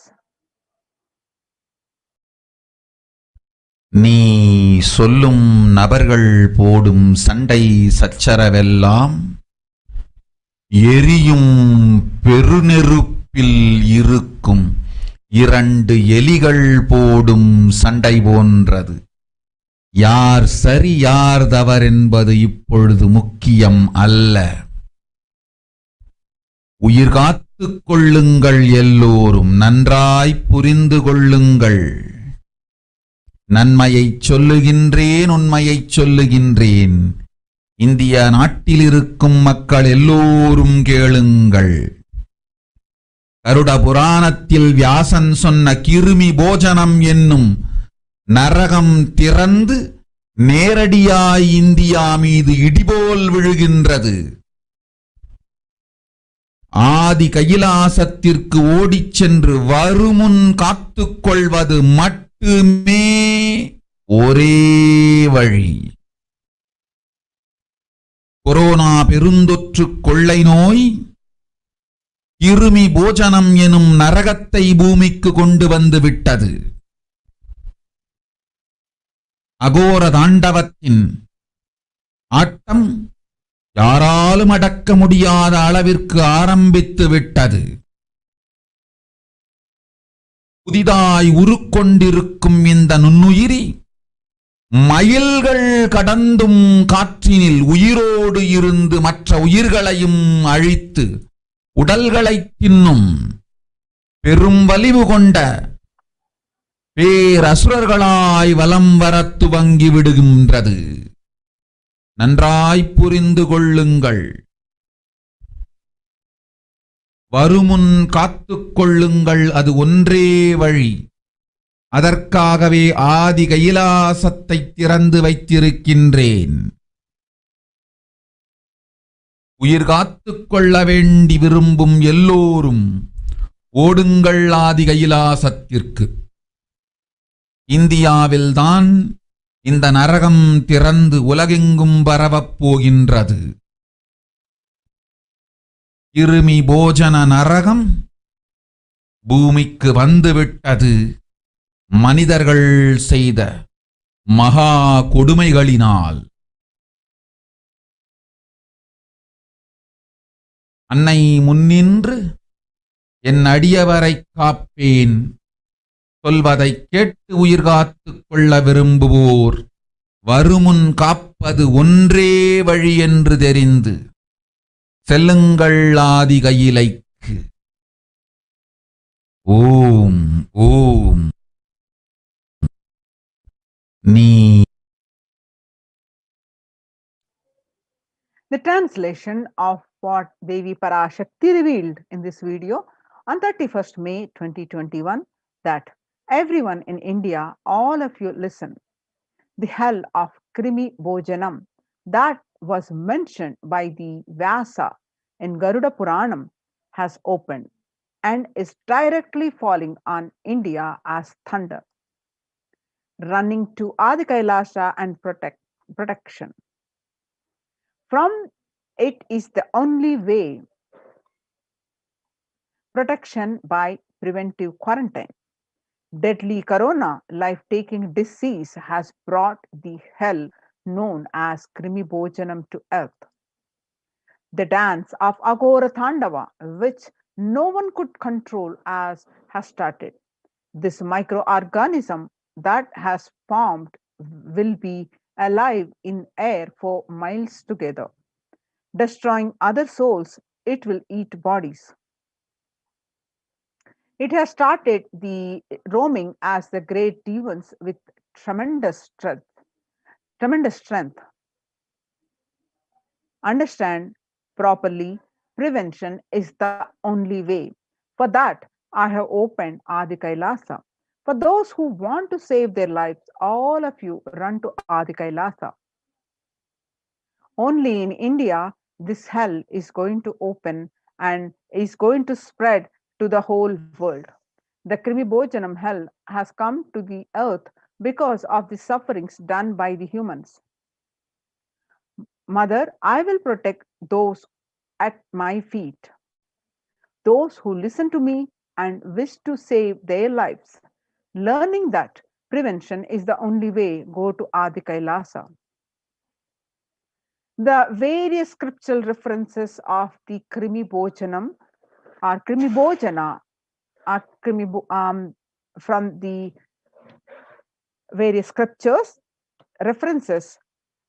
Krimi Bhojana is one of the 28 hells described in Hindu scriptures. That means people are sent to suffer in a pit to be eaten up by the worms.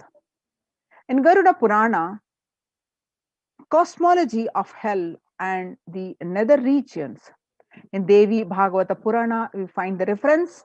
Devi Bhagavata Purana, various references on chapter 21 on narrative of hells and chapter 22 on the narrative of the sins leading to hells. And in the Shiva Purana, chapter 16, uplift from hell, section 5, and Skanda Purana, chapter 12, redemption of hells, chapter 2, the merit of visiting Setu, chapter 38, the glory of Danishkoti, and Brahmanda Purana, chapter 12, 20, the hell in nether regions, and chapter 106, sufferings in hell, and in Padma Purana, chapter 48, section on the nether world. And you see the various statistics of this corona around the world. The total deaths so far 3 million, and the total confirmed cases are close to 140 million. And various statistics suggest that the COVID now is airborne. Scientists say now that authorities think so too. A quiet revolution has permeated global health circles. Authorities have come to accept what many researchers have argued for over a year. The coronavirus has spread through the air. The new acceptances by the World Health Organization and the US Centers for Disease Control and Prevention comes with the concrete implications. Scientists are calling for ventilation systems to be overhauled, like public water supplies were in the 1800s after petted pipes were found to harbor cholera. Clearer indoor air won't just fight the pandemic, it will minimize the risk of catching flu and other respiratory infections that cost the US more than 50 billion a year. Research said in a study in the Journal Science on Friday.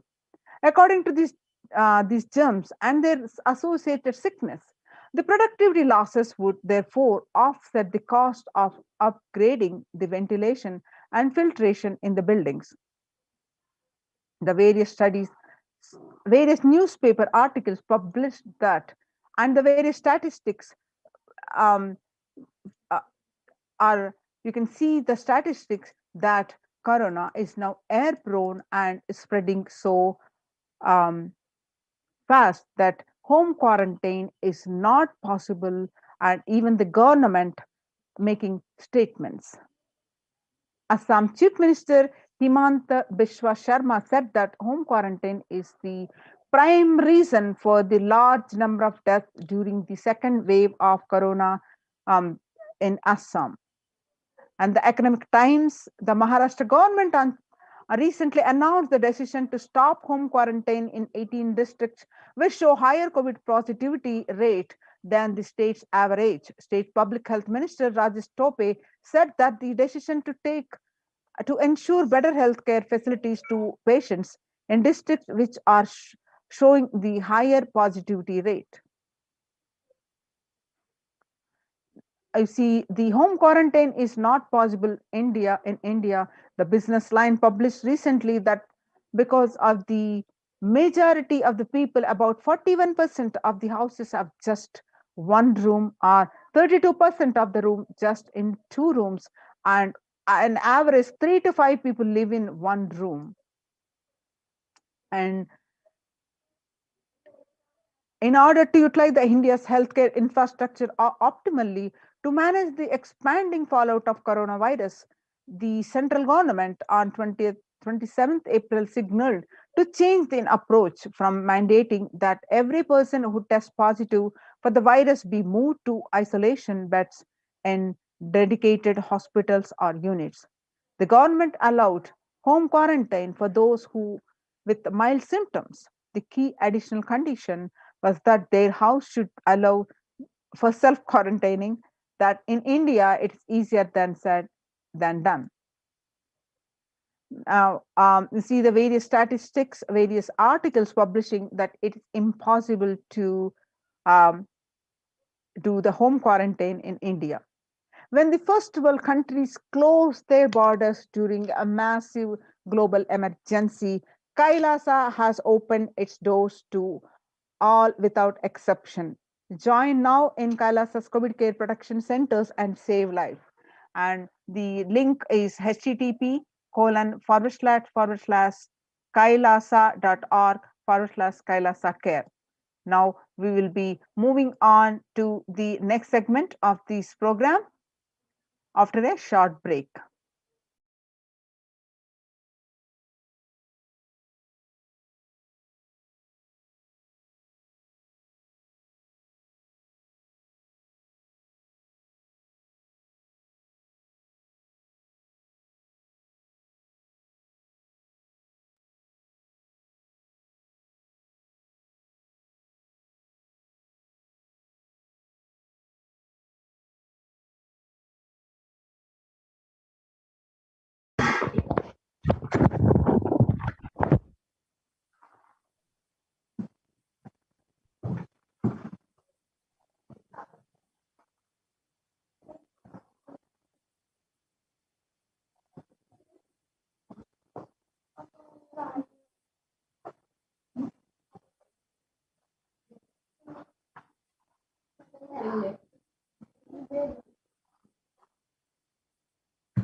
What I mean by the word e-Kailasa, listen intensely. Enlightenment ecosystem, literally enlightenment itself in your own home, wherever you are. If you cannot come to Kailasa, it's okay. Kailasa can come to you. Kailasa coming to you is e-Kailasa.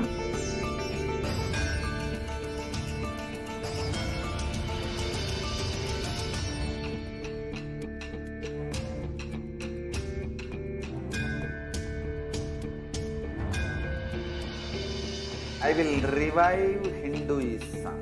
I am a Hindu revivalist, not by any revolution, but by evolution.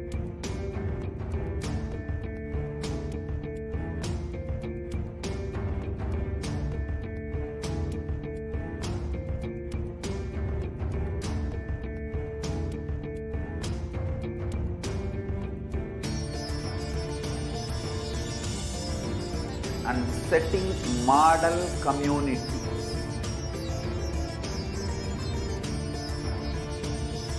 Kailasas, enlightenment ecosystems Sarvanya Peethas all over the world.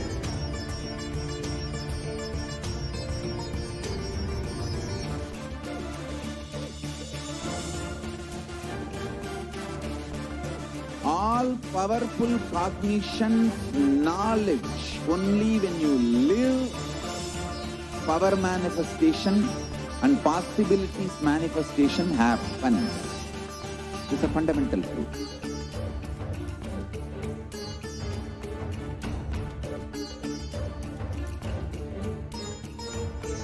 Hinduism cannot live exclusively as one sampradaya. No.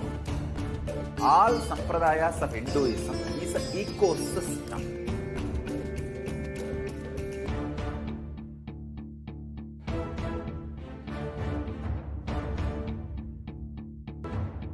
So don't keep quiet thinking that if one sampradaya is attacked, only that sampradaya is going to be affected. All of us are ecosystem.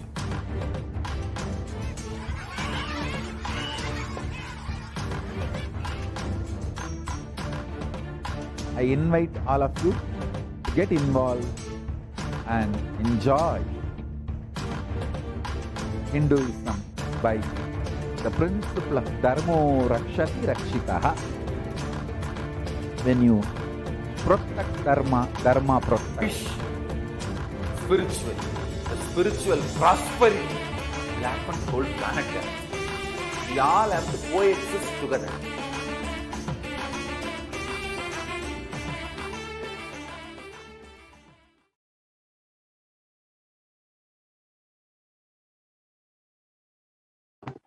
Nithyanandam, welcome back to all of the viewers who are joining us today. I'm sure every one of you is eagerly awaiting the live satsang with the Supreme Pontiff of Hinduism. The Supreme Pontiff of Hinduism will be gracing us at 10 p.m. Indian Standard Time.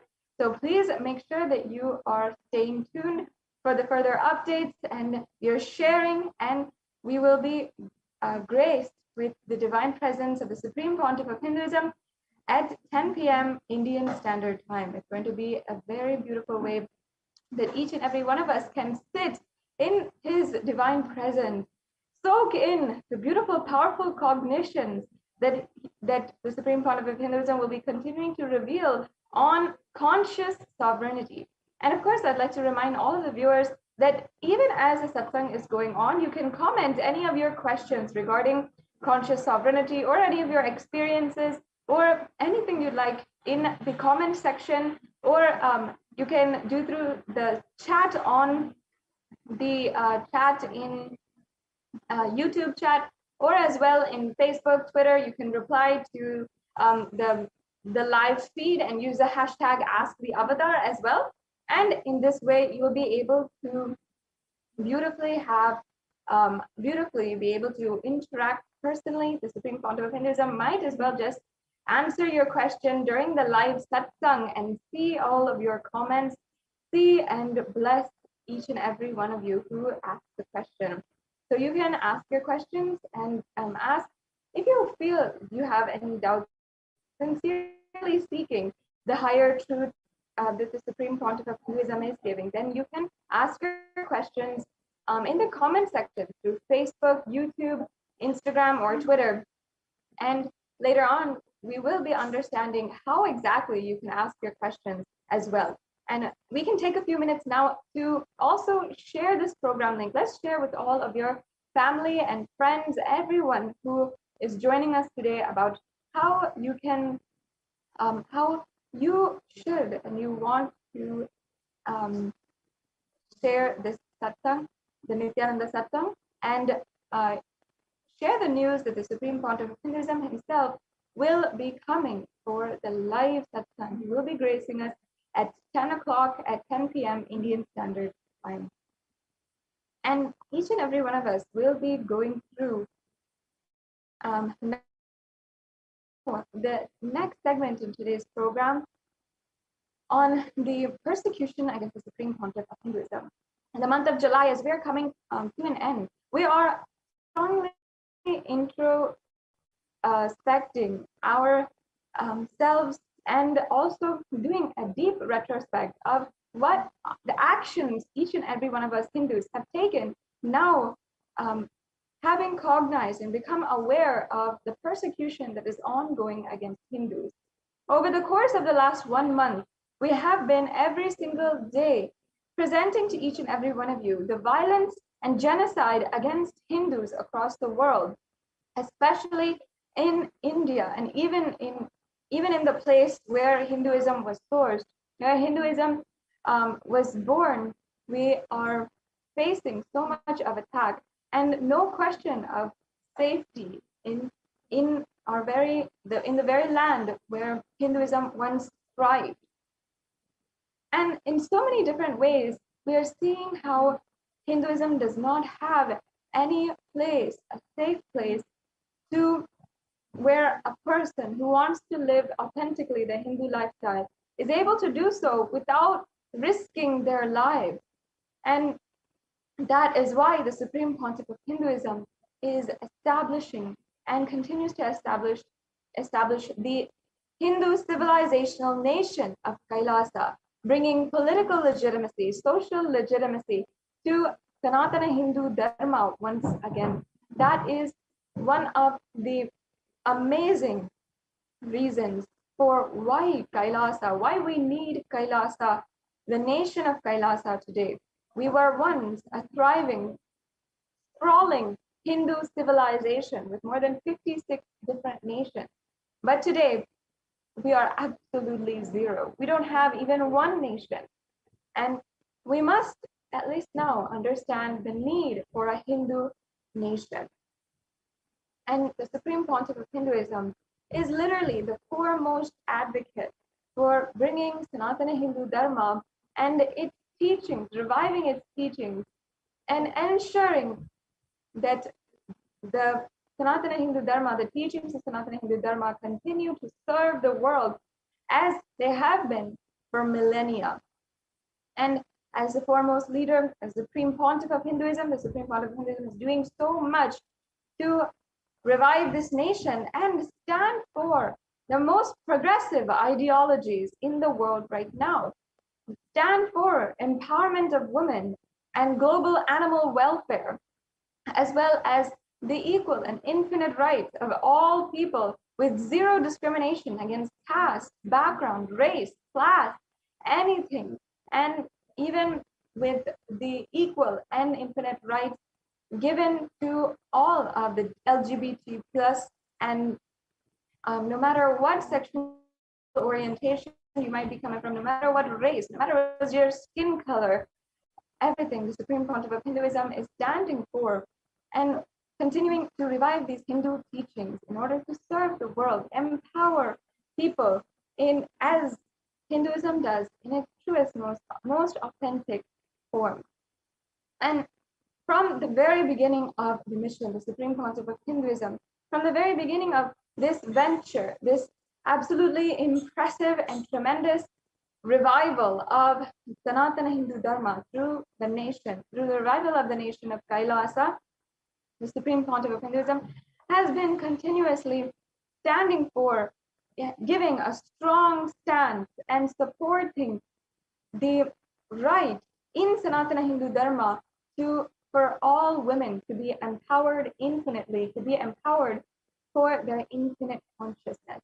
And the Supreme Pontiff of Hinduism, though this might be a very taboo or even progressive stance that the Supreme Pontiff of Hinduism has taken, he still has been standing by it, and no matter what, ensuring continuously that he is standing by these extremely profound, strong stances where all women in Kailasa are even given the right to worship, are given the right to take up sannyas, and given the right to live a violence-free life, which women across the world do not even, very rarely women are able to say for themselves. They live in a violence-free world strongly, without even a question of the safety in the hands of whom they are trusting. And yet the Supreme Pontiff of Hinduism has successfully created ecosystems where so many different women could be empowered.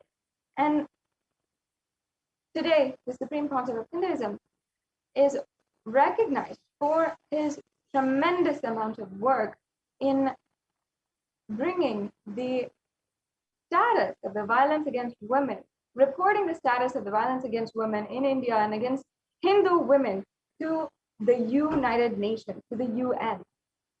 And the Supreme Pontiff of Hinduism is the foremost leader and advocate for eliminating all violence against women. And the work that the Supreme Pontiff of Hinduism is doing for this is literally creating so many different concrete measures in order to eliminate violence, in order to create conflict-free and violence-free ecosystems. And the Supreme Pontiff of Hinduism has done so, has shown by example, be it any of the Hindu ecosystems where literally women are able to express themselves, express their inner strength, and harness their inner strength to take up and be empowered in leadership positions, in administrative positions. In Kailasa, around the world, more than 2/3 of the leadership positions are filled by women.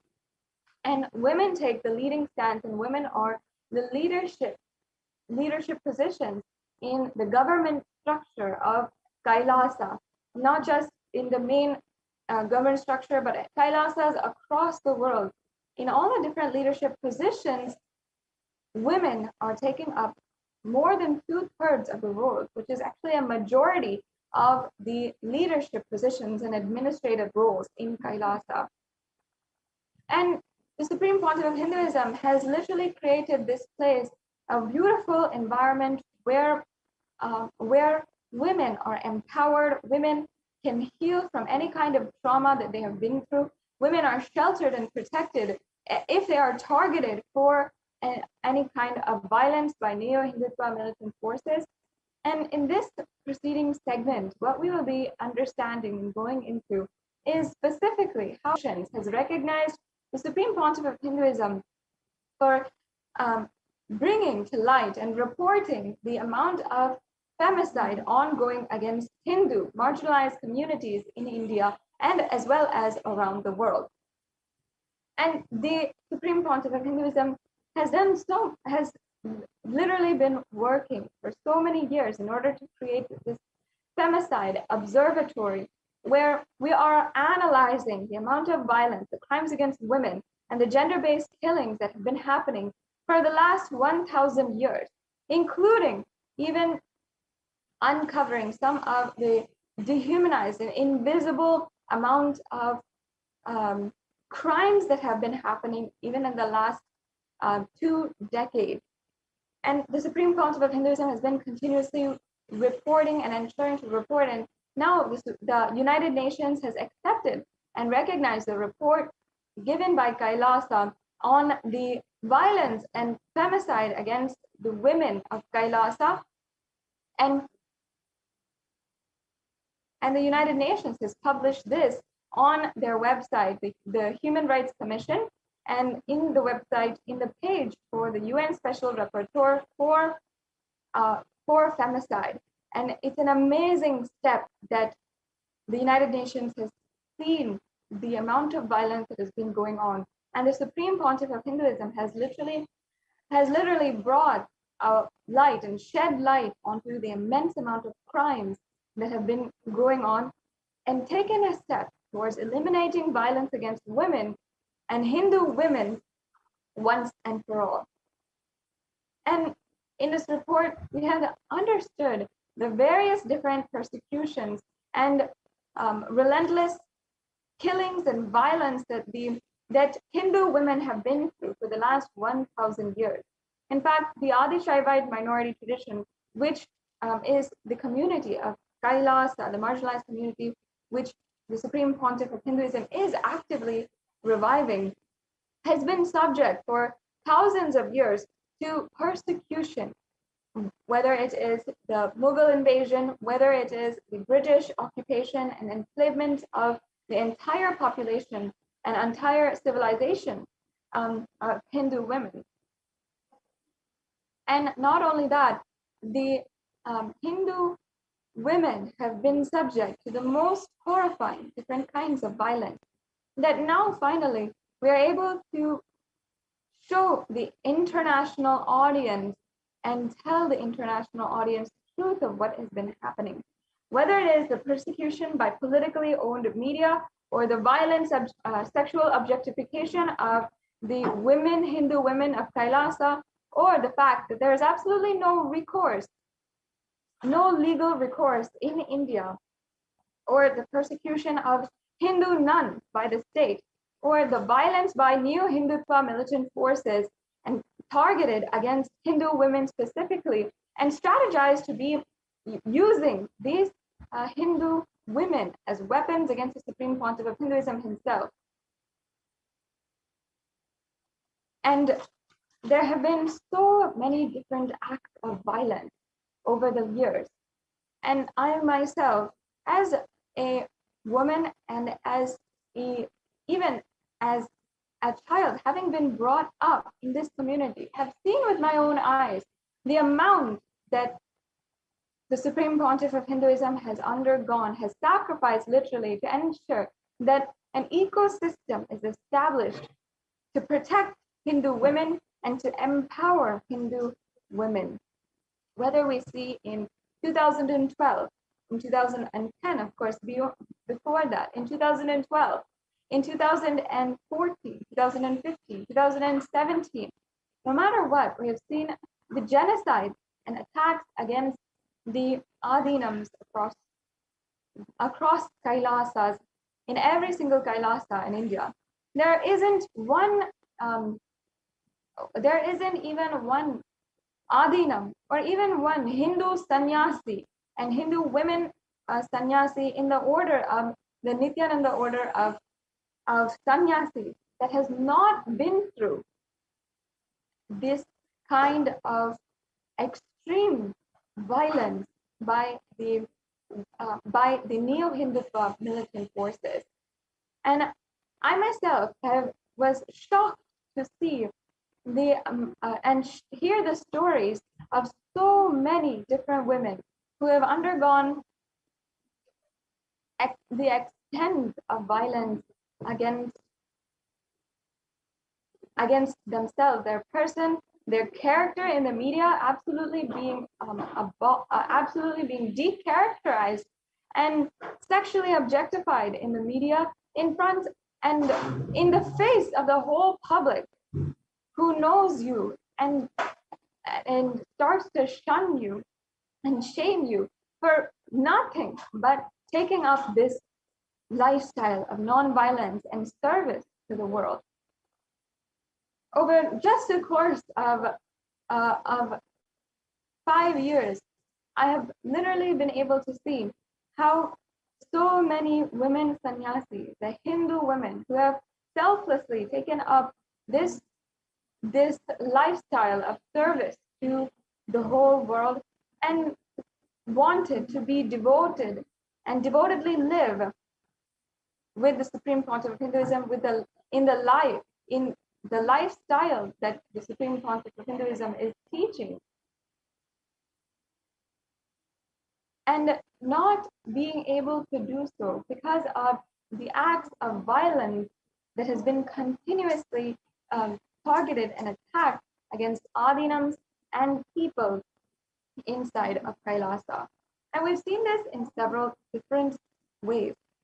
If we see first and foremost the ways that the neo-Hindutva militant forces have been attacking the women of Kailasa primarily, for which we have tons of evidence, but still no legal recourse, is the persecution by politically owned media.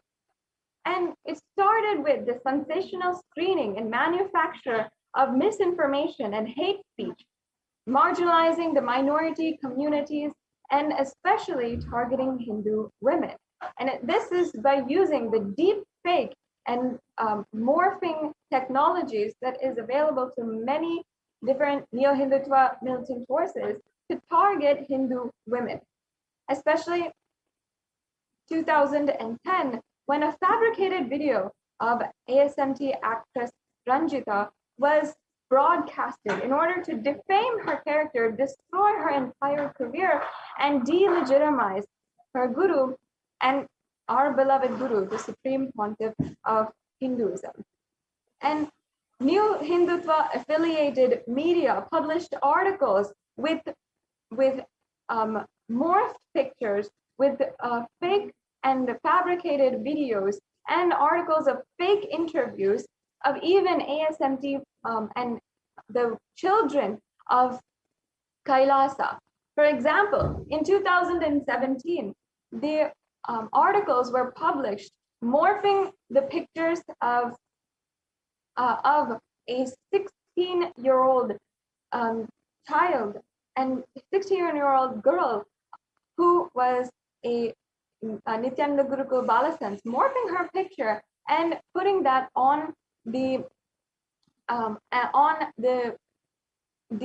bodies of actresses and pornographic actresses, and even faking interviews with this very 16-year-old girl. And not only that, completely demoralizing and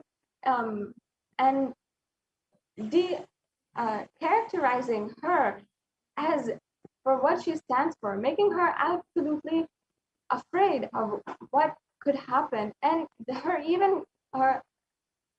lifestyle choices. And unfortunately, they have even characterized each and every one of the women of Kailasa as even addressed them as brainwashed, as even saying that they were sodomized disciples, calling them witches and prostitutes and cult worshippers. These are the exact terminologies that the neo-Hindutva militant forces, as well as the invading forces and missionary forces, have always been using in order to delegitimize, decharacterize, and continue the violence against the Hindu women. And even by using different titles such as Hang the Sin Swamis in the different media articles, these are always the examples of violence inciting media articles, which literally incite so much violence, and at least in the opinion of the public, they are criminalizing Hindu women and the supreme pontiff of Hinduism.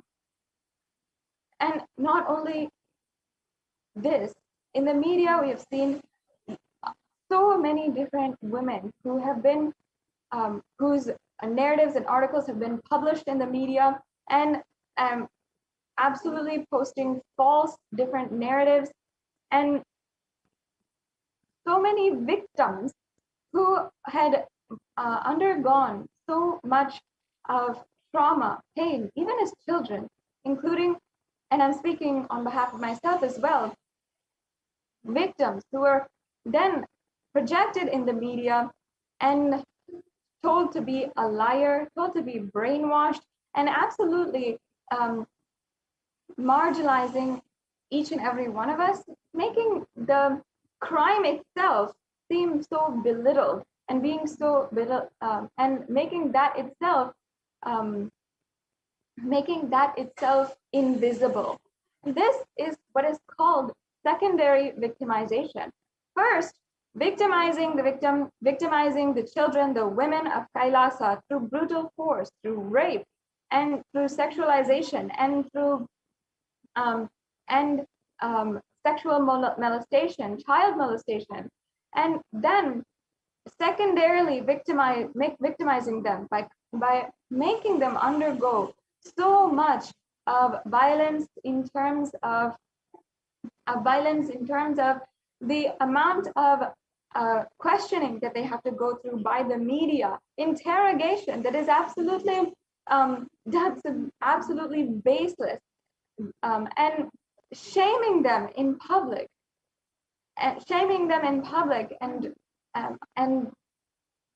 literally questioning their even the most sacred of their values, their own relationship, and their own beautiful sacred sentiment with the Guru. And though we have seen multiple accounts of against the women of Kailasa, and though we have seen so many accounts of rape, molestation, and blackmail against women, we have not been able to successfully, in any case, have the legal recourse in India, especially through the media. If we see, the media is easily able to sway the opinion of the public and even the court judges. And court judgments are even not honored by the media. For example, from 2010, 2011, the ASMT actress Ranjita had literally been going court to court, even to the Karnataka High Court, and several associated channels as well as different courts in order to file petition and to seek justice for the crimes done against her. And yet, even though courts had ordered in her favor, still the media never honored the court judgments and willfully continued their decharacterization by streaming 14,000 hours of hateful content against her and other women of Kailasa. And while we're seeing this, in contrast, there still has been some cases of legal recourse outside of India, just to show the contrast to all the viewers. In India, while there's been no legal recourse, and even if a Hindu sannyasi goes to the police and asks for some kind of acceptance of their complaint, still her police complaint is rejected, is not accepted, and even though she has gone to the length of writing and reproducing that trauma inside of her, still never it has been accepted and never been taken forward to receive justice against her attackers and her offenders and the neo-Hindutva militants who attacked her. While on the other side, in the USA, even in 2017, US courts had penalized media for defamatory content targeting the ASMT, the Adishaivite minority tradition community, and penalized $5 million against a media channel. If you see just this contrast, you can see how in the corruption has gone to such an extent that there is no way that any woman could find legal recourse in India. Even a well-established and hardworking actress who one might find, whom one might think is able to receive justice for the acts of crime done against her, still, because this is a targeted attack against women of Kailasa and the disciples and the Supreme Pontiff of Hinduism himself, there is so much of attack ongoing against the women of Kailasa and the Supreme Pontiff of Hinduism. And not only that, we have seen the persecution of Adishaivite minority tradition Hindu nuns, even by state authorities. If we see so many different cases where in 2012, 16 women were arbitrarily arrested in the middle of June at 6 p.m. at night, even though it is absolutely illegal for women to be held against her will anywhere outside of her home in India. It is illegal for women to be held in any place that is not her home after 6 p.m. And what the events, the sequence of events that happened in 2012 literally shows how the Hindu nuns have been targeted for nothing but being disciples of the Supreme Pontiff of Hinduism and for being strong, standing for the revival of Hinduism, which was exactly against the agenda of the state and against the agenda of the neo-Hindutva militant forces. If we see on 6th June 2012, the media had literally raided the Adinam in Bidadi, in Adi Kailasa Sarvagnipitam, and we even have footage of all of the attacks which happened in 2012. And women were being brutally mobbed, being violated and attacked. And that was being filmed and broadcasted in national television.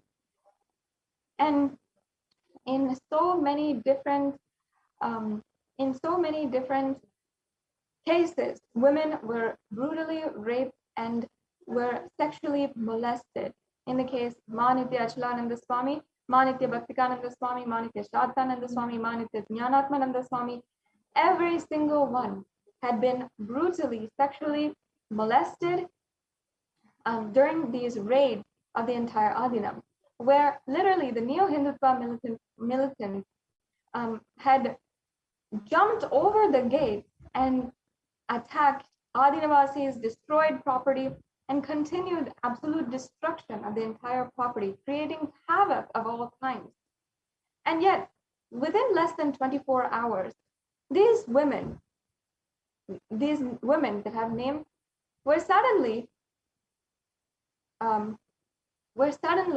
called by the police, called by state authorities, and were arrested. For what reason? The anti-Hindu, the militant forces had, in this time between the attacks, had filed a case against these women so that they would not be able to file for legal recourse. It seems there's a technical glitch. We can stop the share and start again.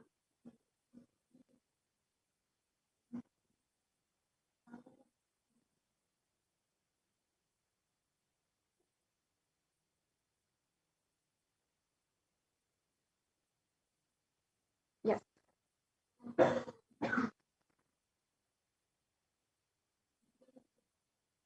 Yes. So overnight, women were unable to speak for themselves, were held against their will in the state authorities in prison overnight.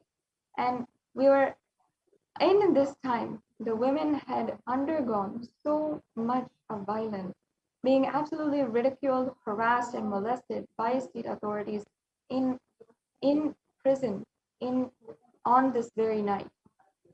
And the women, specifically Manitya Achalananda Swami, Manitya Bhaktikananda Swami, and all of these women have written their sharings, have reproduced and had literally gone through that trauma again and again, writing again and again the trauma that they have been through, and trying to file in any police station for the crimes that were done against them.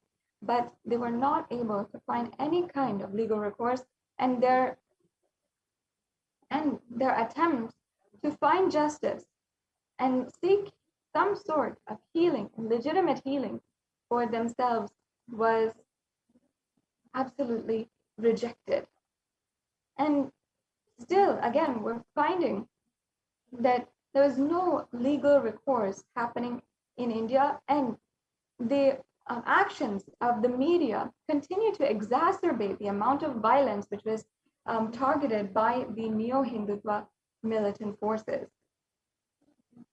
And continuously, these acts would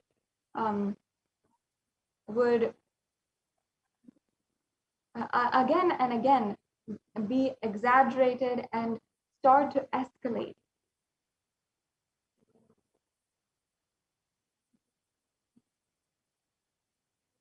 And each and every one of you can see literally the attacks that have been happening in 2012 and subsequently in 2017, how raids and the neo-Hindutva militant forces had raided the Adinam, had destroyed the property, and literally stoned each and every one of us.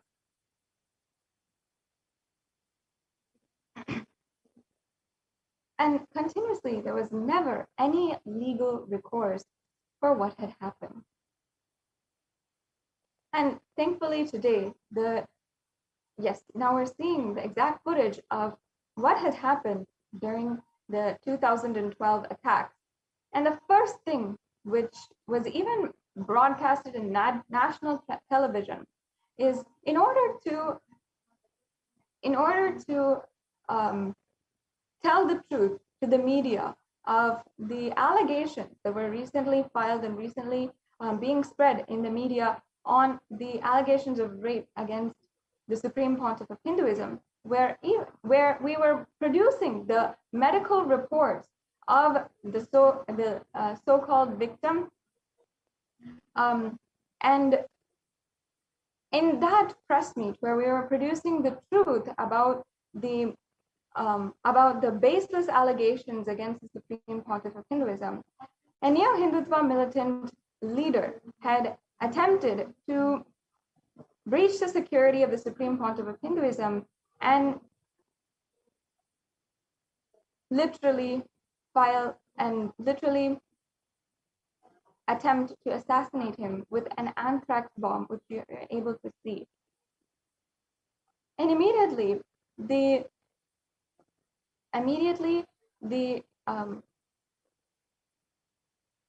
security had immediately leaped up in order to secure the Supreme Pontiff of Hinduism and guide him to security.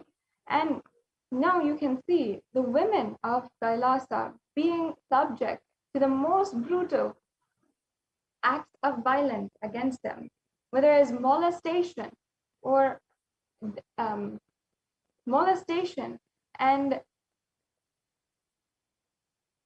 brutal assault against them. And within just a matter of a few minutes, within just 15 to 20 minutes, the neo-Hindutva militants had executed the next stage in their elaborate plan to literally take down and destroy the work of the Supreme Pontiff of Hinduism. Within a few minutes, the neo-Hindutva militant forces had raided the Adinam and literally had jumped over the gate, and they had employed the Navanirmana Sena in order to execute their acts of violence. And that night, even the administrators of the Adi Kailasa Sarvigna Peetham were attacked and needed to be rushed to the hospital. And numerous women were all brutally assaulted and molested during these raids.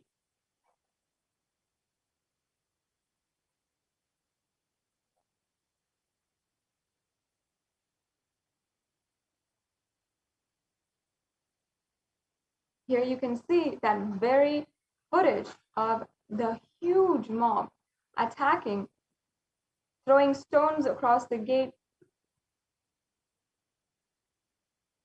and jumping over the gate and literally beating and using brute violence against the administrators and the Adinavasis of Kailasa. And you can see even women absolutely defenseless against the mob that had raided the Adinam.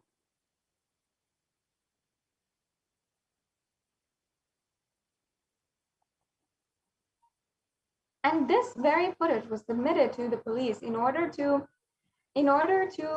seek justice for what had happened against this female sannyasi. However, still today, there is no justice which has been delivered from the complaints that were filed. And Till today, those cases are held up in court and not finding the justice against the people, the people um, who had literally been attacking these innocent Hindu sannyasis. And as you can see here, the administrators of Adi Kailasa Sarvignapeetham, having been attacked, needed to be rushed to the hospital and were bleeding profusely from the head and needed to have immediate medical attention and medical procedures done on them in order to save their lives. And yet, still in the media, no matter what, there's been always only hateful content which has never shown the truth of what is going on.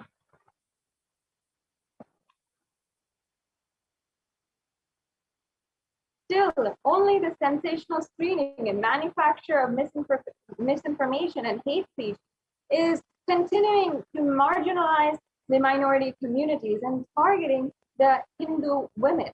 And especially, this is using deepfake technology and the different morphing technologies, and still that is being done against the Supreme Court of Hinduism and the women of Kailasa. Here you can see on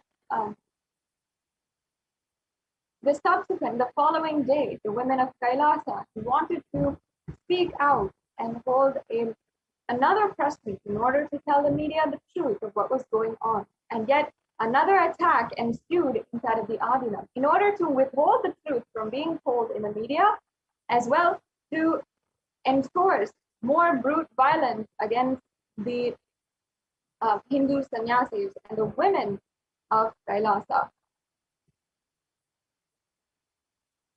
And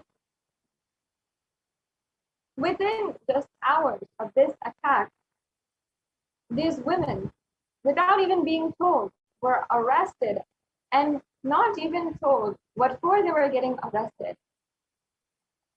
Then they were held by the state authorities.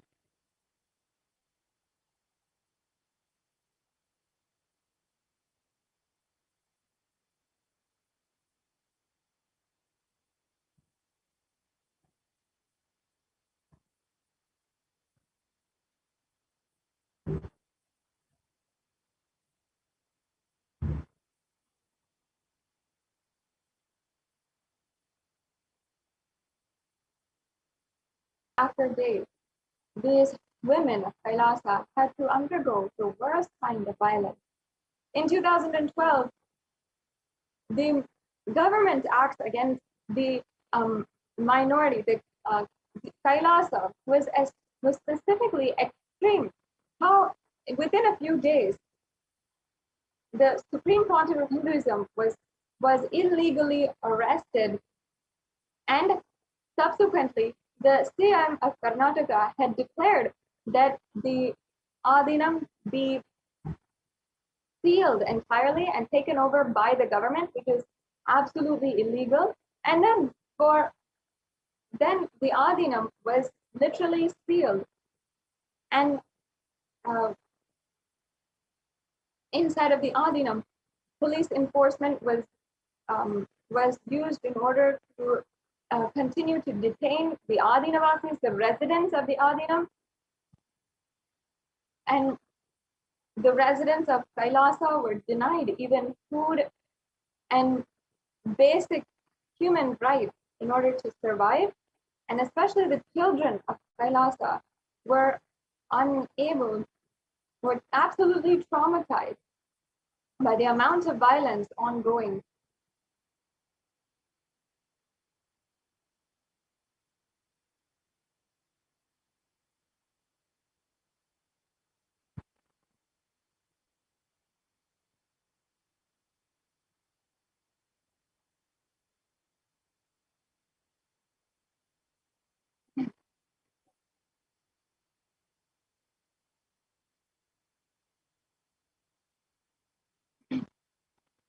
The children of Kailasa in the subsequent attack against the whole Adina had needed to be protected, and at this time, even the bank accounts of the Adinam were frozen, and we could we could not even get the proper food and arrange for the proper food for the children in Nithyananda Paramashivam. As in this time, the entire Adinam was sealed and taken over by the government. So in this way, we are continuing to see how the femicide and acts of femicide against the Hindu women has been ongoing continuously for the last few decades against the women of Kailasa. And this is just a representation and hologram of the attacks against the women of Hinduism for thousands of years.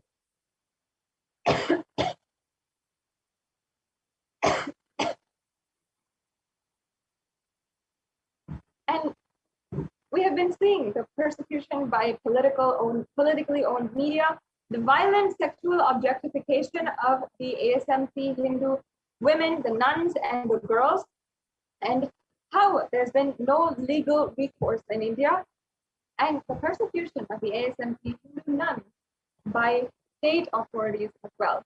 And this started, once again, with this sensational screening and manufacture of misinformation and hate speech, which was marginalizing the Hindu minority communities and targeting especially the women with the use of deep fake technology and morphing of pictures and videos.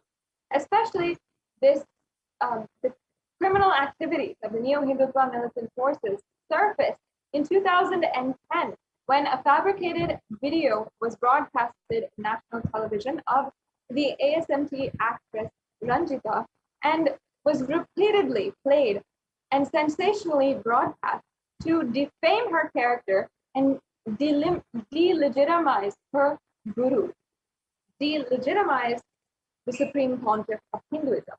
And Neo-Hindutva affiliated media then published articles again and again with over 14,000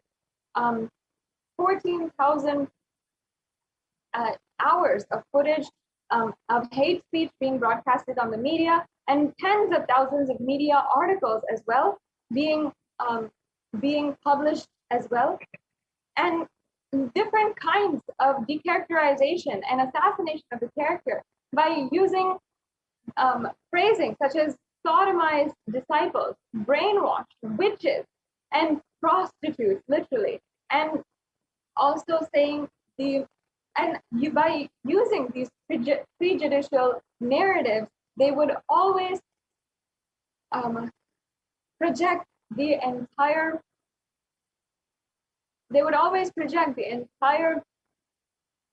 event and narrative in a completely manipulative way that would confuse the entire public, even though majority of the public saw the Supreme Pontiff of Hinduism and followed the Supreme Pontiff of Hinduism as a guru, who were devoted and were devoted Hindus.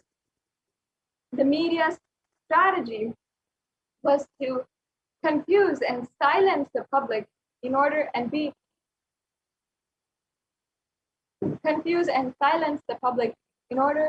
continue the silence and to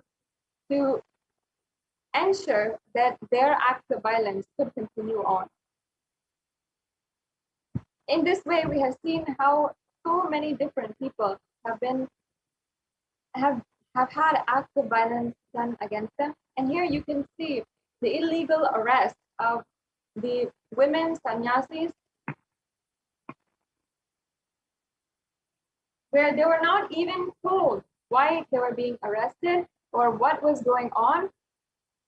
And they were subject to the worst kind of ridicule, harassment, molestation in the hands of the authorities. And they were not giving any kind of choice as to what they could do, not given any kind of clarity or legal aid even to help themselves and to aid themselves, and even treated, manhandled, and abused by the officials who were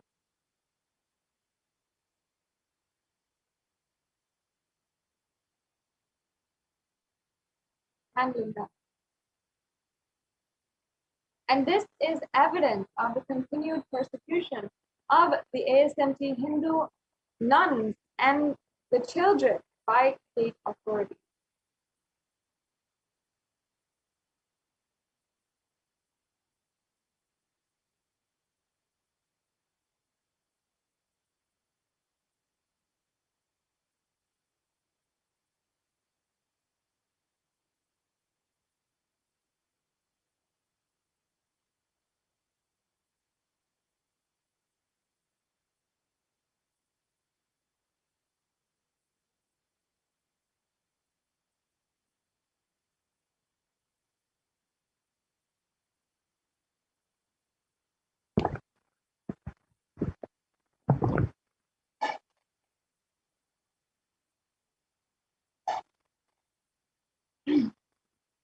And continuously, as you are seeing, we have been subject to all kinds of different violence in the hands of anti-Hindu militant forces, the neo-Hindutva militant forces. And today, thanks to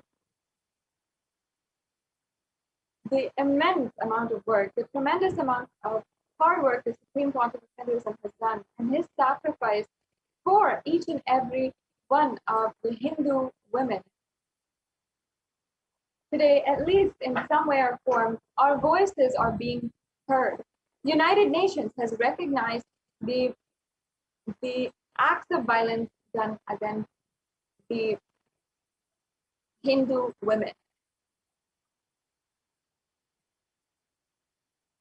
I request each and every one of the viewers, as we are awaiting the divine presence of the Supreme Pontiff of Hinduism, please take a few minutes and explore the link where the United Nations has recognized the work of the Supreme Pontiff of Hinduism to eliminate the violence against women of Kailasa and eliminate violence against women as well. And you can explore and see for yourself the way the Supreme Pontiff of Hinduism is representing and advocating for the elimination of violence in the United Nations and in the United Nations Special Rapporteur of Femicide. Among so many different civil society organizations, in this, the representative for India is only Kailasa, only the Supreme Pontiff of Hinduism, who has brought to light, who has brought to the international audience the immense amount of violence going on in order to eliminate it once and for all.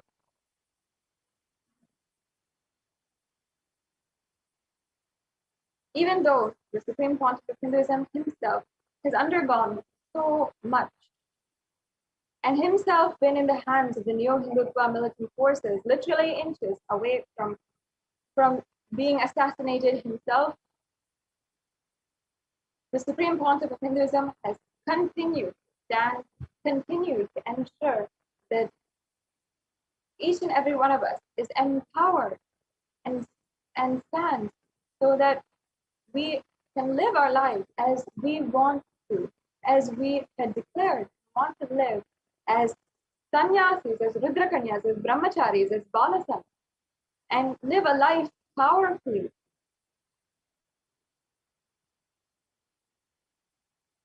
This is terrifying footage of the Supreme Pontiff of Hinduism being handled by the mob and literally inches away from an assassination attempt that might have been successful.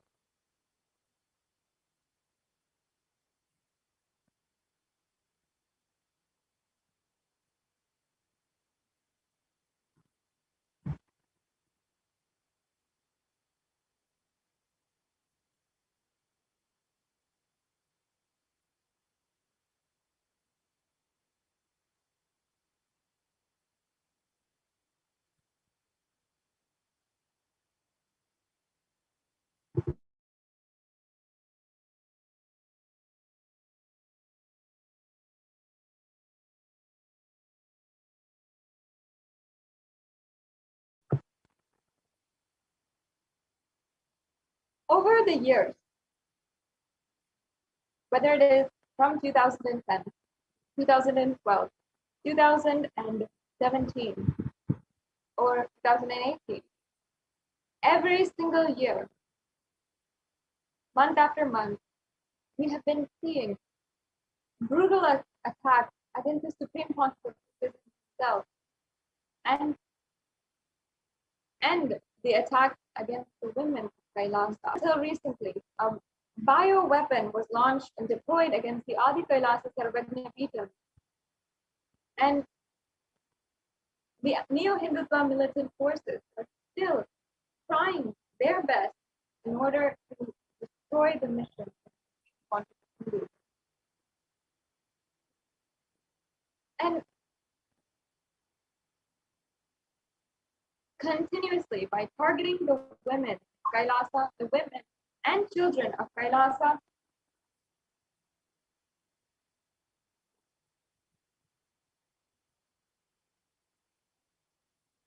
we have been seeing how the Neo-Hindutva affiliated media, as well as you can see here, have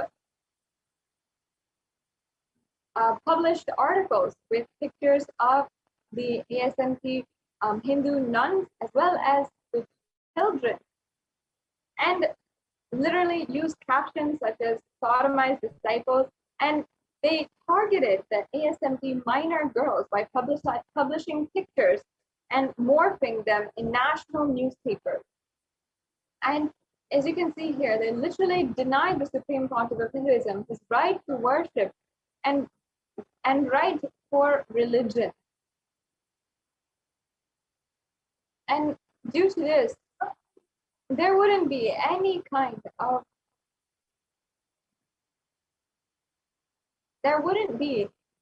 religious leader in any different sense, in every different religion, in any different country, who would be treated in such a foul and dehumanizing way.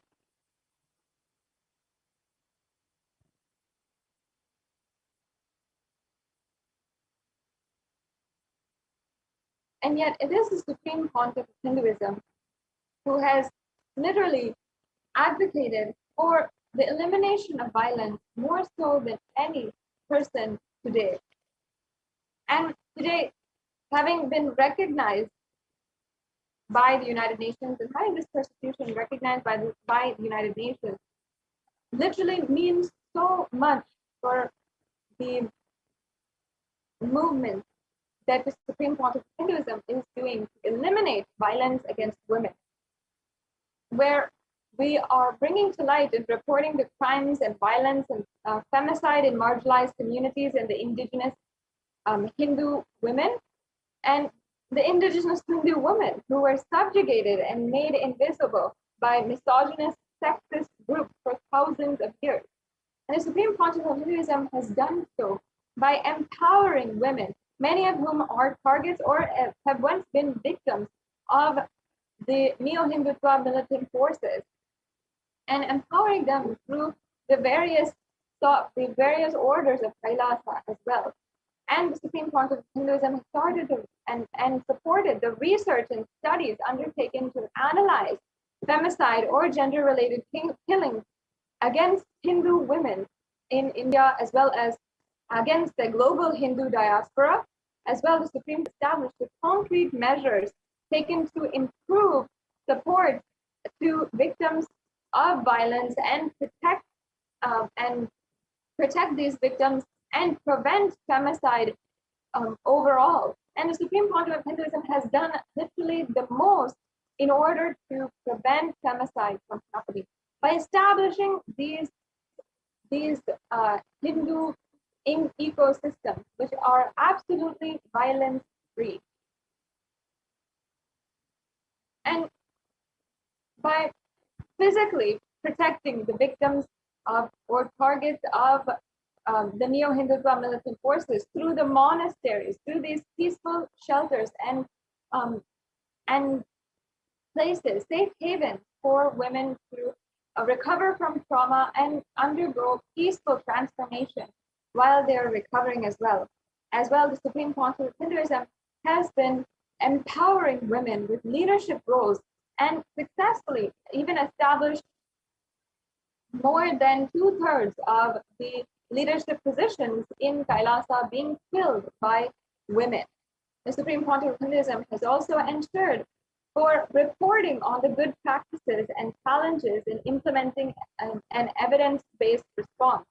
And this report are continuously being shown and told the world through the various different social media and through the as well through the Sri Kailasa Uniting Nations movement, the global initiative in order to bring peace to the world and work alongside the United Nations as well in bringing peace to the world and ending all gender-based violence. As well, the Supreme Pontiff of Hinduism has reported on the result of the analysis of femicide cases as well, by showing that there has been no legal recourse in several of these cases, and how there have been so many different reports of women who have not been able to get the legal recourse of for what they have been through and the trauma that they have been through. As well, the Supreme Pontiff of Hinduism has supported, provided guidance and empowerment to the victims and targets of these acts of violence by the neo-Hindutva militant forces, and has supported at least to seek justice, seek healing, and allow for the legal recourse to happen for the crimes done against them. And in so many different ways, we have seen how this violence happened. And the Supreme Pontiff of Hinduism has been continuously working and ensuring that there is no longer any violence against the victim and women. Has ensured that there will be no way that anyone can harm a woman from Kailasa, can harm a Hindu woman, and restoring the sacred sentiment of Hindu women across the world, reviving the way that women are worshipped in Sanatana Hindu Dharma. The Supreme Pontiff of Hinduism has been literally the world's foremost leading advocate for eliminating gender-based killings, femicide, and violence against women against Hindu women and in India, as well as against the global Hindu diaspora. And today, the United Nations has recognized the amount of work that the Supreme Pontiff of Hinduism has done, has published the report that we have submitted to the United Nations, and has ensured and has ensured that each and every one of us who are victims of horrendous crimes are empowered to stand strong and to have our voices heard and end the crimes done against us. And for each and every one of us women, the Supreme Pontiff of Hinduism has literally created these ecosystems to ensure that we are empowered, and we can be empowered, and to show literally the whole world that we can be empowered by the sacred Hindu sentiment of Sanatana Hindu Dharma. But still, there has not been any kind of legal recourse, any kind of acknowledgement and apology by the media to end the violence that has been done against us and that has been done against the Supreme Pontiff of Hinduism. As you can see here, this is footage from the attacks that were done against the Pavalakundru Adinam in 2017. 4 years back, anti-Hindu militant forces raided the Adinam, the peaceful monastery in Pavalakundru, a sacred Hindu site for all Kailashiyans across the world, as it is the very place where the Supreme Pontiff of Hinduism had the beautiful enlightenment experience. And yet today, it's still a place of continuous attack, vandalizing, and trespassing by neo-Hindutva militant forces. And it is still not safe for any woman to live in.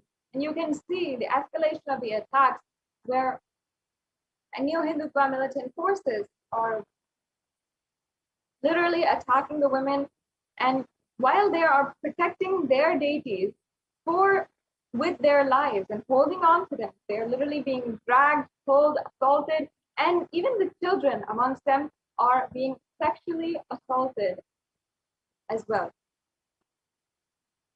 And each and every one of us, as we are coming closer and closer to the live Nithyananda Satsang happening tonight at 10 p.m., we must realize that it is time now to declare our conscious sovereignty. And we must do that by taking responsibility, understanding the violence done against Hindus, the violence that we have undergone, and what the Supreme Pontiff of Hinduism himself has undergone in order to revive Sanatana Hindu Dharma.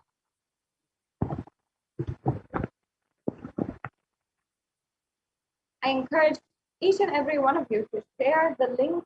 You can find the link for the published page where the UN has recognized the persecution against the Supreme Pontiff of Hinduism on Facebook, on the official channel for Facebook, on Kailasa's HDH Nithyananda Paramashivam Facebook page.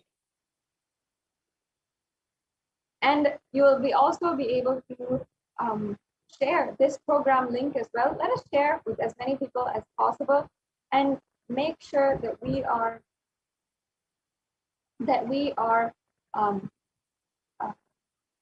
doing our part in ensuring what the Supreme Pontiff of Hinduism has done for each and every one of us Hindus is shown to the world, is told to the world, and brought to the international platform, to the international audience.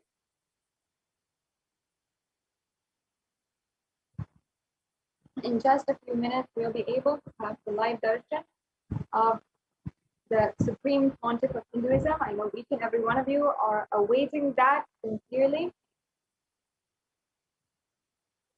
And I encourage each and every one of you, you can also ask your questions on YouTube, Twitter, Facebook, on the different social media platforms. And during the live satsang, even interact with the Supreme Pontiff of Hinduism himself, and he may grace you with an answer and blessing for your question or your request, and your question might be read out loud during the Nithyananda Satsang as well.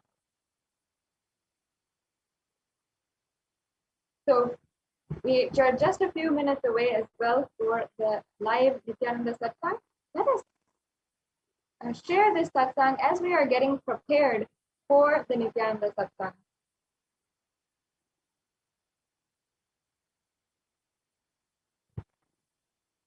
Each and every one of you can spend a few minutes and share this satsang, share this program link, and you can share with all your different, in all of your different social media platforms, perhaps in your favorite one where you're most comfortable, whether that is Facebook, Instagram, Twitter, or YouTube. You can go ahead and ask.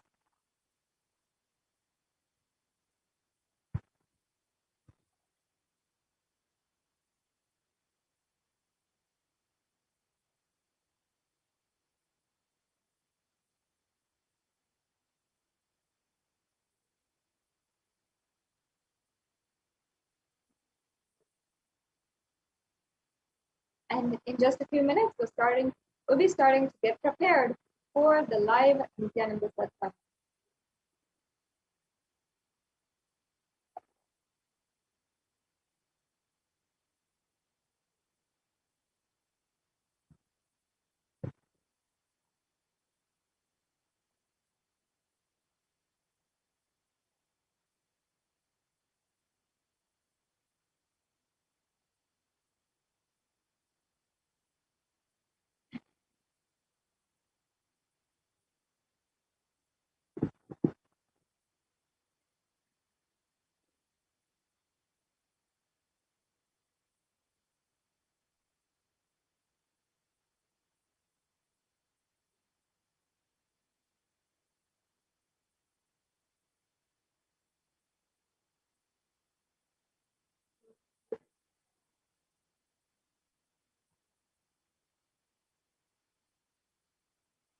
And we'll just be getting right back with you and starting to prepare for the live Nithyananda Satsang after a very quick break.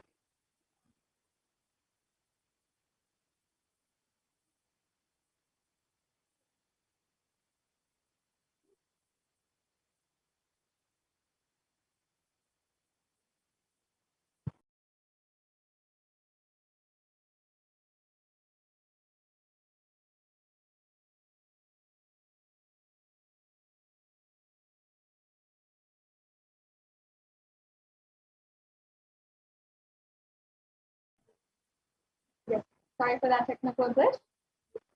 Now, in just a few minutes, we'll be getting prepared for the live Nithyananda Satsang, and each and every one of you will be graced with the presence of the divine, the incarnation of Paramashiva himself, the Supreme Pontiff of Hinduism, and the Supreme Pontiff of Hinduism will be revealing to all of us the sacred truth from Sanatana Hindu Dharma on declaring our conscious sovereignty and being able to manifest our conscious sovereignty. You can take a few minutes now and share this satsang with all of your family, your friends. Let us take these few minutes and share with as many people as possible as we get ready for the Nithyananda Satsang. And as well, I'll be going through with you step by step how you can ask your questions if you would like to, and perhaps even have the grace and blessings of the Supreme Pontiff during the Nithyananda Satsang. So on YouTube, if you want to ask your question, you can join as a member of the YouTube channel, and the YouTube channel has more than 7,000 videos with more than 20,000 hours of content. And this is the various darshans, the dikshas, the beautiful different initiations by the Supreme Pontiff of Hinduism, the oneness capsules, and every solution that you want for your life, whether it is for fear, for lust, for greed, for jealousy, or for not having enough money in your life, for having poor relationships in your life, whatever it is, whatever solution that you want, you can ask, and you can simply find a solution through this channel. So I highly recommend and encourage that you become a member of the YouTube channel today. And if during the Nithyananda Satsang, you can ask your questions live directly through the avatar during the Nithyananda Satsang, you can simply ask your questions in the chat, and only members during the Nithyananda Satsang will be able to comment at this time. And you can join as a member right now and get ready. You can ask any of your questions, your sincere seeking questions to the Supreme Pontiff of Hinduism, and you might be just graced by an answer and his blessings during the Nithyananda Satsang. And it's a beautiful way that you can receive his blessings and he can see your messages during this time. The Supreme Pontiff of Hinduism may even answer your question directly during the Nithyananda Satsang as well. So on Facebook as well, you can go to the Kailasa's main Facebook page and the official handle of the Supreme Pontiff of Hinduism, the official page of the Supreme Pontiff of Hinduism on Facebook at Kailasa's HDH Nithyananda Paramashivam on Facebook. And you can like and follow this page. Make sure that you are liking and following, and you will be able to get any notification for the special darshans, the special dikshas, the satsangs, anytime that the Supreme Pontiff of Hinduism is gracing us live. And there's many times that are unannounced, that are absolutely a surprise. And when the Supreme Pontiff of Hinduism graces us, and we are, and in order so that you can never miss a darshan or a diksha or a satsang, you can get the live notifications. And also you can, if you want to, if you perhaps miss, you are commuting or you are at work during any of the darshans or dikshas, you can you can simply go back, scroll down, and see the re-telecast or the video of the live satsang. So you'll never even miss a satsang or a darshan or a diksha in case you do have to miss it. make sure that you're liking on Facebook. And as we are just getting closer and closer to the live satsang, you can ensure that you are also, you can ask your questions through Twitter. You can also share this live satsang on Twitter. Just hit retweet to the live Twitter feed of this satsang, and you can ensure that you are asking your questions if you would like to by hitting reply to this tweet on Twitter and using the hashtag #AskTheAvatar, and you can tag @Nithyananda for your questions to be answered by the grace of the Supreme Pontiff of Hinduism during the Nithyananda satsang. And as well on Instagram, you can ask your questions as well by commenting on the post for the live satsang. And as well, you can also send in your questions through WhatsApp or through the live chat on the kailasa.org website. So in that way, you will be able to ask your questions. You can ask your questions about anything, about if you are sincerely seeking, or if you are seeking some kind of advice or guidance in your spiritual path, you can ask. And by the grace of the Supreme Pontiff, you'll be able to, might have the guidance you are looking for, or perhaps even more than that, with his blessings and grace. So I invite each and every one of you, if you'd like to, you can ask your questions, you can get ready and ask, and please do spend a few minutes right now and share this satsang. Let us enrich the whole world with the presence of the Avatar with us on planet Earth right now, without whom we will not be able to enjoy Sanatana Hindu Dharma, the lifestyle of Sanatana Hindu Dharma as we do today. And we would not be able to be assured that Sanatana Hindu Dharma is absolutely in the right hands and will be protected as the last hope of Hinduism. Now, let us take a few minutes and continue to share in all these different social media platforms.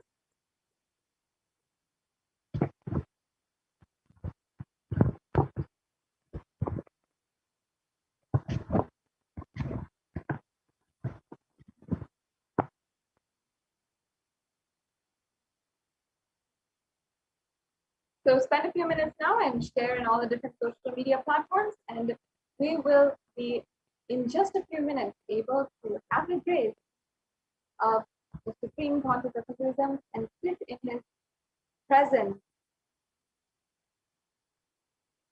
and imbibe the cognitions, the powerful cognitions that will be revealed directly from Kailasa, from Paramashiva himself.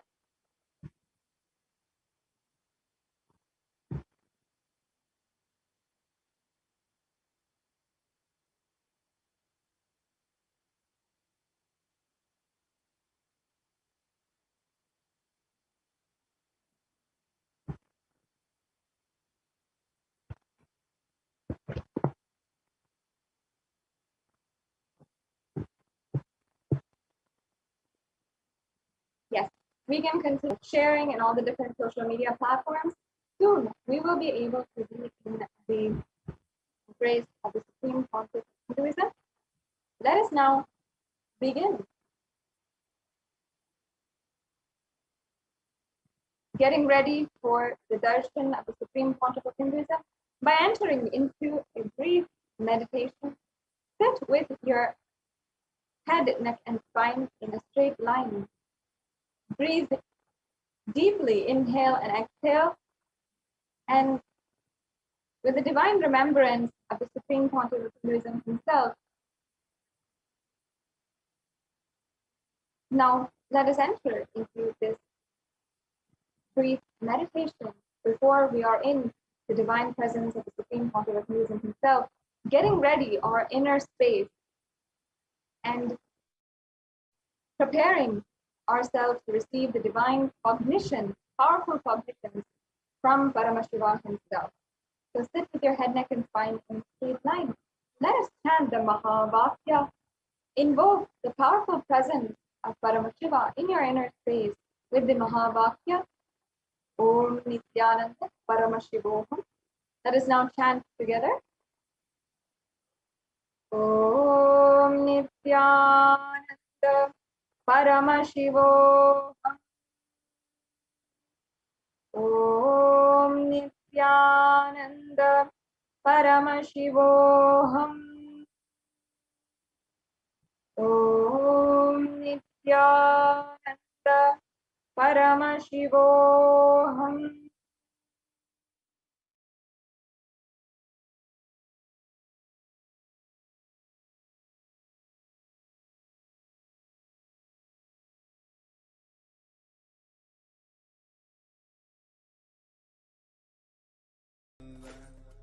Paramashivoham. Om Nithyananda Paramashivoham.